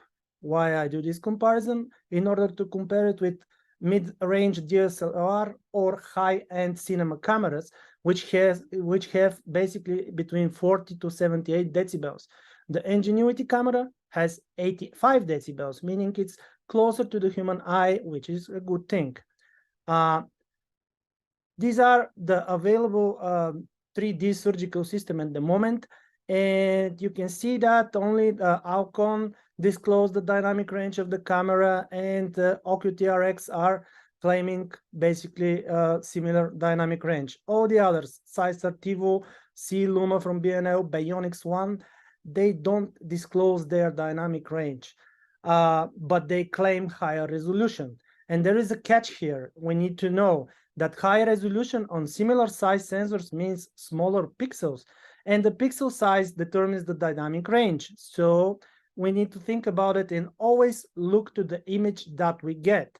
And what I mean by that is here on the left side, you see dynamic range clipping. These are the white spots which you might see over the surface of the eye. And on the right side image, you see a different system with a lower dynamic range, meaning that the area of the clipped image, the white spot, is larger. So this depicts the explanation of the dynamic range. There is another thing also important called instrumental presbyopia. meaning that when we are looking through the oculars, our accommodation multiplies or enhances the accommodation of, or the depth of focus of the analog microscope. And with the digital systems, we are independent from our accommodation, meaning that we are independent from the presbyopia, and this is far vision, and we have a consistent depth of focus of the microscope, which is important, especially for the surgeons in presbyopic age, like me. So here I will just show the ability to enhance the depth of focus, playing with the slider of the Ingenuity, and you can see the fundus vessels without any contact lens or any wide field viewing system attached to the microscope. So it's impressive. Also, in the past, there was some concerns about latency, and you can see how I play with the capsule here, and I wouldn't allow myself if there was a latency. Otherwise, I would create a PCR. So the issue with the latency, especially with the Ingenuity, doesn't exist anymore, at least in my opinion. So next thing I want to show is ILM enhancement filter. On the left side, you see the enhanced image. On the right side, you see the regular one. This imaging modality and comparison is achieved by mounting two Ingenuity systems on same microscope in order to be able to create a real-time comparison between both. Here you can see how the filtered image behaves under air. We know that we have a lot of reflections, we lose borders under air.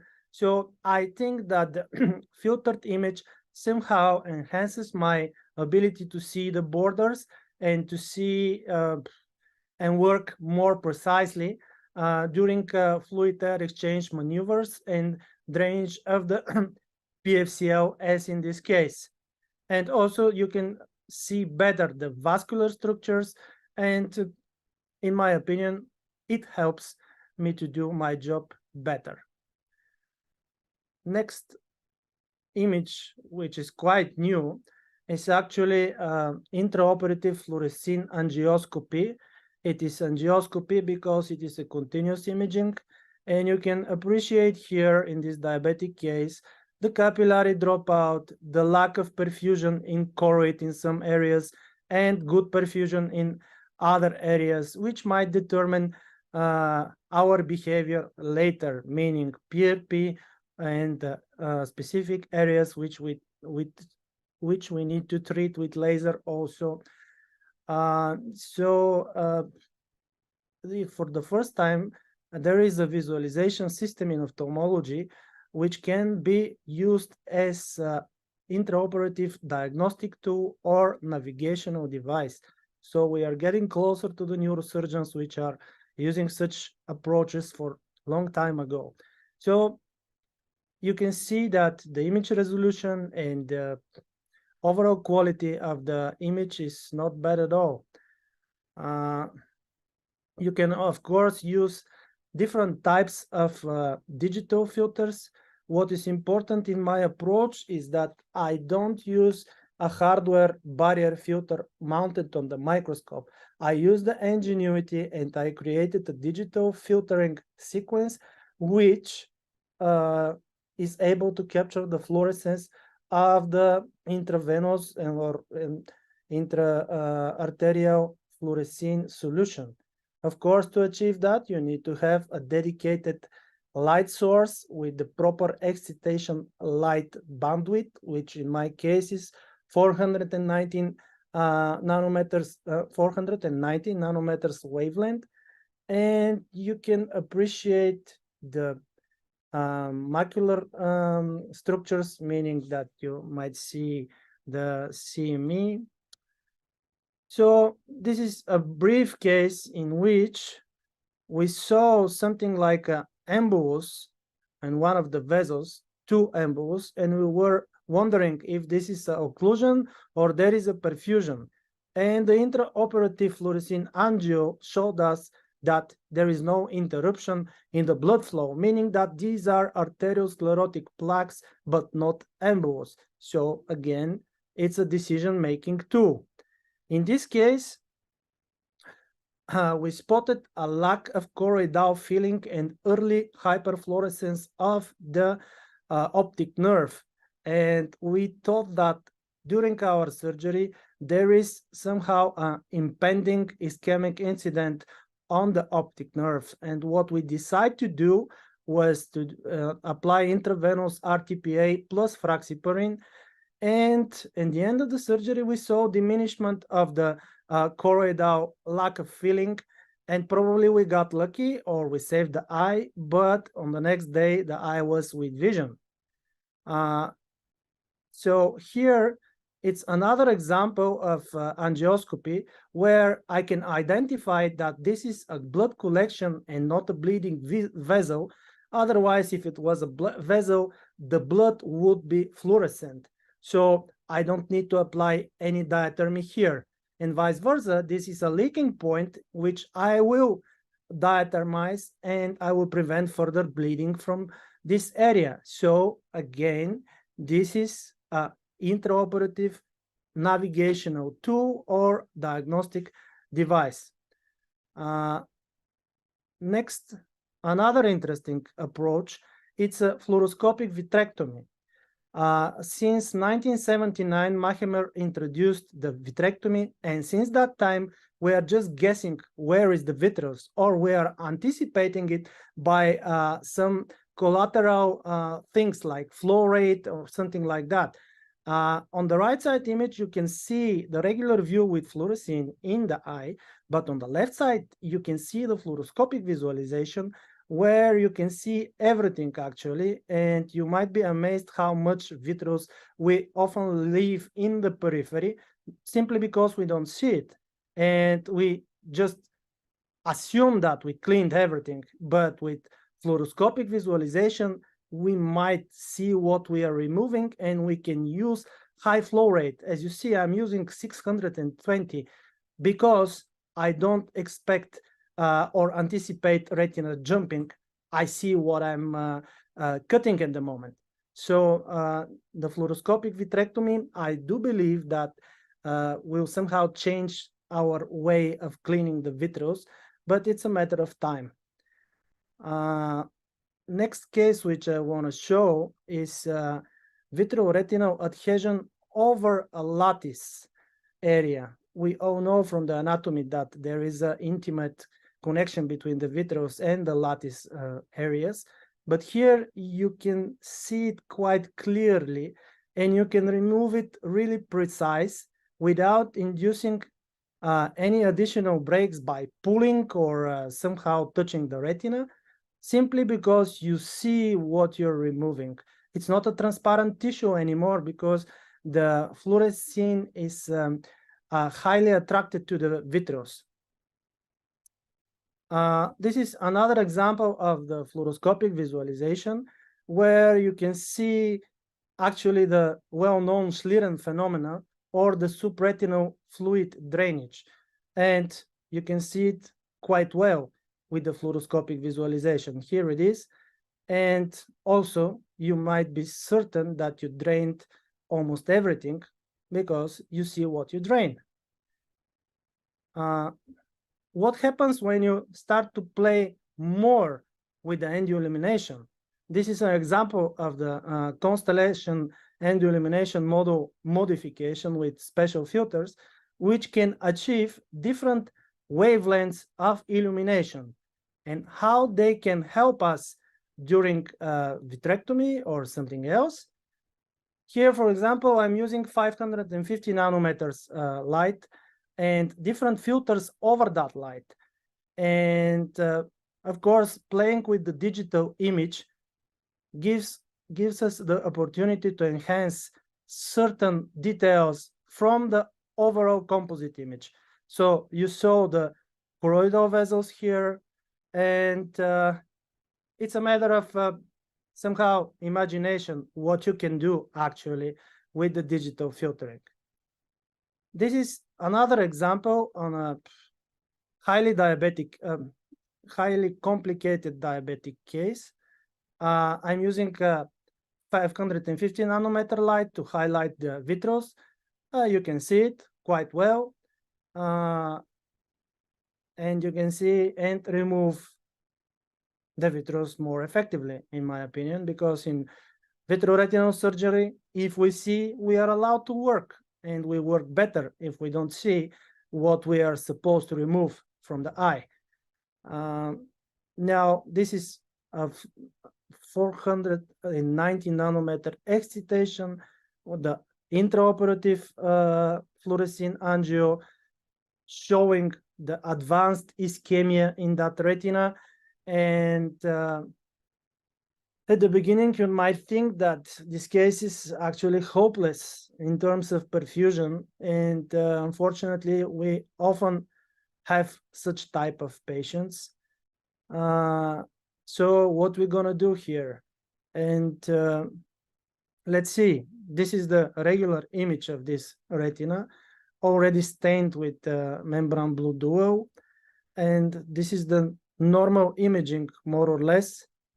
And this is autofluorescent filter, which proved to enhance the membranes.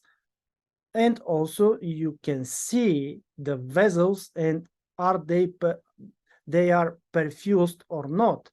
So we need to modify our way of looking into the ocular structures, because the analog view sometimes contains a lot more info inside, but it's not highlighted. With the digital filtering, we can suppress certain wavelengths and we can enhance others which might be useful for us during that part of the procedure. So in that case, you can see other type of filter. This is actually the IOM filter. And this is the fluoroscopic, not fluoroscopic, autofluorescence of the anterior segment, and also autofluorescence of the posterior segment, and me cutting one of these membranes.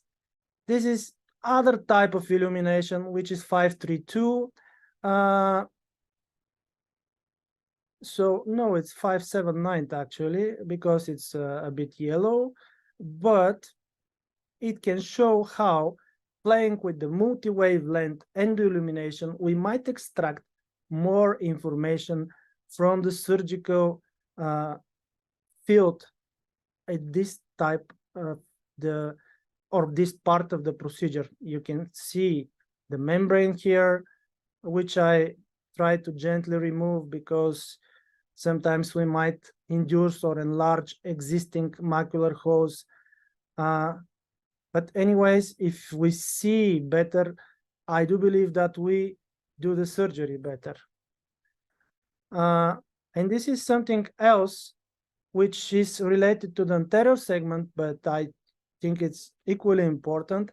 This is fundus enhancement reflex, in which you can see on the right side of the image how it increases the transparency of the pieces and the transparency of the cortex, also the contrast between the tissues. So this is something else that is quite helpful in anterior segment surgery. Sometimes it's helpful in doing cataract in hemophthalmos eyes because it enhances the fundus reflections, albeit they're somehow impaired by the existing blood there. This is a contrast enhancement filter for irrigation and aspiration. And you can see the comparison here between the both sides of the image. And lastly, here there is a visionary edit which shows area of interest filtering, because up to now I am filtering the older image, and albeit I enhance the area of interest, I lose a lot of details in the peripheral tissues. As you see here in the limbus and in the conjunctiva, the vessels are not like in the normal image. So the future will be applying areas of interest and filtering only that area. And the rest of the eye should look normal. I call this image fusion, and this is the next thing that probably Alcon or some of the other manufacturers should think of doing, because it will enhance our performance significantly. So you can see the differences here. Here it is. And last but not least, something important in our environment today, remote training and observation in real-time 4K. It can be done with certain types of encoders and decoders, and VR glasses like Goovis Pro, Avegant Glyph, and you can connect your Ingenuity directly to such encoder. And on the other side of the world, where another colleague has a decoder and connection with internet, can see exactly or similar image as you in the operating room. The only thing will be the internet latency as a difference. And of course, nowadays there are meetings organized in metaverse, and we share videos in 3D there. So this might be a new way of communication between the colleagues, or a new conference type of platform. And that's it. Thank you for the invitation to present here. Thank you very much for fantastic presentation, fantastic information, Dr. Lukan. So we have a Ingenuity system, but can board it not so fast. So I think we have a few questions from the audience. Maybe, please, colleague. So I have one question. So I start to use Ingenuity maybe 1 month, and I have some problems. First of them, I saw that you use chandelier illuminating system, yes, for your surgery. I use 3-port vitrectomy typically, and I have some aberration when my light falling to the metal or vitreal probe or forceps or something else. I see something light around, yes, and it's not very good. Can you say about your experience? Do you try to change it, or do you know the way how I can change this problem and solve it? This is related to the dynamic range of the system, as I showed on the previous slide. There is a certain level above which the sensor produces only white light, meaning that when you are close to your instruments, you reach the upper limit of the dynamic range. So you just need to pull up and keep the probe of your light more vertical, and to rely more on a reflected light than a direct light. Also, when you are playing with your slider, I would suggest starting in 30%. And if you don't have enough light in the posterior segment, you might increase it to no more than 50. And also it is related to the microscope which you are using, and for example, the biome. If you are using biome, there is a lens, the gold one, which will increase the depth of focus of the overall system. So for the light, keep it more vertical and not directly to shiny surfaces. And for the depth of focus, play with the slider, because it changes the depth of focus and the light amount, the exposure.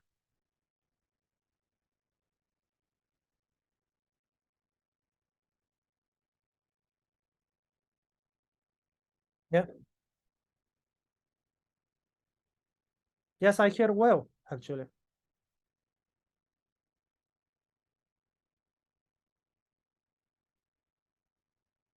Attention, but I'm curious how these digital filters are produced. I imagine that an LED light source is used in the system with like red, green, blue light sources, and then probably what I imagine is that the filter consists in a mix of those 3 light sources, correct? No. It's a composition between 2 components. The first one is the endo illumination. In my case, I use a xenon light source. And in the xenon light source, in the constellation, there are filter trays. They exist. In this filter trays, you can put certain optical filters just to filter the wavelength that you need. And that is the way you achieve the excitation light. And then to catch the image, you need to create your custom color profile in the Ingenuity software. And this is the second component. Okay, I see. So it's actually not just a virtual filter; it is a true filter then. True in the end illumination is a true filter, but the barrier filter, which needs to catch the fluorescence, for example, it's a digital filter. It's not a barrier filter, optical one, which you should normally put on the microscope to resemble a fundus camera. Fantastic. Thanks. Thank you, Professor Benano. And another question from the panel, from Yakov Gritsenko, please. Thank you very much for your interesting report. I have one question about cataract surgery. In your case, you show us using Ingenuity system in this and in the surgeons of posterior segment of the eye. I have a question. Do you ever performed posterior capsulorhexis using Ingenuity and your filters? And do you have enough focus depth for this procedure? Because I tried once to use Ingenuity system for cataract surgery, and for performing posterior capsulorhexis, it was very difficult to do it because I don't have enough focusing. Thank you. Yes, I have done posterior rhexis, and basically in that times I don't use any oculars at all, even for a complex anterior segment reconstructions. As I said in my presentation, it's absolutely important how you play with the slider, which controls the depth of focus on the camera. And if you are too open, meaning that you are above 50%, you will get more light and shallow depth of field. Also, it depends from the microscope which you are using, because the stereo base of the Zeiss, Leica, and Mueller-Wedel are different. You will have more depth of focus with the Ingenuity in Zeiss Alcon platform, which are the same, and less in Mueller-Wedel. I don't know what is your microscope, but you can play with the slider, and if you don't have depth of focus, you just need to close the slider, because in 30% open slider, only the Ingenuity system adds 21 millimeters of depth of focus, which is huge, and I think it's enough for anterior segment. So it's a matter of adjustment, probably. Thank you very much. Thank you, Lukan. Fantastic presentation. Thank you very much. And I know that Dr. Ehab have a possibility to hear us now. If it... Yes? Yes, I think I can hear you now. Okay. You have a great presentation and really impressive cases, impressive technique. So I would like to ask you about buckling. Do you prefer buckling and in some cases, and what in these cases? In what cases you prefer buckling? In what cases you prefer combined buckling and vitrectomy? Well, that's an excellent question. I still use buckles, of course. I especially use buckles in phakic young adults. A child that doesn't have PVD, you can still fix his detachment if there is no significant intraocular traction simply by putting a buckle around the eye. But if there's no PVD and extensive intraretinal traction of vitreous vectors inside the eye, then you have to interrupt the vitreous vectors, which means a vitrectomy. Again, if I leave the child phakic, then I know that I didn't remove all the peripheral vitreous or the vitreous base as I want to, which might also have breaks. Then I would put a buckle around the eye. To me, a buckle around the eye, though you can treat any vitrectomy, treat most of disease like giant retinal breaks or whatever, but a buckle for me is like an investment for the future. A child doesn't cope with the positioning. He doesn't come for visits as expected, especially when the first post-operative period, you can't put him in a position that you wanted to close an inferior break. So putting around a buckle around the eye would definitely help you or increase your success rate in flattening these breaks, especially in phakic young adults with no PVD. Thank you very much. And another question is about the tamponade. Do you try to use gas tamponade for pediatric surgery or for detachment surgery in pediatric practice, or you typically use silicone oil for most? Well, I personally like gas more than silicone. A child doesn't cope with positioning even if you put silicone inside the eye. But the gas, you will have enough surface tension all over the retina. Even if the child is sitting, if you go like putting a C3F8 or 15% or whatever, it will stay in the same size for quite some time. So it will close these breaks if you're using gas. The most challenging thing is the pressure. So depending on a child, like if I have a detachment in a child that is 1 or 2 or 3 years of age, that means that you have to take him to the OR to make sure that the pressure is okay if you're putting an expansile gas inside the eye, or even if you're putting an unexpansile gas, that you have to make sure that the pressure is okay. So measuring the pressure when you play around with gas, it's more sensitive. But to me, in most of the patients, gas is quite enough if you don't have too much traction or residual traction over the retinal surface.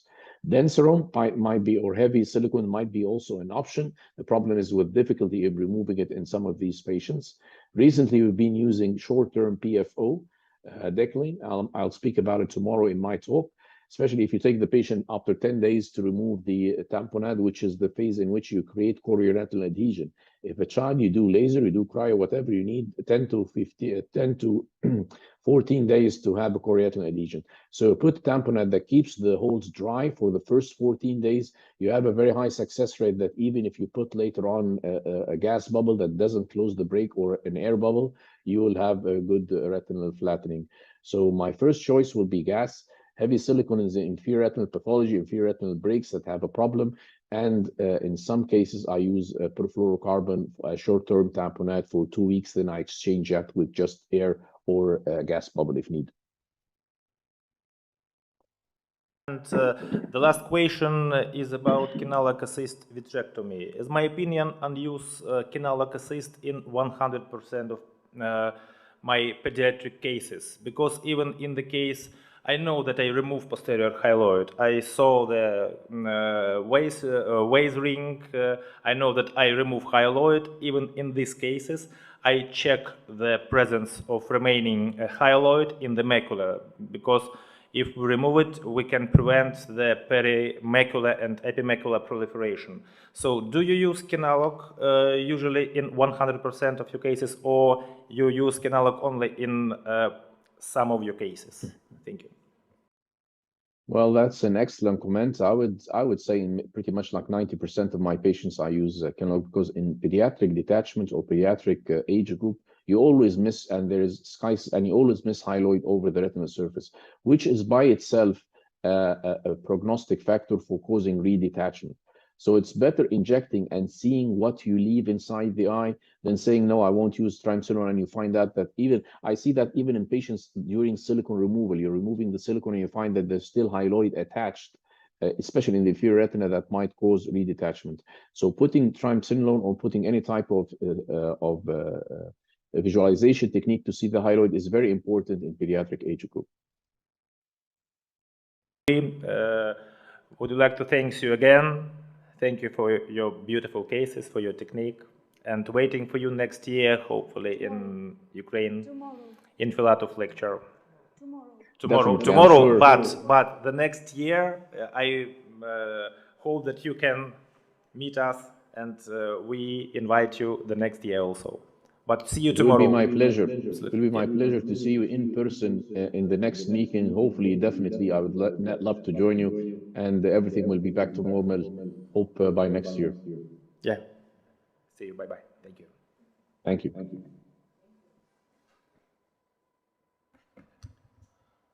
We have to continue our conference, and the next report will be the selection of proper mix techniques.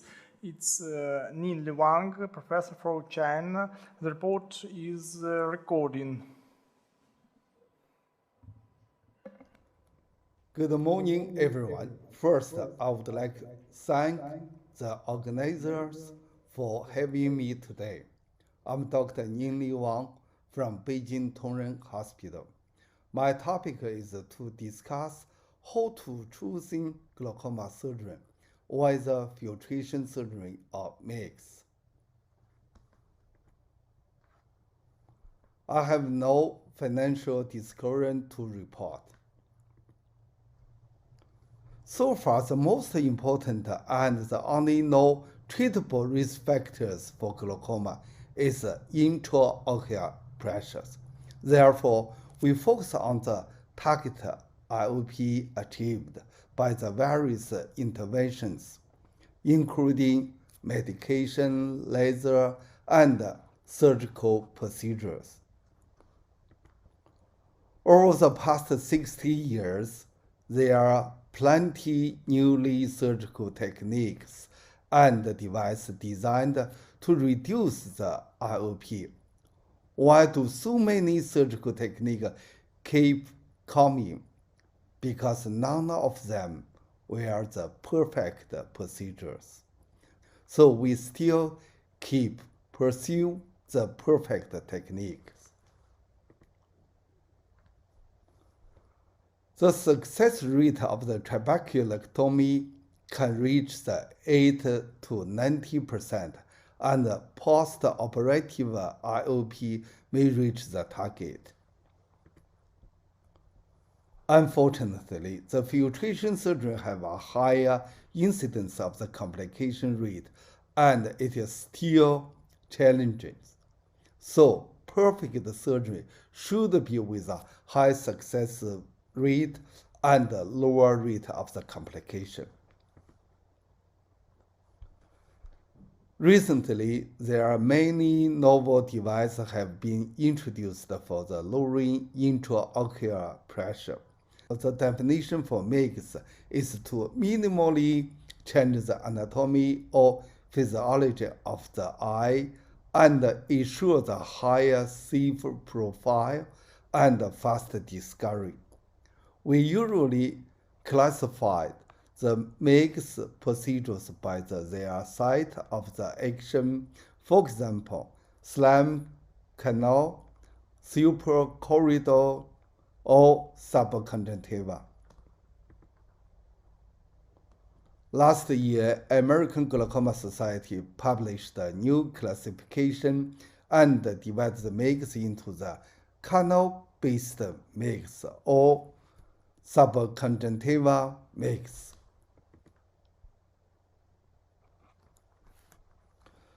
Corneal synechialysis for angle current glaucoma can also considered to be a minimal invasive procedure, and the target site of the action is in angle, so we suggest to add this procedure up into the whole picture of the MIGS. One of the classical minimal invasive procedure is the microcapsule-assisted trabeculotomy. This surgery has been proven to be a most effective surgical intervention in congenital and juvenile glaucoma patients. It significantly increased the success rate to about 80%. For patients with angle current glaucoma, which has the high prevalence in Asia-Pacific regions, there are so many high-quality evidence to show that the corneal synechialysis have been effective in intraocular pressures reduction. So in summary, the figures showed that the MIGS can reduce IOP in the mild to high teens, which was safer for mild to moderate glaucoma patients. However, for the patients with advanced glaucoma, the MIGS seem not the same indication. This table showed surgical procedures for glaucoma and their suggested personalized indication. We can see that for the young patients or patients with a mild disease and intolerance to topical medication MIGS can be suggested as a good option. We divided the aqueous humus autoflow resistance into 3 parts: angle, trabecular meshwork, and Slam's canal, and collector channel, and aqueous venous system. For the resistance portion, in angle is easy to determine, but most of the mix can only relieve the proximal resistance.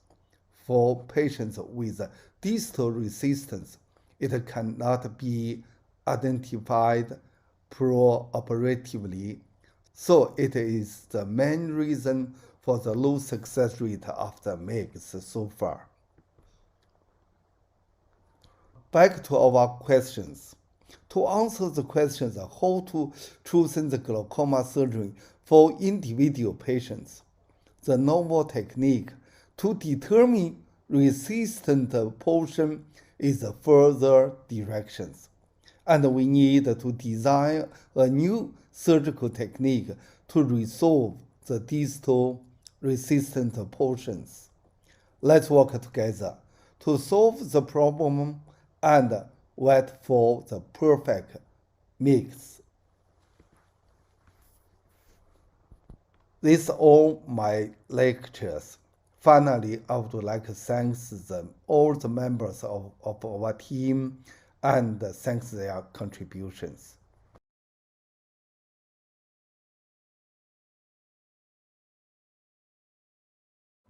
Thank you for a very informative report.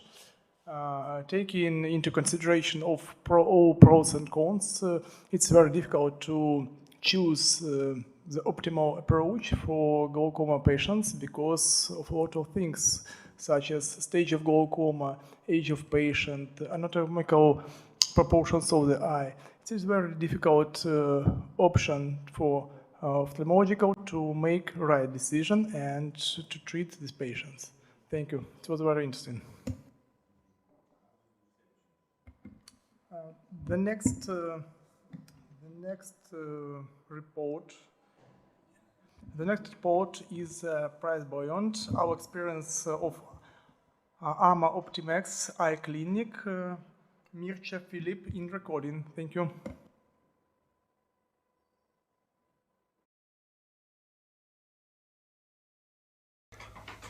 Price Beyond, or laser blended vision, is a more advanced option to treat age-related loss of accommodation.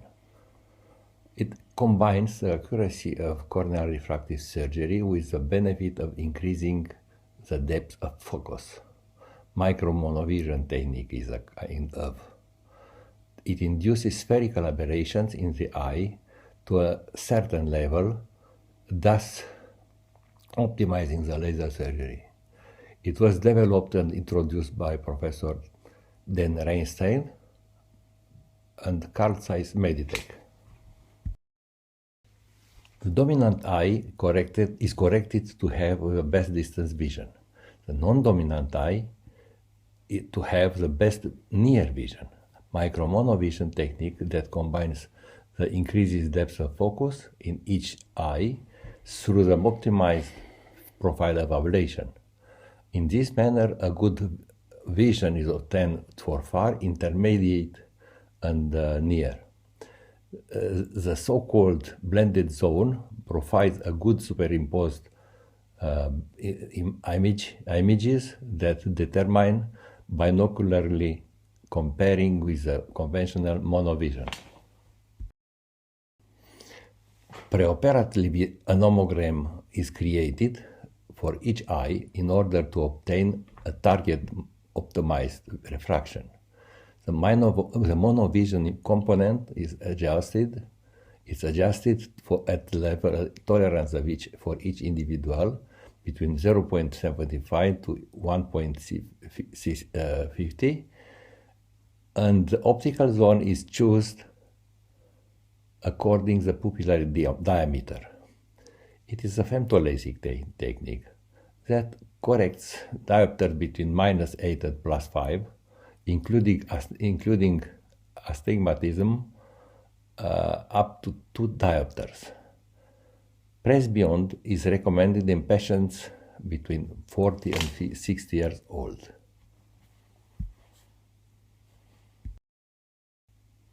This slide shows us the blend zone.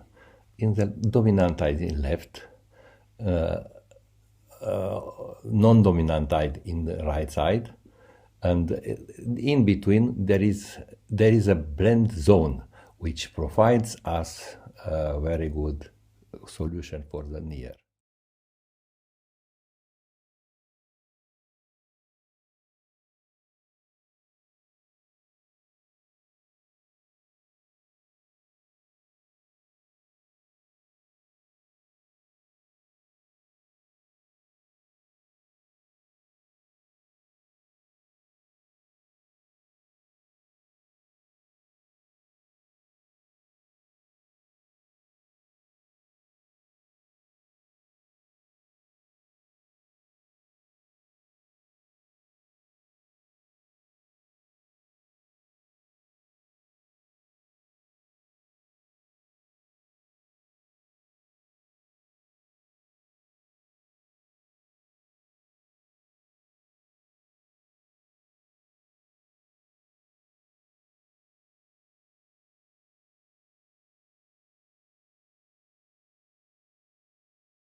These elements are very important for the success of the technique. Standard preoperative risk evaluation that we use for every laser refractive surgery is normal. Eye dominant test, monovision tolerance. Preoperatively, a thorough evaluation, personal and family medical history, complete and complex ocular examination and investigations.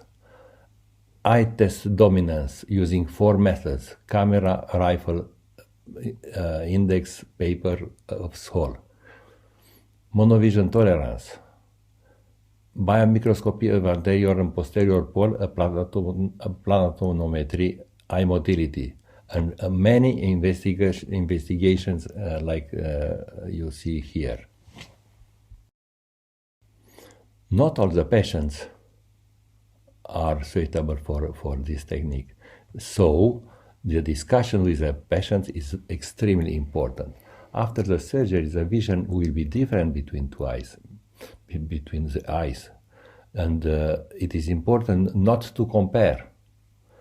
This is mandatory for the patient, and we have to explain them. Time period till the brain will succeed to superimpose the 2 images is different for each patient, between 4 to 6 months. Intensive visual exercises we need.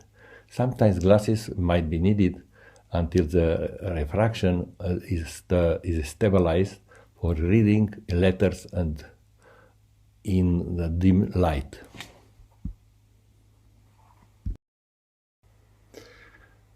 As our results, 182 eyes were operated since March 2019.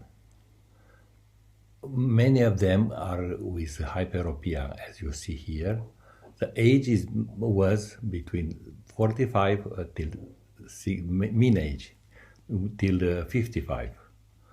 The follow-up is performed 1 day, 1 week, 6 weeks, 6 months, 1 year. Till now, no enhancement was needed so far.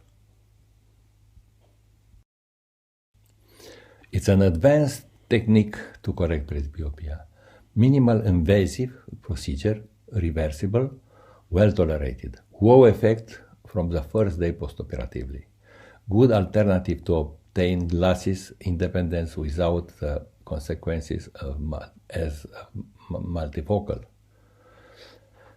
Rarely unstable vision, glasses might be needed for the healing period until the refraction is stabilized. 97% of the patients will be perfectly adapted after 1 year. In case of cataract after the procedure, we can choose any type of IOL because in case of monofocal in both eyes, the effect of the presbyopia will remain. Patient selection and realistic expectations. The patient has to understand what happened. This means share time with the patient. Best candidate is a hyperopic and patient and presbyopia after or about 50 years old. Our good results recommend presbyopia as one of the best technique to correct presbyopia. These slides show us an article written in the highlights of ophthalmology by our team. Thank you very much for your attention and hope to see you somewhere soon.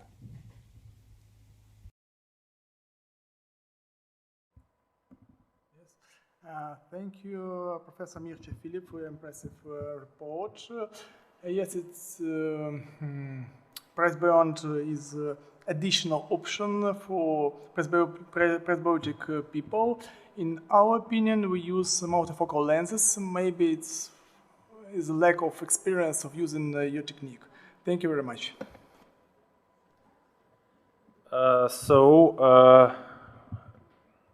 I would like to thanks for all speakers for participating in keynote lecture. It was a great presentations, a lot of new information, and I hope that the next year you can come to Odessa and be with us here. So thank you very much again, and see you in the future. Thank you. Thank you.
потом 3 слайда сразу, да?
Dear Mrs. Academician Pasishnik, allow me congratulate you and your prestigious staff on the occasion of today's significant event.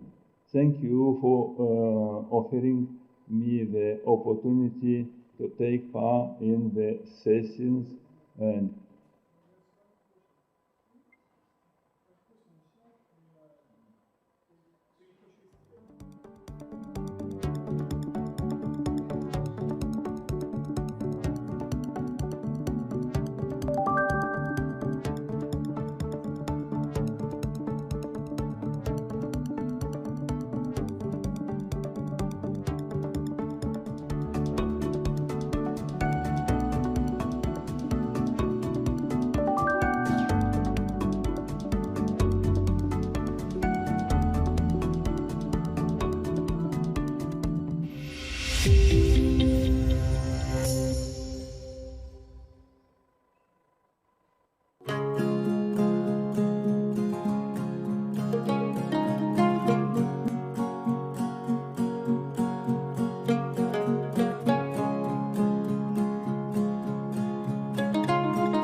Dear colleagues, professors, dear Mrs. Academician Pasechnik, allow me congratulate you and your prestigious staff on the occasion of today's significant event. Thank you for offering me the opportunity to take part in the sessions devoted to problems of diagnosis and treatment of ocular pathology. We are deeply impressed by the fact that being at VA, you do such great things. I have the honor to send you greetings and wishes of success on behalf of ophthalmologists from Moldova and our colleagues from Iași, Romania, who work forward to beginning a collaboration with you. You sincerely, Valeriu Cușnir, Professor, Doctor of Medicine. Thank you. Good evening from Odessa. It's time to start our section. We're very pleased to welcome our dear colleagues from Moldova and the first report, some aspects of modern treatment of uveitis. Dumbreanu Lilia. It's in recording. Hello, dear colleagues. I'm very glad to meet you again this year. Today, together with our team, we're going to present you a subject of interest for our department, namely some aspects of modern treatment of uveitis. It includes a group of heterogeneous diseases characterized by inflammation of the uveal tract, with the incidence of 17 to 52 per 100,000 persons, and the prevalence variable from 38 to 714 per 100,000 persons. It's responsible for up to 20% of legal blindness in both the US and Europe, and up to 25% in developing countries, particularly among the working age population. Depending on the etiology of inflammation, there are infectious and non-infectious uveitis. About its incidence in children, it's more likely to be in boys than girls, and in adults, it's more likely to be in women than men. The greatest part, there are non-infectious uveitis, both in adults, 91%, and children, 95%. And the infectious form is about 9% in adults and 5% in children. Topographically, anterior uveitis occupies up to 4%, panuveitis 40%, posterior uveitis 43%, and intermediate 66%. Being an immune-mediated disease, non-infectious uveitis can be associated with systemic diseases like juvenile idiopathic nephritis, ankylosing spondylitis, Behçet disease, sarcoidosis, tubulointerstitial nephritis, inflammatory bowel disease, psoriasis, systemic scleroderma, and reactive arthritis. Patients with non-infectious uveitis are at increased risk of developing glaucoma, cataracts, retinal detachment, uveitic macular edema, and finally, blindness. Our purpose was to analyze the therapeutic features and to identify the advances in the therapy of non-infectious uveitis. We have studied up to 450 articles from PubMed and Google Scholar using keywords non-infectious uveitis, therapy, corticosteroids, biological agents, and we selected 50 relevant sources which were considered representative. Here we present a list of them with some results and interesting facts. First one, there is a practice patterns regarding corticosteroid treatment in non-infectious uveitis, a survey study. 87 ophthalmologists were asked about this treatment, and two of the most commonly used remedies were dexamethasone implant, Ozurdex, and posterior subtenon triamcinolone, or Kenalog posterior subtenon. Regional corticosteroids were more commonly used as first-line treatment in more than 50% of cases of posterior uveitis compared with anterior uveitis. Respondents were more likely to use regional corticosteroids in more than half of cases of unilateral uveitis than in bilateral cases. The majority of respondents stated that they would avoid the use of regional corticosteroids in patients younger than 8 years. So these results demonstrate the more frequent use of regional corticosteroids in posterior uveitis, unilateral cases, and their avoidance in children. Overall, the variability of these responses highlights the need for regional corticosteroid use guidelines. Another study is about the efficacy of B-cell depletion therapy with rituximab in refractory chronic recurrent uveitis associated with Voiko-Yanagi-Harada disease. All patients received 3 infusions of rituximab. The follow-up period after initiation of the rituximab therapy ranged from 9 to 36 months. All patients achieved remission and visual acuity improved significantly. Rituximab provided control of inflammation. No rituximab-related complications were observed. In conclusion, rituximab is effective for the treatment of chronic recurrent refractory granulomatous uveitis associated with Voiko-Yanagi-Harada disease. Another study is about areas of agreement in the management of non-infectious chronic anterior uveitis in the UK. 26 of 38 invited specialists participated in the exercise, and responses rates were 100% for rounds 1-3 and 92% for round 4.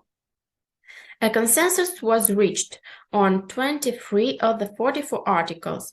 Items for which no consensus was reached included management at presentation, use of systemic and periocular steroids in children with severe disease, and the role of conventional steroids sparing immunosuppressants beyond methotrexate.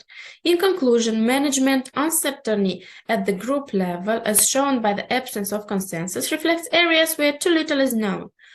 This study identifies case area for future research needed to ensure better outcomes for potentially blinding ocular inflammation in children.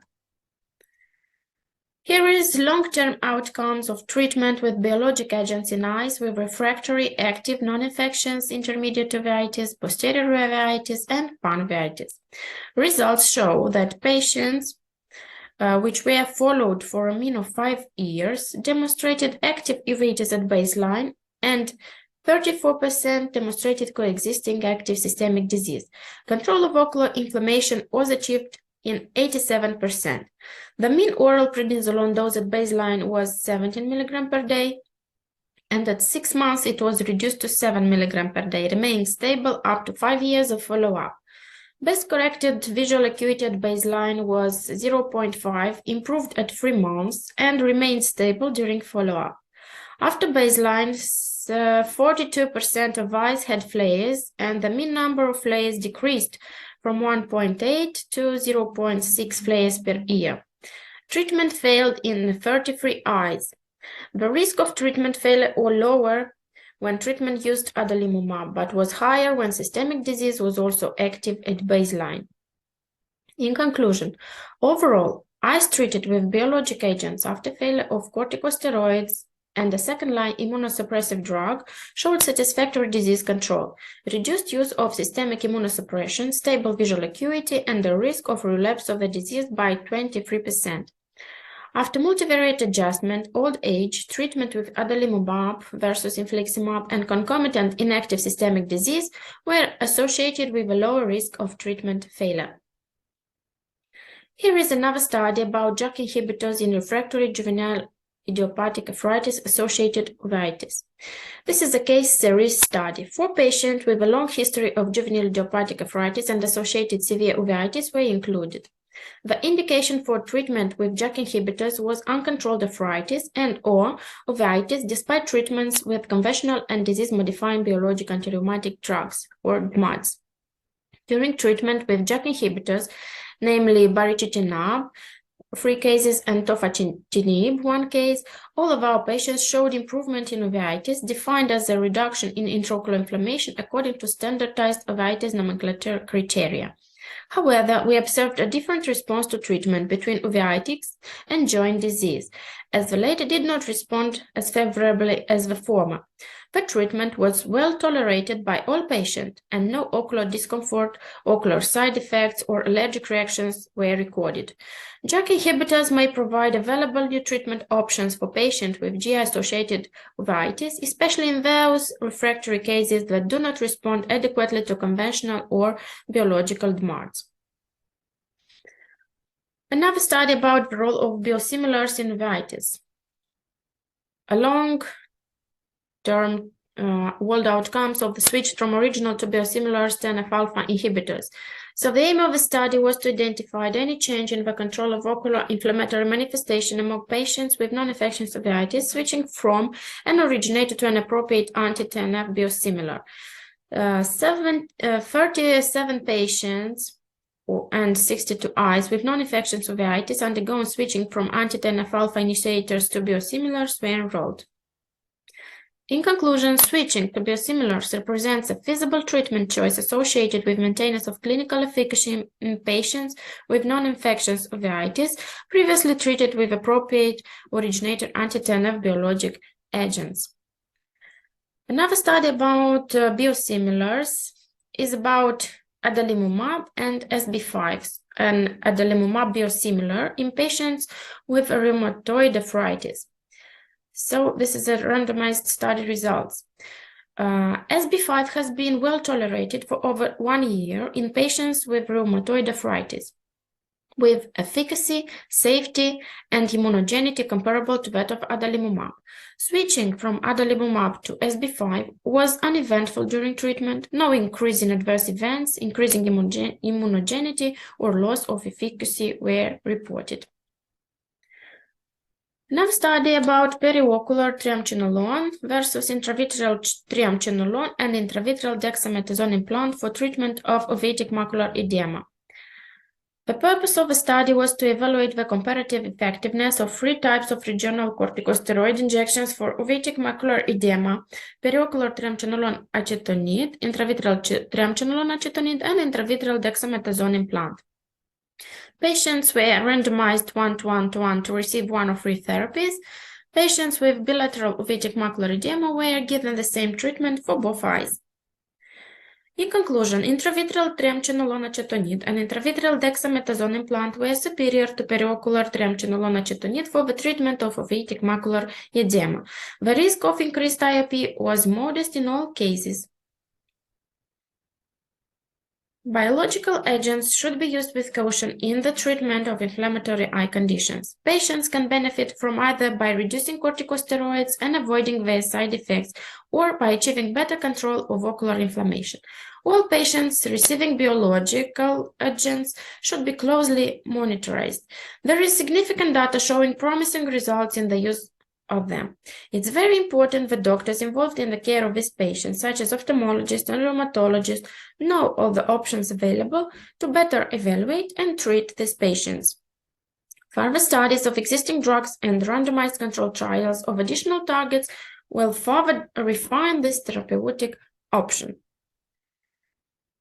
Another study entitled Expert Opinion on the Use of Biological Therapy in Non-Infectious Uveitis. In the case of steroid dependence or sight-threatening disease, conventional immunosuppressive drugs such as methotrexate, azathioprine, and mycophenolate mofetil, and or biologic therapies such as anti-TNF-alpha treatments, adalimumab, infliximab, can be used to achieve and maintain disease remission. Interferon is an effective immunomodulatory drug that can be proposed as second-line therapy in specific indications, for example, refractory macular edema, sight-threatening Behçet's uveitis. Other biological drugs, especially tocilizumab, are showing promising results. Local treatments, steroids, sirolimus, can be used as adjuvant therapies in case of unilateral recurrence. Therapeutic response should always be assessed by clinical examination and appropriate ancillary investigations. In conclusions, uveitis causes up to 25% of blindness in developing countries, and treatment remains a significant challenge given the heterogeneity of the uveitis spectrum and the potential risk of ocular complications. Corticosteroids are the conventional first-line therapy for non-infectious uveitis. Advances in understanding the pathogenesis of uveitis have yielded new molecular targets for modulating the ocular immune response and sparked a drive toward personalized medicine. Biological agents, biological DMARDs have opened a new era in ophthalmology and are widely used, including in the treatment of uveitis. Janus kinase inhibitors and biosimilar biological agents are a promising therapeutic option for the treatment of non-infectious uveitis. Thank you all for your attention. Have a nice day. Thank you for your informative report. We are lack of time and we have to go on to continue our section. And the next report is Efficiency of Scleral Lenses, case report, Bilba Rodica. Thank you. I am glad to meet you, dear audience. My name is Chakan Mihaela, and today I would like to present you about the efficiency of scleral lenses. Scleral lenses corrects complicated corneal deformities, provides an optimal visual acuity even when other optical correction methods cannot. They are placed on the entire corneal surface and rest on the sclera. They transform an irregular cornea into a smooth optical surface. Scleral lenses are produced in the Sky Optics laboratory from different types of material. For example, Boston XO2, Boston XO, produced by Bausch & Lomb Inc., United States of America, Optimum Infinite, Optimum Extra, produced by Contamac Ltd., Great Britain, Acuity 200, Acuity 100, produced by Acuity Polymers Inc., United States of America. The lens rests on the sclera because of its diameter from 14.5 to 22 millimeters. It maintains a fluid reservoir called lens tear film between the posterior surface of the lens and the anterior surface of the cornea. Lens tear film has a protective effect on and optical function. The lens does not touch the surface of the cornea and does not traumatize it. Lens tear film excludes the deformed surface of the cornea from refraction, favoring a better vision. The advantages of scleral lenses include non-traumatic action of the cornea, for example at the tip of keratoconus, maximum oxygenation of the cornea, optimum visual acuity, high comfort, and thermal hues 1 year. Scleral lenses are classified into mini-scleral lenses that are suitable for patients with visible horizontal diameter of the iris lesser than 6 millimeters and the width of fixing area lesser than 1.5 millimeters. And large scleral lenses that are suitable for patients with the visible horizontal diameter of the iris bigger than 6 millimeters and the width of fixing area bigger than 1.5 millimeters. The given classification confirms that the choice of scleral lens diameter will depend on the visible horizontal diameter of the iris and the width of the limbus. Scleral lenses are indicated in irregular corneal astigmatism such as keratoconus, keratoglobus, marginal pellucid degeneration, in secondary corneal ecstasies, in post-traumatic keratitis infections, HSV keratitis, in degenerative corneal dystrophies such as Terian and Selazma. Indicated in high refractive errors, high regular astigmatism, aphakia, eyelid disorders such as ptosis, trichiasis, entropion, lag of thalamus, coloboma of the eyelid. Also, they are suitable for people that are working in dusty environments.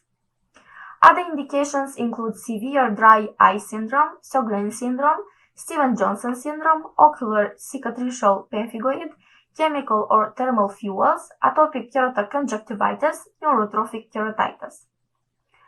First patients, male, 57, diagnosed with artifactia, high astigmatism, sequelae caused by penetrating trauma of the eyeball in the right eye. Visual acuity was 0.03. The refraction was 0.75 sphere and minus 6.75 cylinder, which didn't give us a better vision with spectacles, but with scleral lenses we got the refraction plus 0.25 sphere and plus 1.25 the cylinder, and the maximum corrected visual acuity reached 0.6. Here we have the corneal topography over the lens, where we see the uniform surface of the cornea. Next patient, male, 21, diagnosed with compound myopic astigmatism in the right eye and corneal glaucoma in the left eye. First, we had the visual acuity 0.5 in the right eye and 0.2 in the left eye. Here the astigmatism is compensated by the lens, and it gave us the maximum visual acuity in the right eye and the 0.8 visual acuity in the left eye. In the first image, we see the deformed cornea, and the second image is the corneal topography over the lens. Next patient, male, 49, diagnosed with corneal transplant with optical purpose in the left eye. In the first place, the refraction was minus 5.50 the sphere and minus 3.50 the cylinder, and the maximum visual acuity was 0.3. Over refraction, we've got plus 0 the sphere and minus 0.75 the cylinder, and maximum visual acuity. In the first image, we have the results of corneal topography without the lens, and over the lens it's next to it, where we see a great improvement. Next patient, A, age 27, diagnosed with keratoconus stage 2 in the right eye and keratoconus stage 1 in the left eye, both eye status after cross-linking. Initially, the visual acuity was 0.1 and 0.16. With optical correction, maximum corrected visual acuity reached to 0.3 and 0.8, whereas with the lens, the maximum visual acuity reached to 0.7 and 1.0. In the first image, we see the tip of keratoconus, and the second one is topography over the lens, where is a smooth optical cornea. The same results we see in the left eye. Next patient, D, age 21, diagnosed with keratoconus, stage 3, in both eyes, status after cross-linking. The refraction of the right eye was plus 8.5 the sphere and minus 12.5 the cylinder, and 0 sphere and minus 8 the cylinder in the left eye. Maximum corrected visual acuity was 0.2 for both eyes. Over refraction, we've got the visual acuity of 0.8.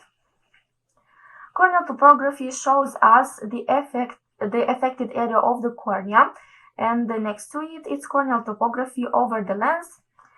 The same effect we observe in the left eye. And last patient, age 28, diagnosed with pellucid degeneration in the right eye, status after cross-linking.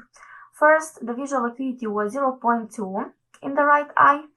The astigmatism is compensated by the lens, and the maximum corrected visual acuity reached to 0.8. And here we have the corneal topography without the lens and over the lens. The purpose of the study was to evaluate of the effectiveness of mini-scleral lenses in the correction of ametropia in patients with stabilized keratoconus. All patients were diagnosed standardly. The study included 68 patients with stabilized keratoconus after cross-linking. Stage 1 was registered in 16 patients, stage 2 in 28 patients, and stage 3 in 24 patients.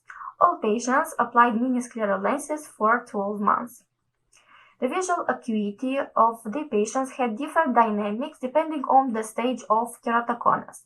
In patients with stage 1 of keratoconus, maximum corrected visual acuity with spectacles and with mini-scleral lenses had significant statistically similar values and constituted 0.96 and 1.0 respectively.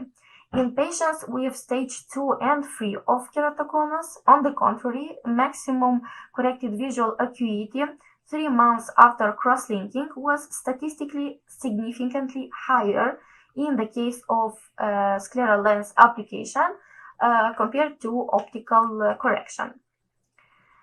The application of mini-scleral lenses also positively influenced the tear indices. Tear film breakup time increased statistically from 7.32 seconds to 10.6 seconds. The pictures show us the dynamics of quality of life of patients with keratoconus during the period of lens application versus the period without correction. Those important indices such as general condition, near and far vision, social interactions, and driving had improved. On the other hand, the psychological discomfort significantly decreased. In conclusion, the comparative dynamics of visual acuity according to the stage of keratoconus revealed that in patients with stage 1 there are no statistically significant changes between maximum corrected visual acuity with glasses and scleral lenses, which gives them a wider choice of optical correction method. The visual acuity corrected with scleral lenses in patients with stage 2 and 3 of keratoconus was 0.51 and 0.52 higher respectively than in patients who applied aerial optical correction. During the use of scleral lenses was recorded an improvement and stabilization of tear quality and quantity. Patient surveys showed a significantly higher level of quality of life when using mini-scleral lenses for the optical correction of keratoconus, with an average index of 96.6% compared to 59.3% for uncorrected keratoconus. Scleral lenses represent the most modern method of optical correction of keratoconus with contact lenses, which aims to achieve a maximum visual acuity while preserving the own cornea and postponing or preventing corneal transplantation in the future. Thank you for your attention, and I wish you a nice day. Thank you for your interesting report. Indeed, in some extreme cases, in patients with keratoconus, with trauma, with irregular astigmatism, the best approach is to use scleral lenses. Thank you very much. And the next report is development of secondary glaucoma in eyes with intraocular tumors. Kushnir Valeria, please. Hi, dear colleagues. My name is Ketrari Rina. I am from Republic of Moldova. Today I will present you a report named Glautex Drainage.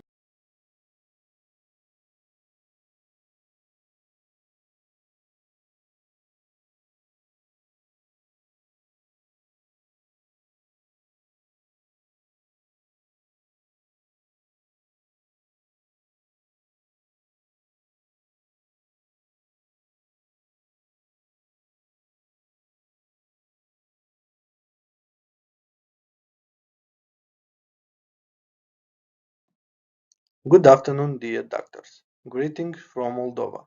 I'm very pleased to present our research about development of secondary glaucoma in eyes with intraocular tumors. The association between glaucoma and intraocular tumor is one of the most difficult challenges in the ophthalmologist's practice. This is imperative to be recognized because it can affect both visual functions and the patient's life. Glaucoma secondary to intraocular tumor is important to consider in eyes with a known tumor and those with unilateral or refractory glaucoma.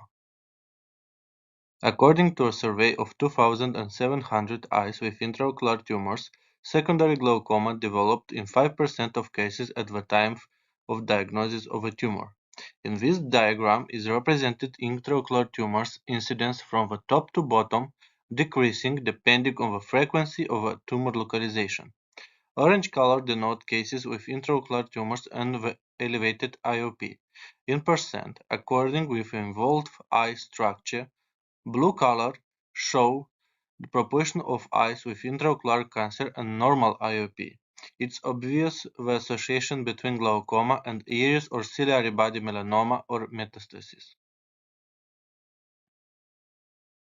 Another survey of more than 4,000 patients with primary uveal melanoma revealed the following statistics data: male-female ratio, predominant affectation of Caucasian race in 98%, unilateral or bilateral affectation. There are 9 well-recognized mechanisms by which an intraocular tumor can abnormally elevate IOP: direct tumor invasion and/or seeding of the angle structure, pigmentary dispersion mechanically obstructing the outflow, melanophagic, in which macrophages with ingested melanin mechanically obstruct outflow, hemolytic, as a result of bleeding from neovascular vessels, inherent tumor vessels, or tumor necrosis, uveitic, iris neovascularization with secondary angle closure from choroidal detachment or from massive suprachoroidal hemorrhage, or due to mass effect by extremely large posterior tumors or ring melanomas with anterior displacement of the lens iris diaphragm. As in any case of elevated IOP, gonioscopy is the critical diagnostic procedure to determine this mechanism. It is known that ocular melanoma angiogenesis may be vascular endothelial growth factor dependent. There is no evidence of efficacy as a primary treatment option for uveal melanoma. There may be an adjunctive role of bevacizumab in addition to brachytherapy in ocular melanomas associated with neovascular glaucoma. Moreover, anti-VEGF therapy can prevent complications from radiation therapy. Management. The first critical step in managing patients with glaucoma secondary to an intraocular tumor is to recognize the presence of a tumor. Depending on its location, type, size, and growth characteristic, proper treatment options are selected. In eyes with intraocular tumors, aqueous suppressants, including the carbonic anhydrase inhibitors, beta blockers, and alpha agonists, usually are used. Prostaglandin analogs should be avoided as they can increase the amount of melanin in melanocytes and worsen the prognosis of melanoma. In case of inefficiency, systemic therapy with oral hypotensive drugs is started. Chemotherapy can be used to manage fast-growing cancer or metastasis. Laser treatment seems to be efficacious treatment option. Selective laser trabeculoplasty, transcleral cyclophotocoagulation are some of laser procedures that have good results in eye with high IOP. If necessary, surgical procedure can be performed. Local resection and localization of iris and ciliary body, transcleral cyclophotocoagulation or cryotherapy to the ciliary body, plaque brachytherapy. Another surgical treatment option is enucleation. It's recommended in cases with choroidal melanoma and/or melanoma of a ciliary body more than 7 mm in height, tumor base diameter over 16 mm, painful blind eye with secondary to extensive necrosis or secondary glaucoma, total retinal detachment, juxtapapillary localization of a tumor and extrabulbar tumor extension. Secondary enucleation is performed for recurrent tumors after an initial failed response to chemotherapy and/or radiotherapy. Some facts from our experience. During 15 years, in our clinic was diagnosed 88% with intraocular tumor, aged between 29 and 81 years, 8 of them with secondary glaucoma, which represent 9% from all cases. First patient is a 52 years old male. At first presentation, visual acuity was 0.2 in right eye. Fundus examination revealed a gray mass with flat surface that involved the optic disc head. Tumor size on B-scan is 3.2 mm and 9.7 mm. Diagnosis: right eye choroidal melanoma with the involvement of optic disc head. Secondary retinal detachment. Surgical treatment with plaque brachytherapy was performed. After 10 months, visual acuity decreased to 0.01 in right eye. Secondary glaucoma was diagnosed. Right eye IOP 31 mm with iris neovascularization. Recommendation for this patient is injection of bevacizumab in the anterior chamber. Next patient, 44 years old female with right eye choroidal melanoma with secondary retinal detachment and secondary glaucoma. IOP in right eye was 34 millimeters of mercury due to iris neovascularization. Enucleation was performed as surgical treatment. Another patient is 54 years old male with diagnosis right eye ciliary body melanoma, secondary glaucoma, and surgical treatment was enucleation. Next case, 40 years old male with zero visual acuity on left eye. IOP on left eye is 29 millimeters of mercury.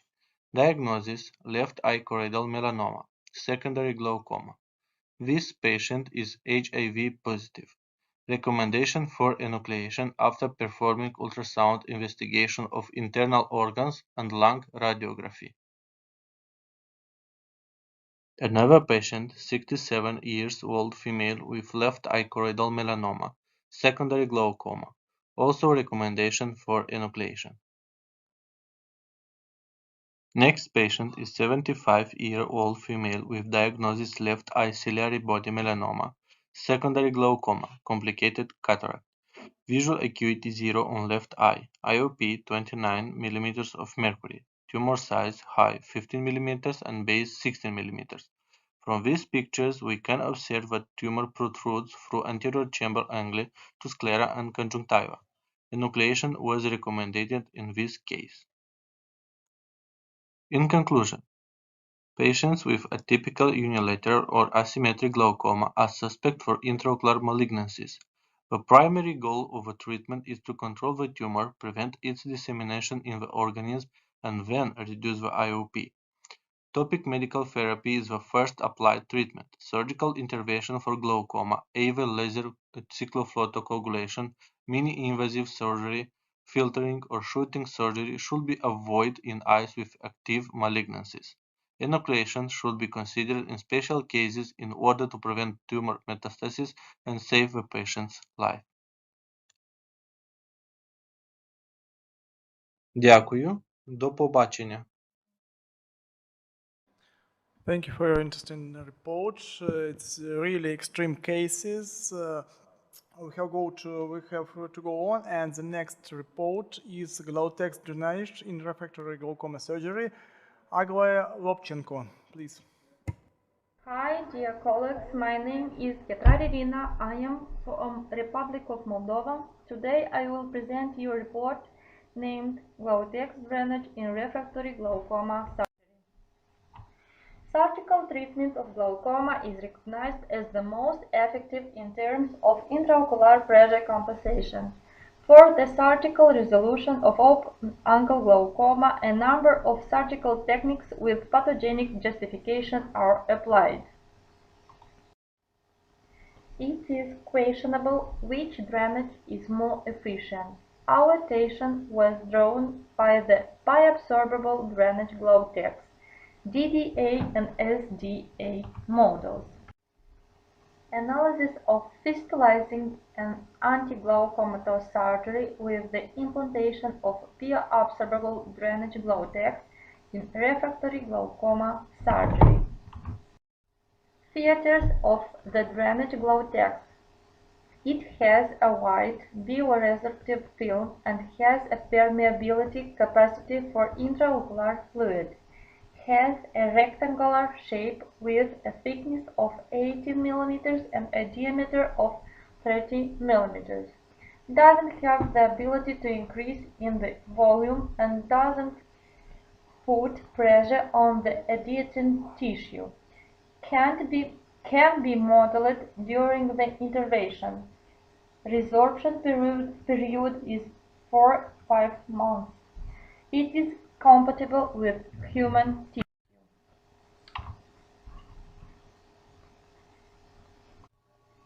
Surgery techniques. Modeling of the conjunctival flap in unaffected upper sector, ensuring a good view of the operating area.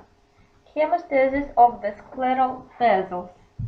Separation of the rectangular scleral volute, 1/2 of the thickness of the sclera up to the superficial blades of the cornea. Drawing through incisions of the width of the trabecular area of the size 3 times 1, dressing on the scleral wall the drainage glow-tex, dissection and removal the cornea scleral strip containing the trabecula, followed by iridectomy, applying microsutures on the scleral and conjunctival wall. We practiced this option for the last 4 or 5 years, and we applied it to a number 24 patients with uncompensated refractory glaucoma, intraocular pressure tonometry varying between 34–39 mm, the age of the patients being between 44 and 63 years. All patients underwent preoperative examination in the complex. In results, the term of observation of this flu by patients with refractory glaucoma was within 1 year, during which time the patients were examined in the complex program every 1, 3, 6, 20 months. In postoperative period, 3 patients observed anterior atelemia, and 1 patient observed 2 mm hyphema. All these complications have been removed. In the first day postoperative diffuse filtration bubble,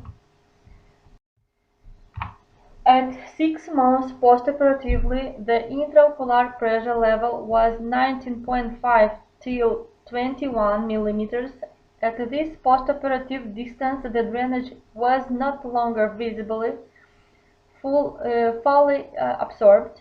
At 1 year postoperatively, intraocular pressure was within limits 20.5 till 23 mm.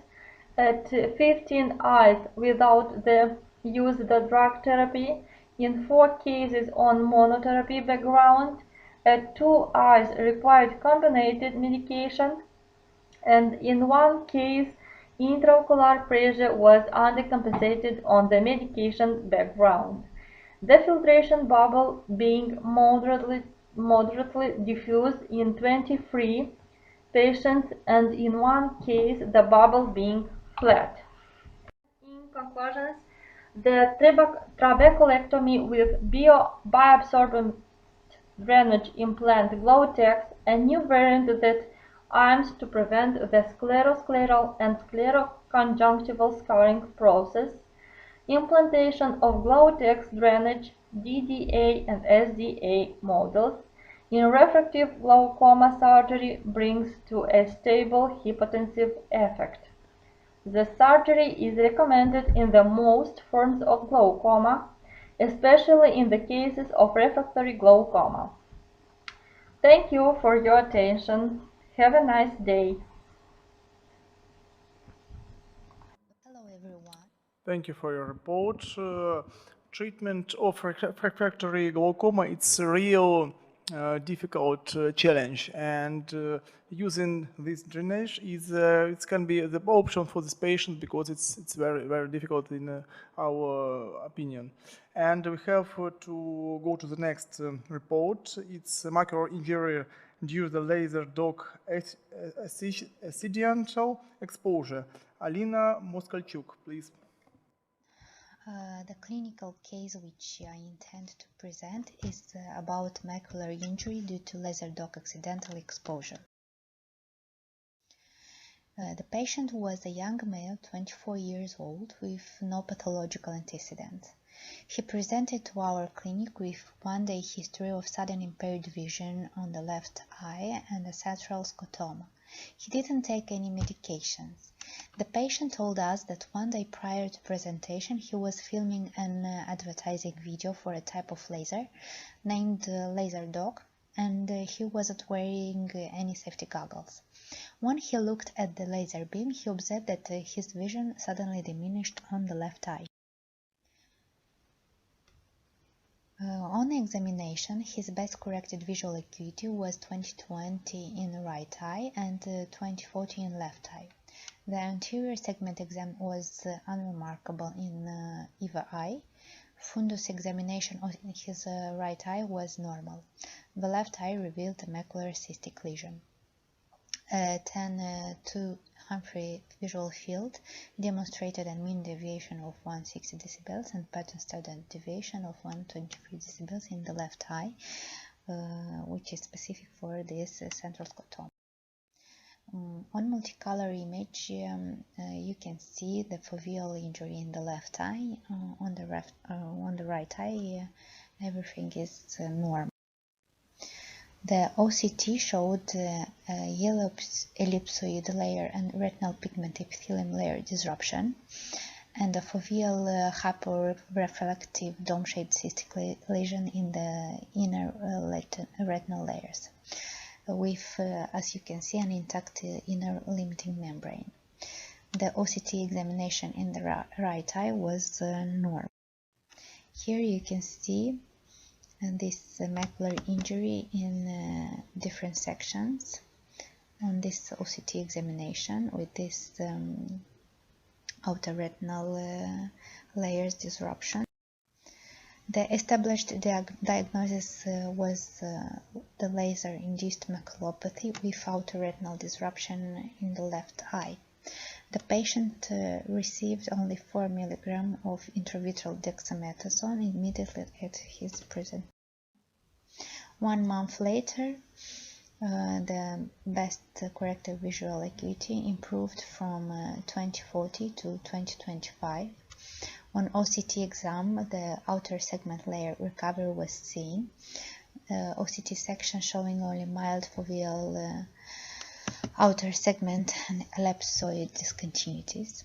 The mean central macular thickness decreased from 465 microns to 271 microns due to this complete spontaneous resolution of hypereffective cystic lesion on the inner retinal layers. There remained a focal parafoveal retinal pigment epithelium hyperplasia, as you can see on this multicolor image.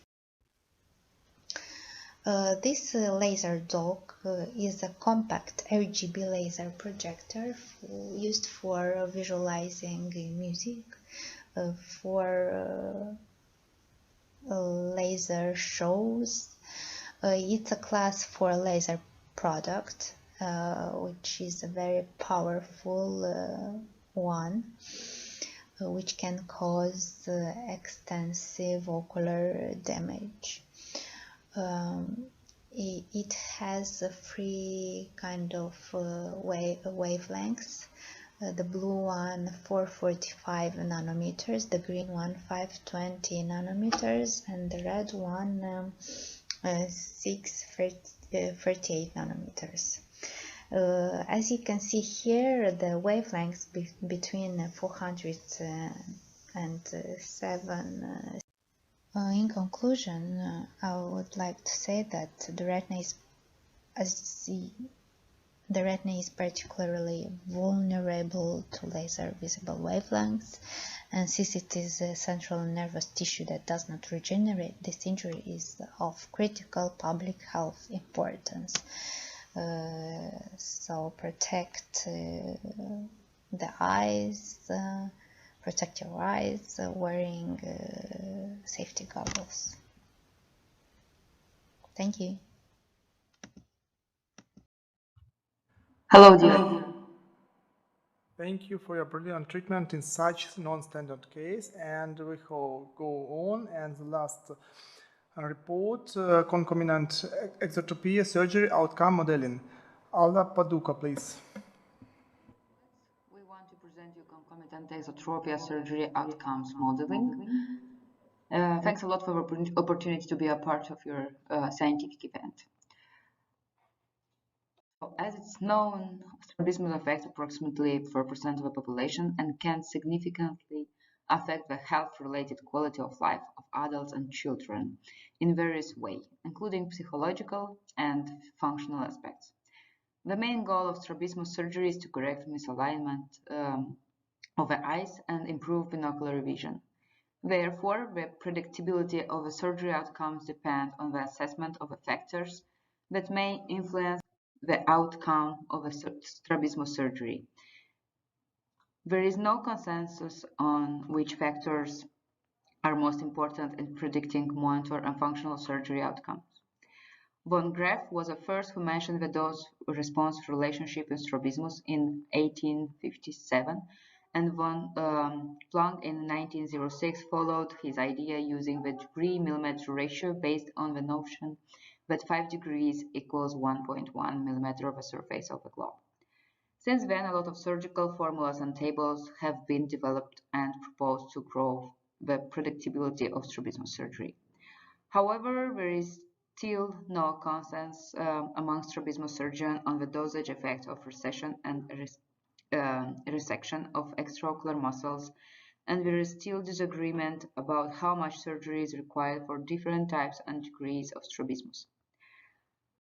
Thus, our study aimed to provide a predictive model for the postoperative motor outcomes of concomitant exotropia using simple possible predictors confirmed by correlation analysis. This was an analytical prospective clinical study conducted in a plot of 56 patients aged between 3 to 56 years old with concomitant exotropia who underwent strabismus surgery in the Clinical Republican Hospital Timofei Moșneagă and Clinic Emilian Țaga in the Republic of Moldova, which were included in the study. The data collection was analyzed and included age at the time of surgery, gender, type of strabismus, pre- and postoperative deviation angle of squint at 6 months follow-up in prismatic diopters, extraocular muscles recession and recession, length in millimeters, left-right muscles, and medial right muscle tendon width and distance of insertion from the limbus measured with Castrojevo capillary in millimeters.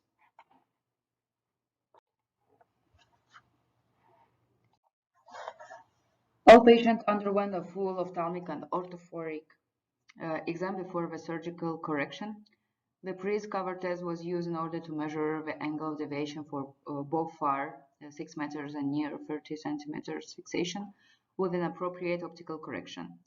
The pre- and postoperative deviation was measured by the cover and uncover test, simultaneous Pries cover test, and under total dissociation by the alternating Pries cover test.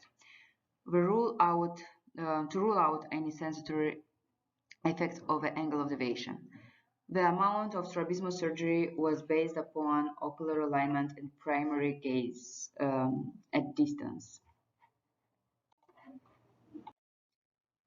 Based on the best corrected visual acuity of amblyopic eye, mild amblyopia was classified as best visual correction of 20 on 25 and 20 till on 40, moderate as best visual acuity of 20 on 40 till 20 on 100, and severe, it was a best visual acuity less than 20 on 100. Surgery was performed by the same doctor with a patient under general anesthesia for patient less than 18 years old and local anesthesia for patient more than 18 years age. The tactic of operation was conditioned by the preoperative angle of deviation, extraocular muscle rectus recession and resection, where recession and resection procedure was performed. Successful result was determined as a final alignment with plus minus 10 prismatic diopters of straight, with or without evidence of binocular vision, single vision. Written and informed consent was taken compulsory for all the patient and from the parents and or legal guardians of patient under the age of 18 prior to the enrollment of the study. Participants of the research and the researcher did not receive any financial compensation. In this table is demonstrated the demographic and clinical data which are presented. Children versus adult, it was 9 versus 47. Gender-related correlation, it was male 25 versus female 31. age average 25, best visual acuity for the right eye was 0.9 and for the left 0.83. If discussing about amblyopia degree, no amblyopia was in 34 patients, and mild amblyopia 11, moderate 10, and severe 1. The postoperative angle of deviation 35, postoperative angle deviation 10 prismatic diopters, left rectus muscle versus medial rectus muscle tendon with 7.8 versus 4.3. Lateral rectus muscle versus medial rectus muscle insertion distance millimeters, it was 7.2 versus 5.3, and extraocular muscle recession amount in monocular in millimeters, it was 5.2, and extraocular muscles recession amount in monocular millimeters was 4.5 for the left-right muscles. Correlation analysis of exotropia strabismus surgical treatment outcomes were correlated with the preoperative angle of deviation with a p less than 0.001, effect size of 0.6. At the age of the surgery, the p with an p of less than 0.011, effect size of 0.52. And extraocular muscle recession length in millimeters also seen in the table as extraocular muscle resection length and left-right muscles and medial right muscle insertion distance with an p equal of 0.01, effect size of 0.39, and a p for the medial equal of 0.021 with effect size of 0.34.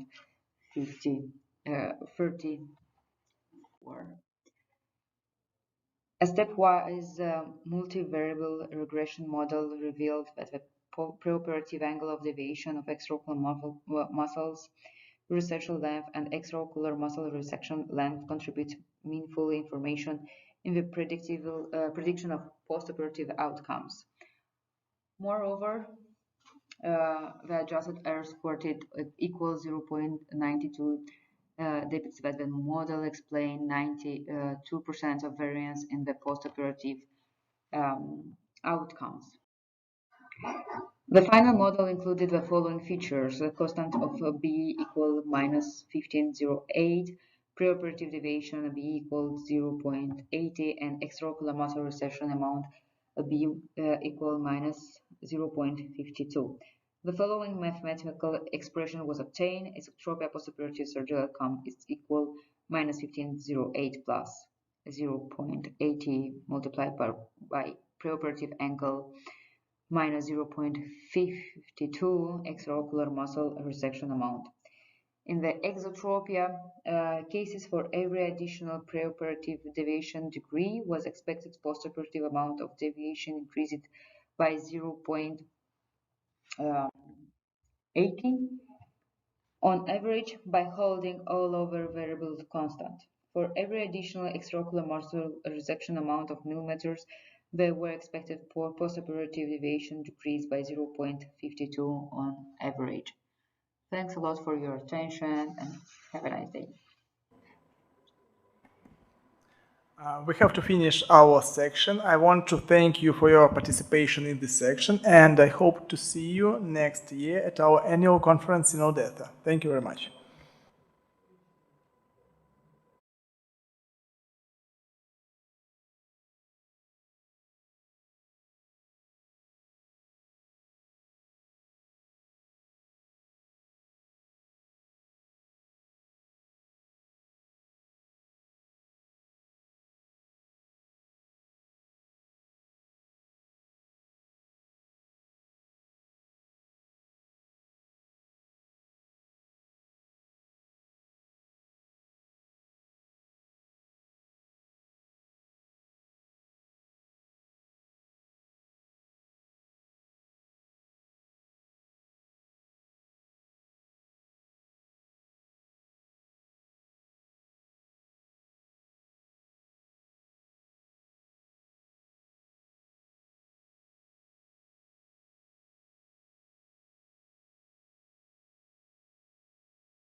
Dear colleagues, we are starting the ophthalmology section, and the first report comes from Mikola Omanets, MD. Please. Good evening, dear colleagues. My report is dedicated to surgical treatment of uveal melanomas by manual technique and use of high frequency exposure evaporation. We have many participants from many countries. I will try to report in English. Therefore, I will try.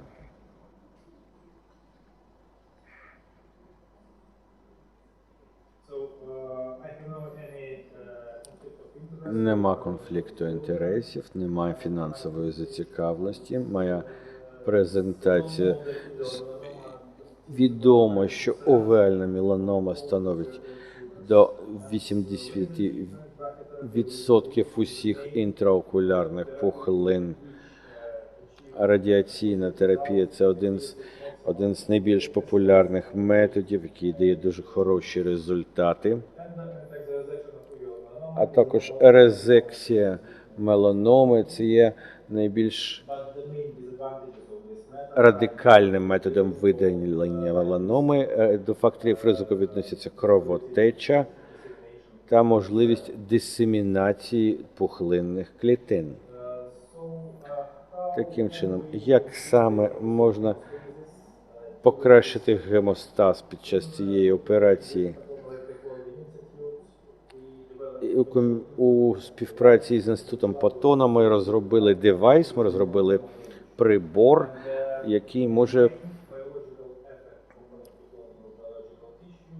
впливати на біологічну ткань, давати ефект електротермоадгезії, який призводить до гемостазу. У експериментальній частині ми вирішили порівняти час кровотечі при пересіченні судин при термокоагуляції у порівнянні з електротермоадгезією. Для цього ми використовували модель внутрішньоочної кровотечі. Тут ви бачите наші результати. В контрольній групі час кровотечі становив 43 секунди. Гістологічно ви бачите порушення стінки кровоносної судини та міграції клітин крові. Після термокоагуляції час кровотечі був меншим, ніж в контрольній групі, і становив десь 14 секунд.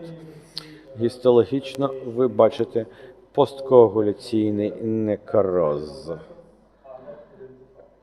Судини сітківки не візуалізуються. У третьому варіанті кровотечі не було. Час кровотечі становив близько 2 секунд. Гістологічно ви бачите посткоагуляційні зміни внутрішнього шару сітківки із облітерацією кровоносних судин. Ми ввели цей метод до клініки, побачите, як воно працює. Ви бачите рецидив увеальної меланоми. І ми проводимо вітректомію. Бачите кровотечу із пухлини, що розвилася під час резекції. І ми втрачаємо час, коли змінюємо інструмент, замінюємо вітреотом на випарювач. Хірургія завершена без будь-яких серйозних. We decide increase the efficacy of our surgery to use bimanual technique. It allows us to use in the same time the vitreal probe for cutting vessel and the welding probe for hemostasis. So here you can see the final picture of our surgery. Retina is completely attached. After retinotomy, tumor tissue was completely removed. And by manual technique, it's possible due to special illuminating system. You know it, it's chandelier illuminating system. And we decided to increase the efficacy of treatment of uveal melanoma and introduce it in practice by manual technique. So 10 patients, 10 eyes, the mean age about 50 years. Tumor thickness was about 7 millimeters and diameter of tumor base about 10 millimeters. Ciliary body and optic nerve were not involved in the process in any of the cases, and there was no extraocular extension. Best corrected visual acuity ranged from 0.01 to 0.2. There was retinal detachment in 4 cases, and for all our patients, we performed AG1 therapy, brachytherapy. There were brachytherapy and transpapillar therapy, or their combination. Here you can see the main parameter of the tumor before and after AG1 therapy and additional clinical signs before the vitrectomy. So you can see that before vitrectomy, in 4 cases, we observed retinal detachment, and in 3 cases, we observed Bruch's membrane rupture. We performed 25-gauge vitrectomy for all of our patients. Electric welding of biological tissue we used for hemostasis. We evaluated the presence of hemorrhagic complications during surgery and in the early postoperative period. Follow-up period was about 5 years and more. Our intraoperative results. We can say that all bleeding episodes were successfully stopped due to bimanual technique, and all operations were completed by silicone oil tamponade, and we can remove tumor tissue in all our cases. Tumor cells were observed in all histological samples. In early postoperative period, hemorrhage on the age of surgical coloboma was observed in 3 eyes. BCVA ranged from 0.04 to 0.2.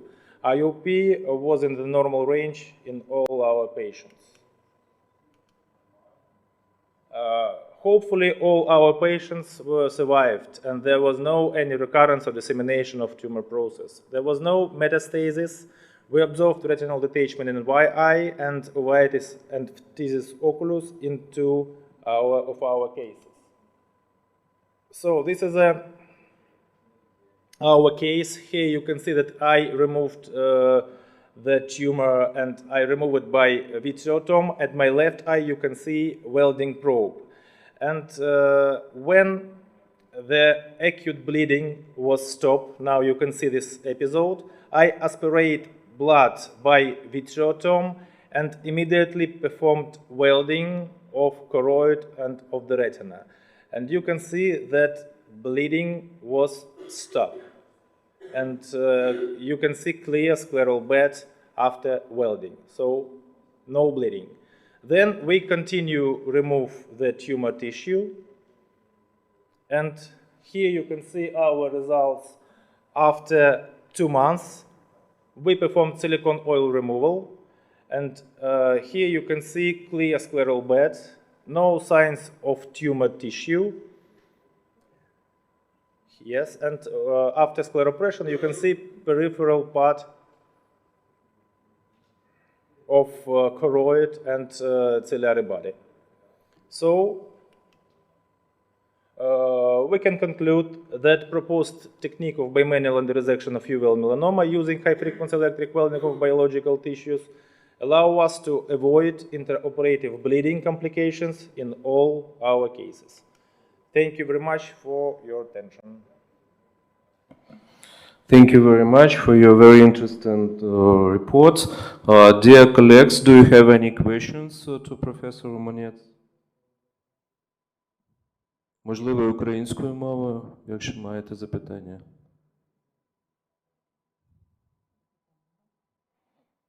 Спасибо большое. Дуже дякую всім Дуже за увагу. дякуємо. Вельмишановні колеги, наступний доклад Полякової Світлани Іванівни, доктор медичних наук, старший науковий співробітник. Захворювання орбіти за даними звернень в Інститут Філатова за 2010-2020 роки.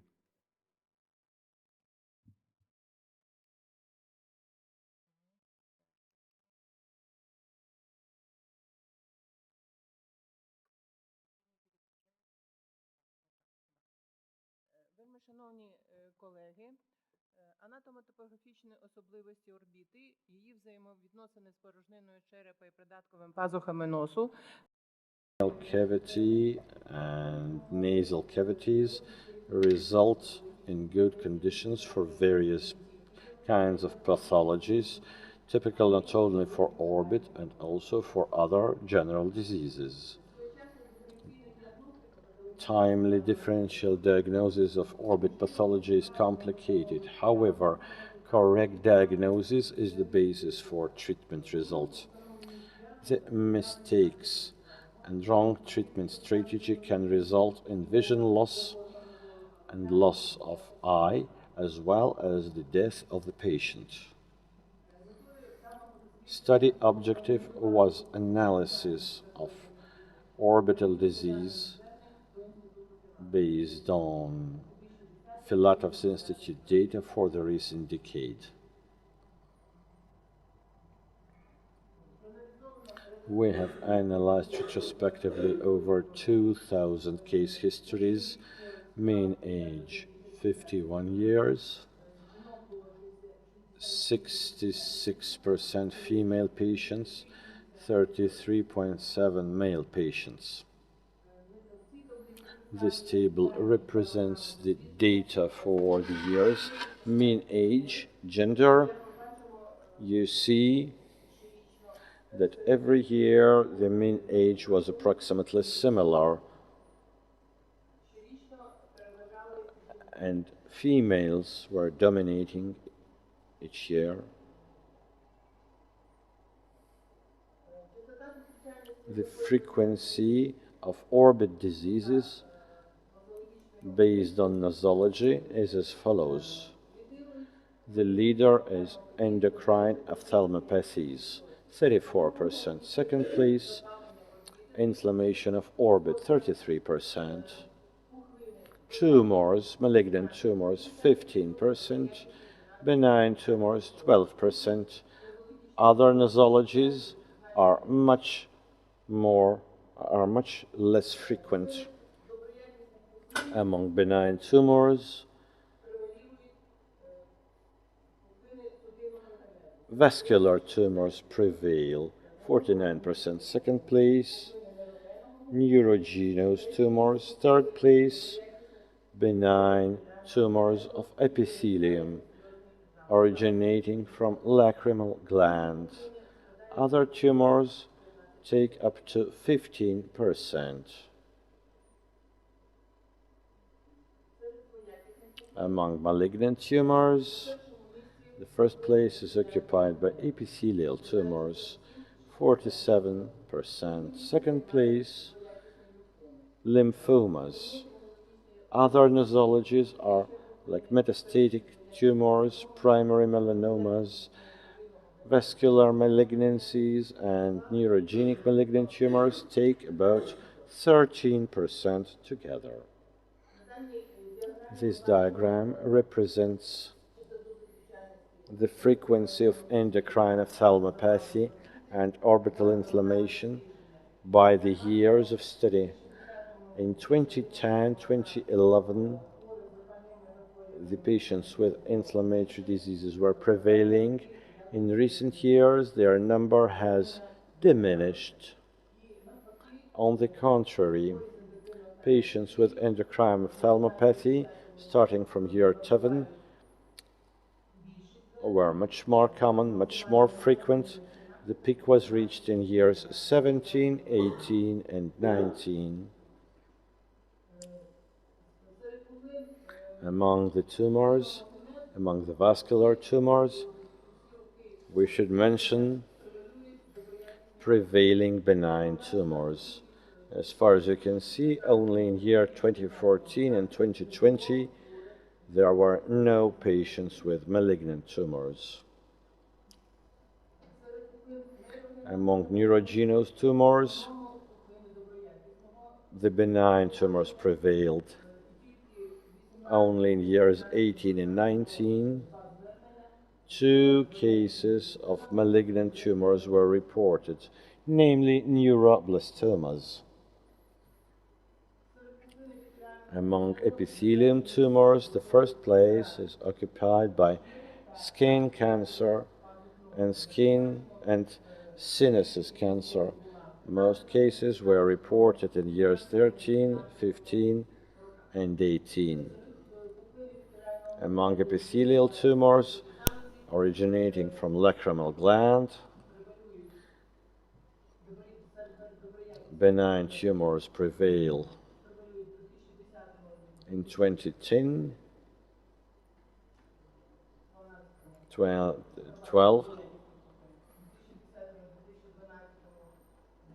and year 17 and 19, the benign tumors, the number is variable and reaches peak in years 18 and 19. Compared to previous studies, the endocrine ophthalmopathy and inflammation of orbit take the first place.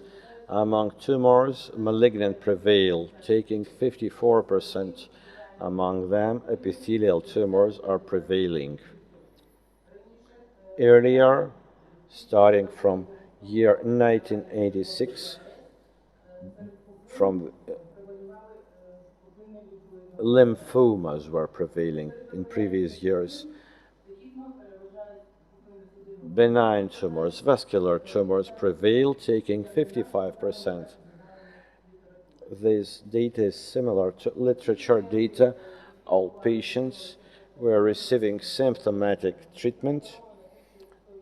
Over 1,000 patients had operations, over 1,000 orbitotomies and other operations. Clinical recovery reported in 94.5% of patients. Conclusion: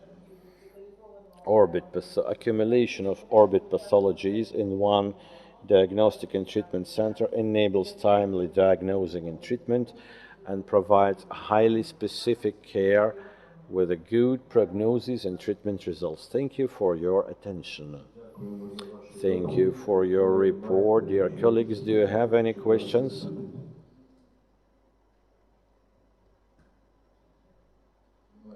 No questions, thank you. Next report is molecular immunologic mechanisms of ophthalmopathology, reported by Ludmila Velichko, Department of Immunology. Dear colleagues, let me introduce the report of molecular immunologic mechanisms of ophthalmic pathology.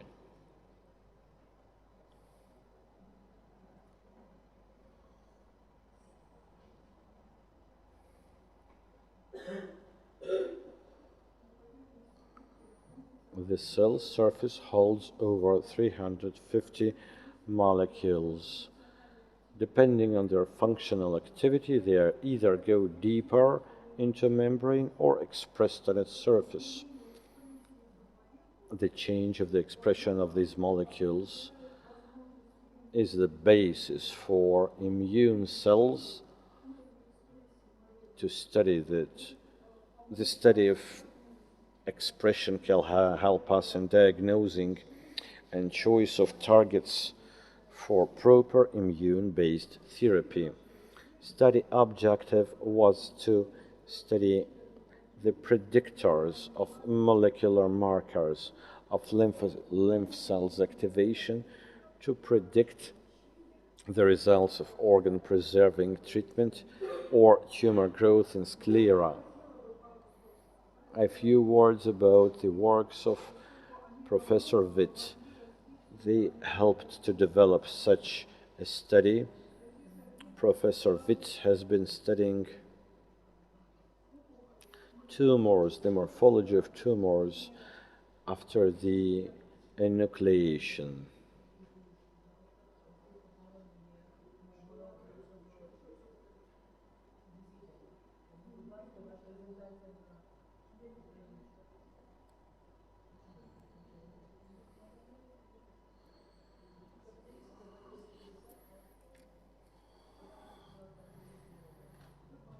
You see the intensive perivascular lymphoid infiltration of parenchyma of pigmented uveal melanoma.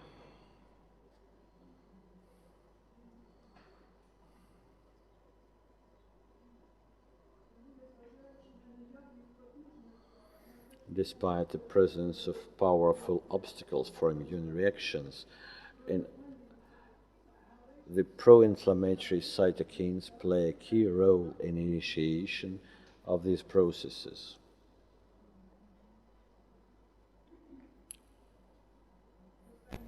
In recent years, the reports regarding the new approaches to pathogenesis of tumor progression have emerged.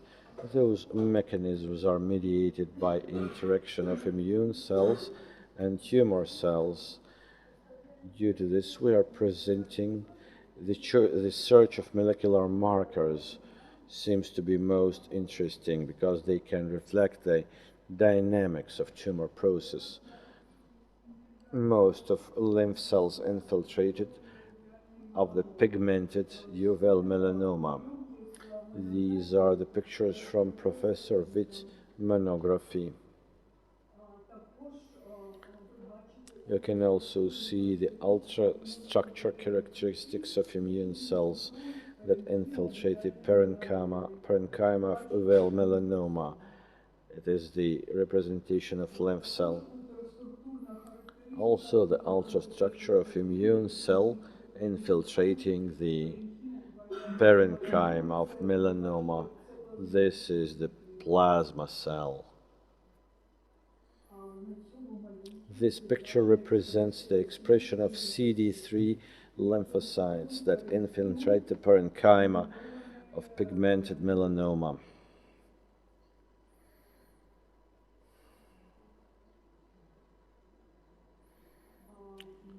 Materials and methods in order to study the pathogenesis of tumor progression in uveal melanoma and their correction.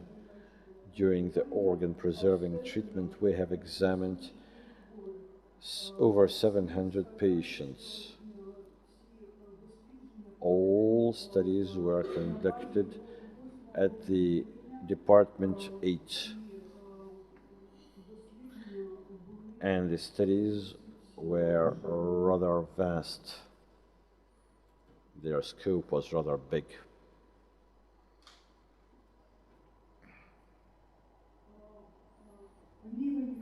The level of molecular markers expression in patients with uveal melanoma. You can see significant difference with activated expression markers on activated lymphocytes, more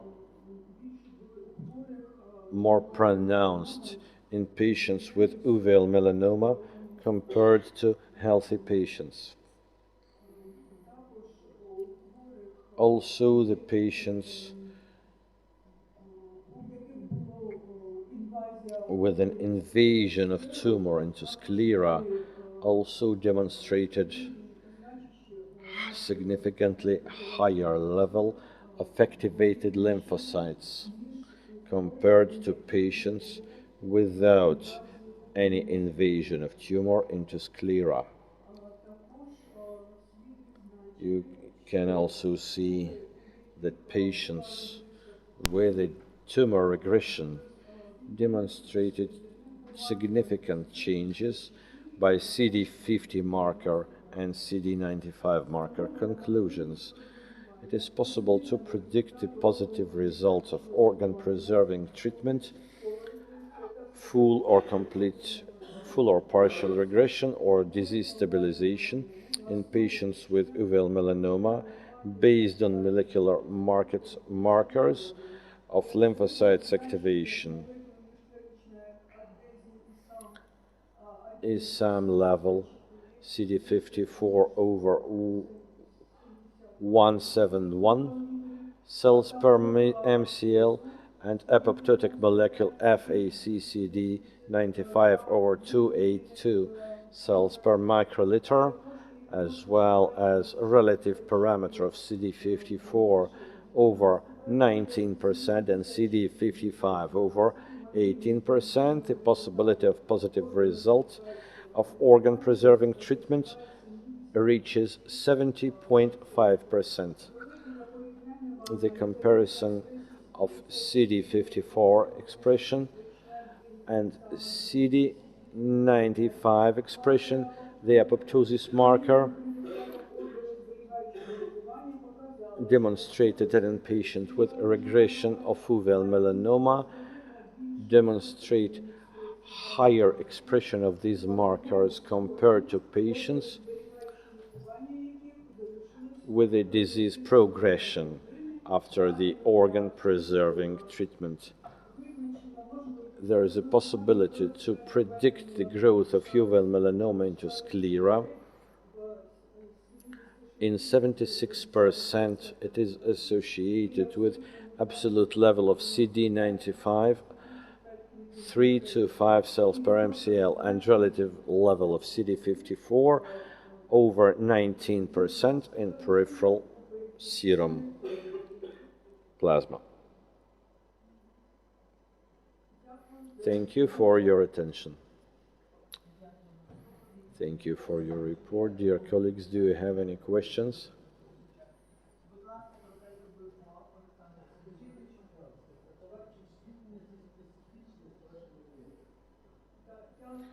Yes, I've indicated 70.5%. Do you have any other questions?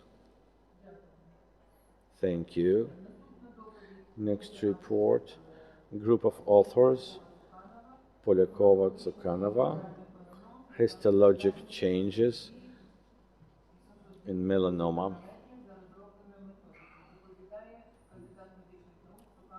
Tsukhanova reporting.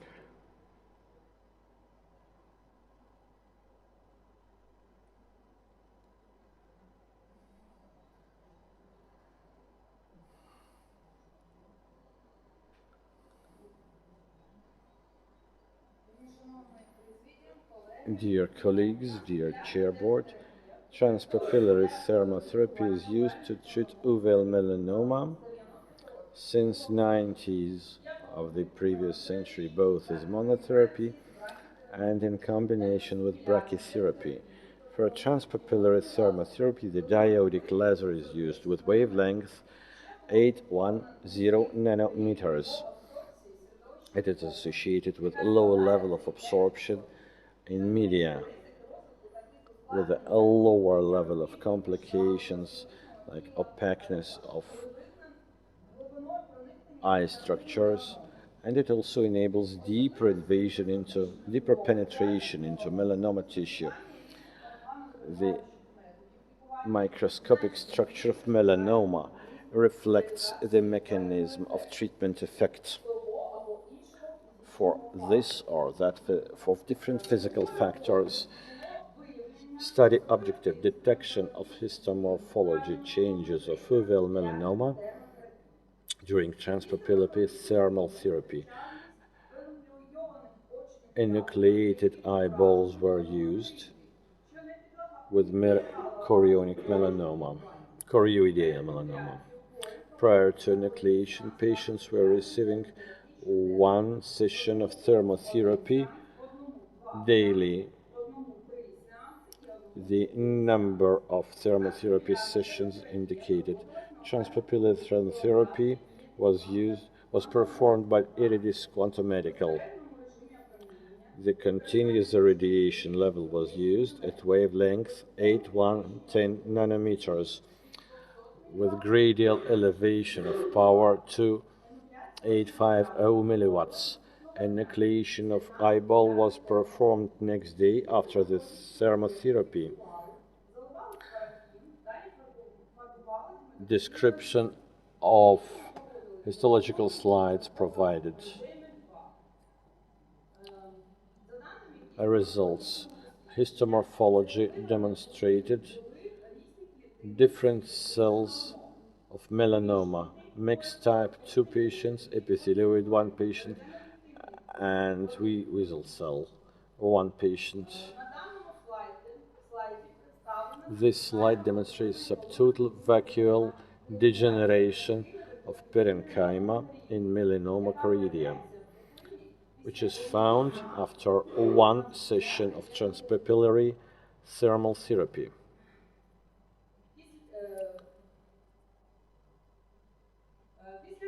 After 2 sessions, vacuole degeneration was associated with decomplexed melanoma cells, partial obliteration of blood vessels, and necrosis with lymphoid infiltration. This slide demonstrates lymphoid infiltration increasing along with the number of sessions of thermotherapy. After the 4th session of thermotherapy, the total edema increases associated with vacuole degeneration, dry and wet necrosis, large vacuoles, and pseudocytes full of serous fluid. This slide demonstrates total dry necrosis of tumor parenchyma with accumulation of melanophages. The more sessions are performed, the more melanophages are getting accumulated, especially closer to destroyed blood vessels.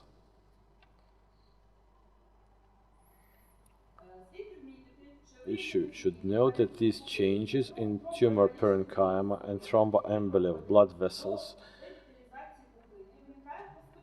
are gradual and reach their peak after session 4. This is the reason for a new method of transpapillary thermotherapy with at least 4 sessions. We insist on performing 1 session per day with a continuous regimen using wavelength 8, 1, 10 nanometers with a gradual increase of power up to from 200 milliwatts to 800 milliwatts.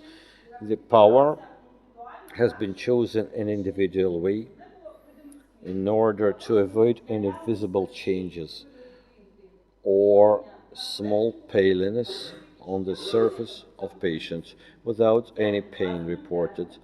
The diameter of radiation spot was up to 4 millimeters. The exposure was 1 minute. The number of applications depended on the size and shape of tumor.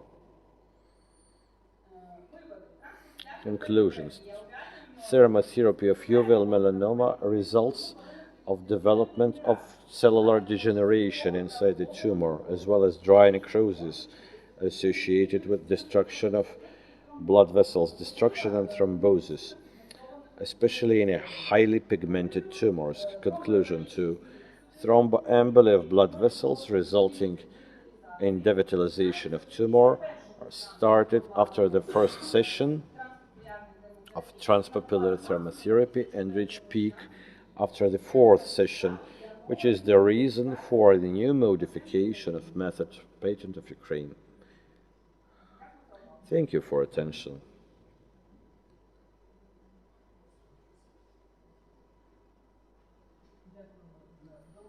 Thank you for report. Do you have any questions, dear colleagues?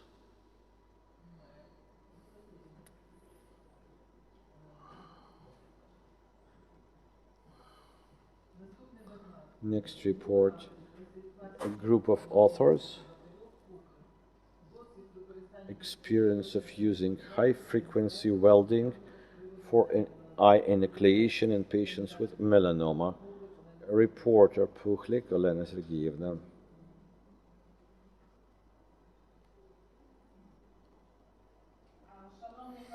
Dear colleagues, my report regards the use of high-frequency welding, electric welding of biologic tissues during enucleation in case of uveal melanoma. It is known that one of the challenges of ophthalmic surgery is the merging of operation wounds. Considering the successful of welding methods in surgical practice, it is possible to use the welding technique in ophthalmic surgery that results in quick sealing of soft tissue during the operation. Study objective: improvement of efficacy in uveal melanoma by using of high-frequency electric welding of biologic tissues during the enucleation of eyeball in order to decrease the risk of intra and post-operation complications, considering clinical and morphological changes of orbit. Source of high-frequency electricity is shown, generating high-frequency electric power. The engineering group developed the unique instruments for cutting of the orbital nerve muscles and joining of the conjunctiva margins.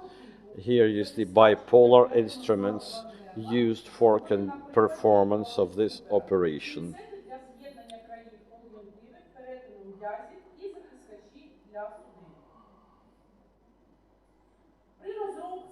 During the development of enucleation method using the high-frequency welding, we performed experimental clinical studies.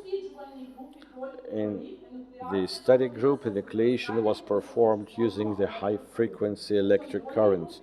In control group, standard method was used. The patients were sacrificed after the operation at day 7 and at day 30 for histological evaluation. Electronic microscopy has been performed after the operation at days 5 and 9. The post-operation period, the following criteria were used to evaluate it: post-operation edema, amount of exudation from the post-operation wound, during the operation, after the cutting of extrabulbar muscles and optical nerve using the welding, there was no hemorrhage reported, excluding the tamponage and resulting in shorter operation compared to control group. During the first days,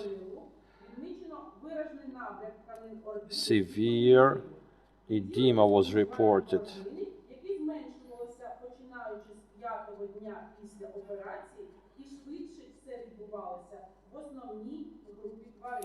In the study group, the results were obtained faster.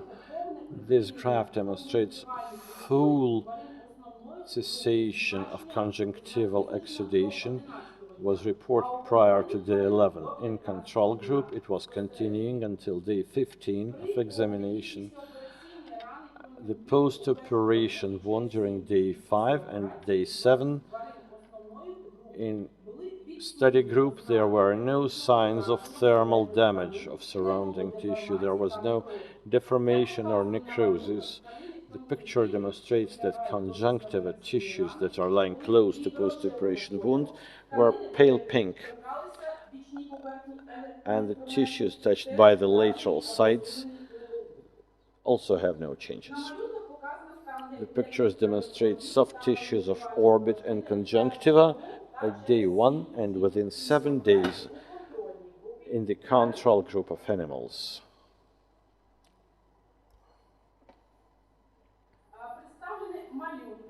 These images represent histology and electronic microscopy. with the respective comments in conclusions.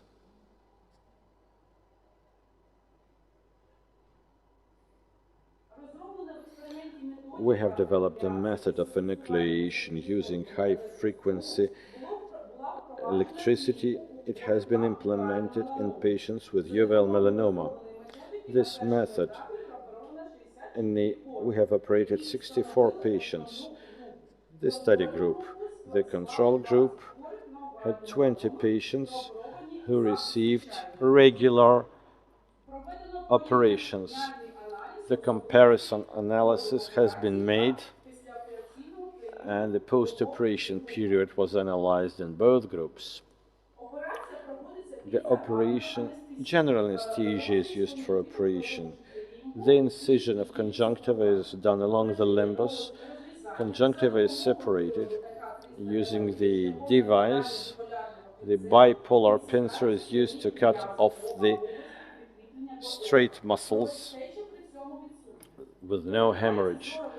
The optical nerve is being cut by electrowelding bipolar pincer. No hemorrhage reported. The eyeball is removed.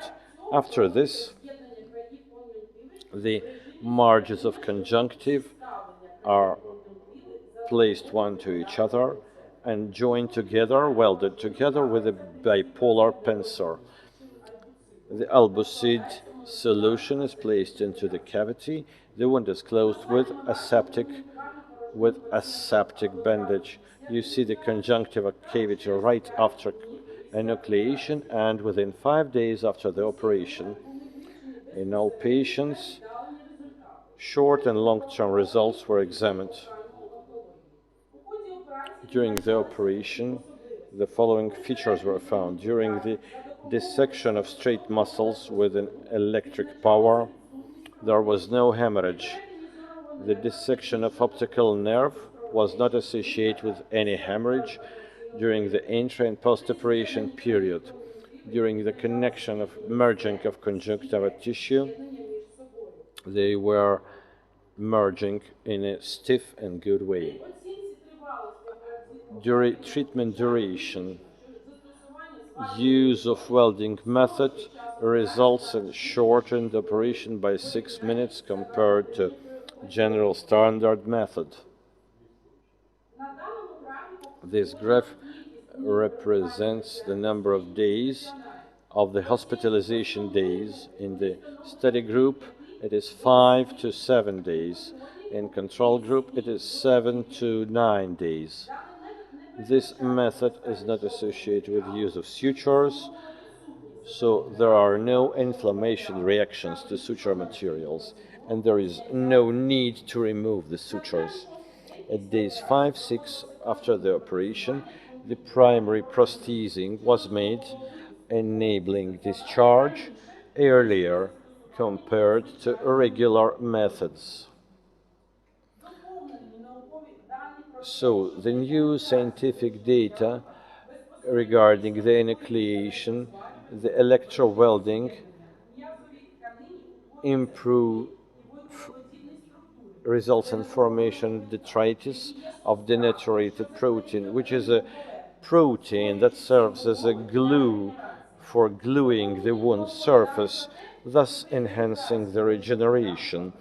The enucleation of eyeball, the welding during the cutting of the optical nerve and oculomotor muscles, the sublimation of tissue occurs with formation of dry necrosis. We have developed and implemented a new way of enucleation of eyeball using the high-frequency electric power welding machine. It enables avoidance of hemorrhage during the cutting of muscles, blood vessels, and nerves, also enabling joining of the wound margins and shortening the duration of both the duration of operation and the in-hospital stay by 2 days. Thank you for attention. Glory to Ukraine. Thank you for report. Do you have any questions? No questions. The next report of the group of authors, diagnosing and treatment of retrobulbar malignancies, reported by Dr. Safranenkova.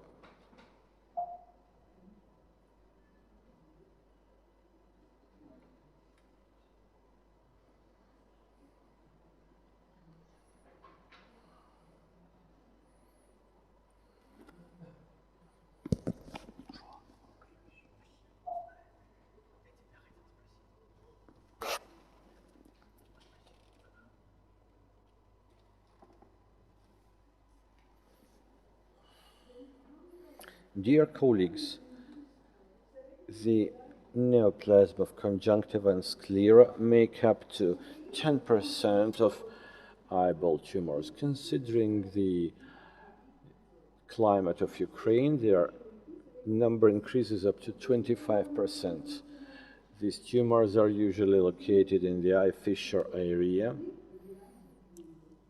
up to 80% of them. Conjunctiva malignancies are represented by epithelial malignancies, up to 53%. Melanocytic malignancies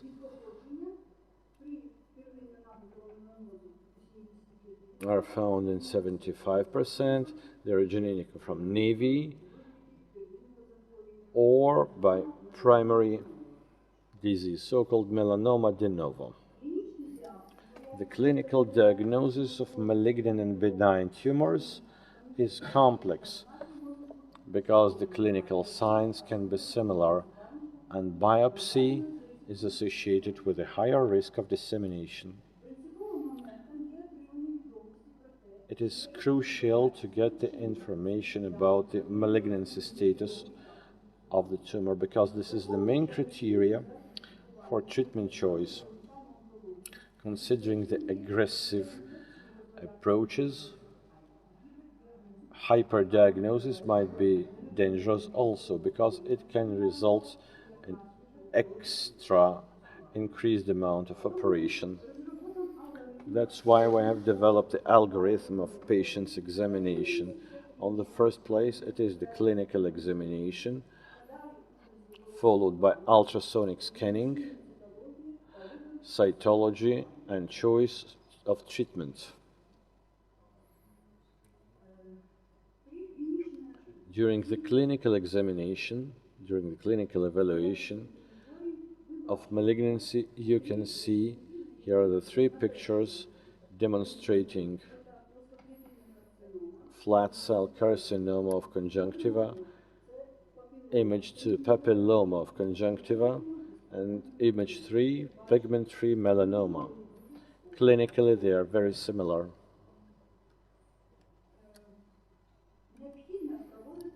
It is critical to conduct the ultrasonic scanning that helps to detect the size of the tumor, and especially if the surface is ulcerated. You can see the damage of scleral layers, clear and cornea layers, or growth inside the eyeball.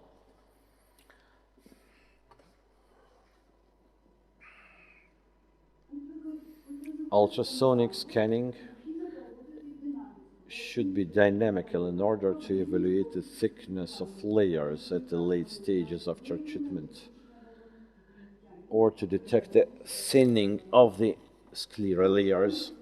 We have detected that if the sclera under tumor is too thin, increases the risk level of tumor progression in several folds. Since 2005, we have been using impressive cytology in order to diagnose. It's a non-invasive method of diagnosing, easy to perform and providing reliable information with minimum discomfort for a patient. Impressive cytology is conducted using the special device.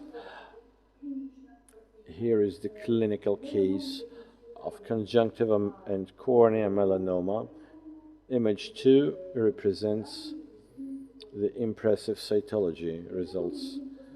This image demonstrates flat cell carcinoma and its cytological representation. This slide demonstrates conjunctiva papilloma and its histological representation. Impressive cytology enables improvement of diagnosing of epithelial tumors up to 69% compared to 45% efficacy in clinical diagnosing. Impressive cytology helps to choose the treatment strategy. However, it can help in case if the melanocytes are found in conjunctiva. For treatment of malignancies of conjunctiva sclera, we are using radiocriosurgery that includes two stages. Stage 1, using the radiation therapy to decrease the risk of post-radiation complications. Reduced doses are used as brachytherapy with strontium as a source of radiation. At treatment stage 2, we're performing cryodestruction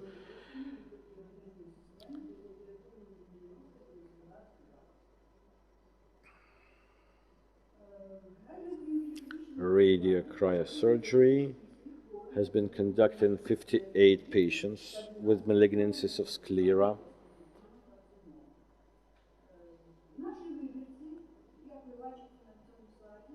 Our group included more males compared to females, and most of tumors were primary tumors.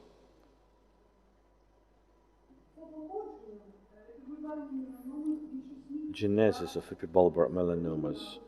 Most of them were associated with primary melanosis, nevus. In 17% it was melanoma de novo.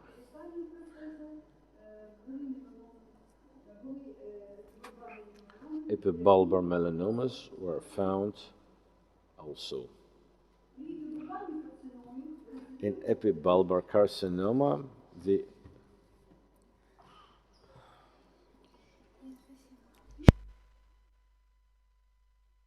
after treatment course 1, full resorption of melanoma was reported in over 80% of patients. In case of flat cell carcinoma, the same result was reported in over 60% of patients.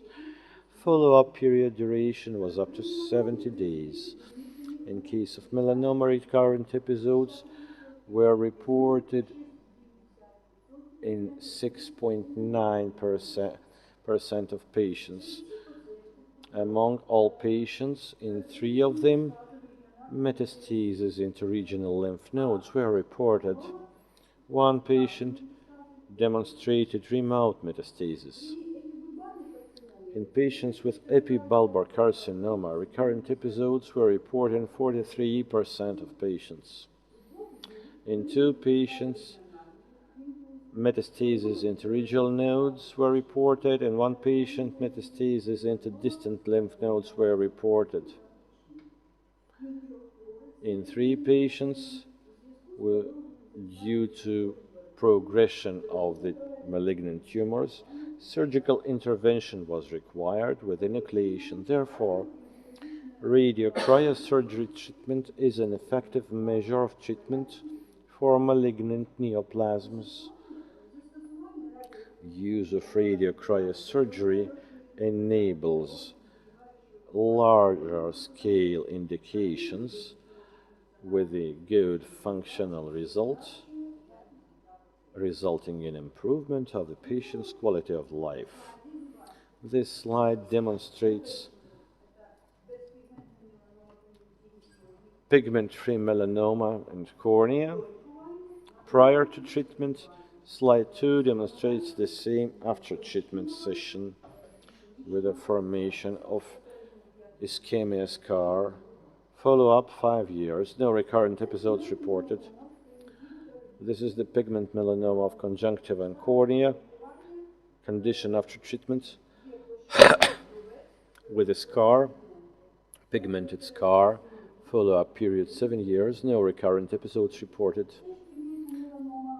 Also the pigment melanoma, status after treatment within 7 years, and flat cell carcinoma of cornea prior and after treatment. Follow-up duration 6 years, full resorption, full recovery of tumor. Thank you for your attention. Thank you for your report, dear colleagues. Do you have any questions?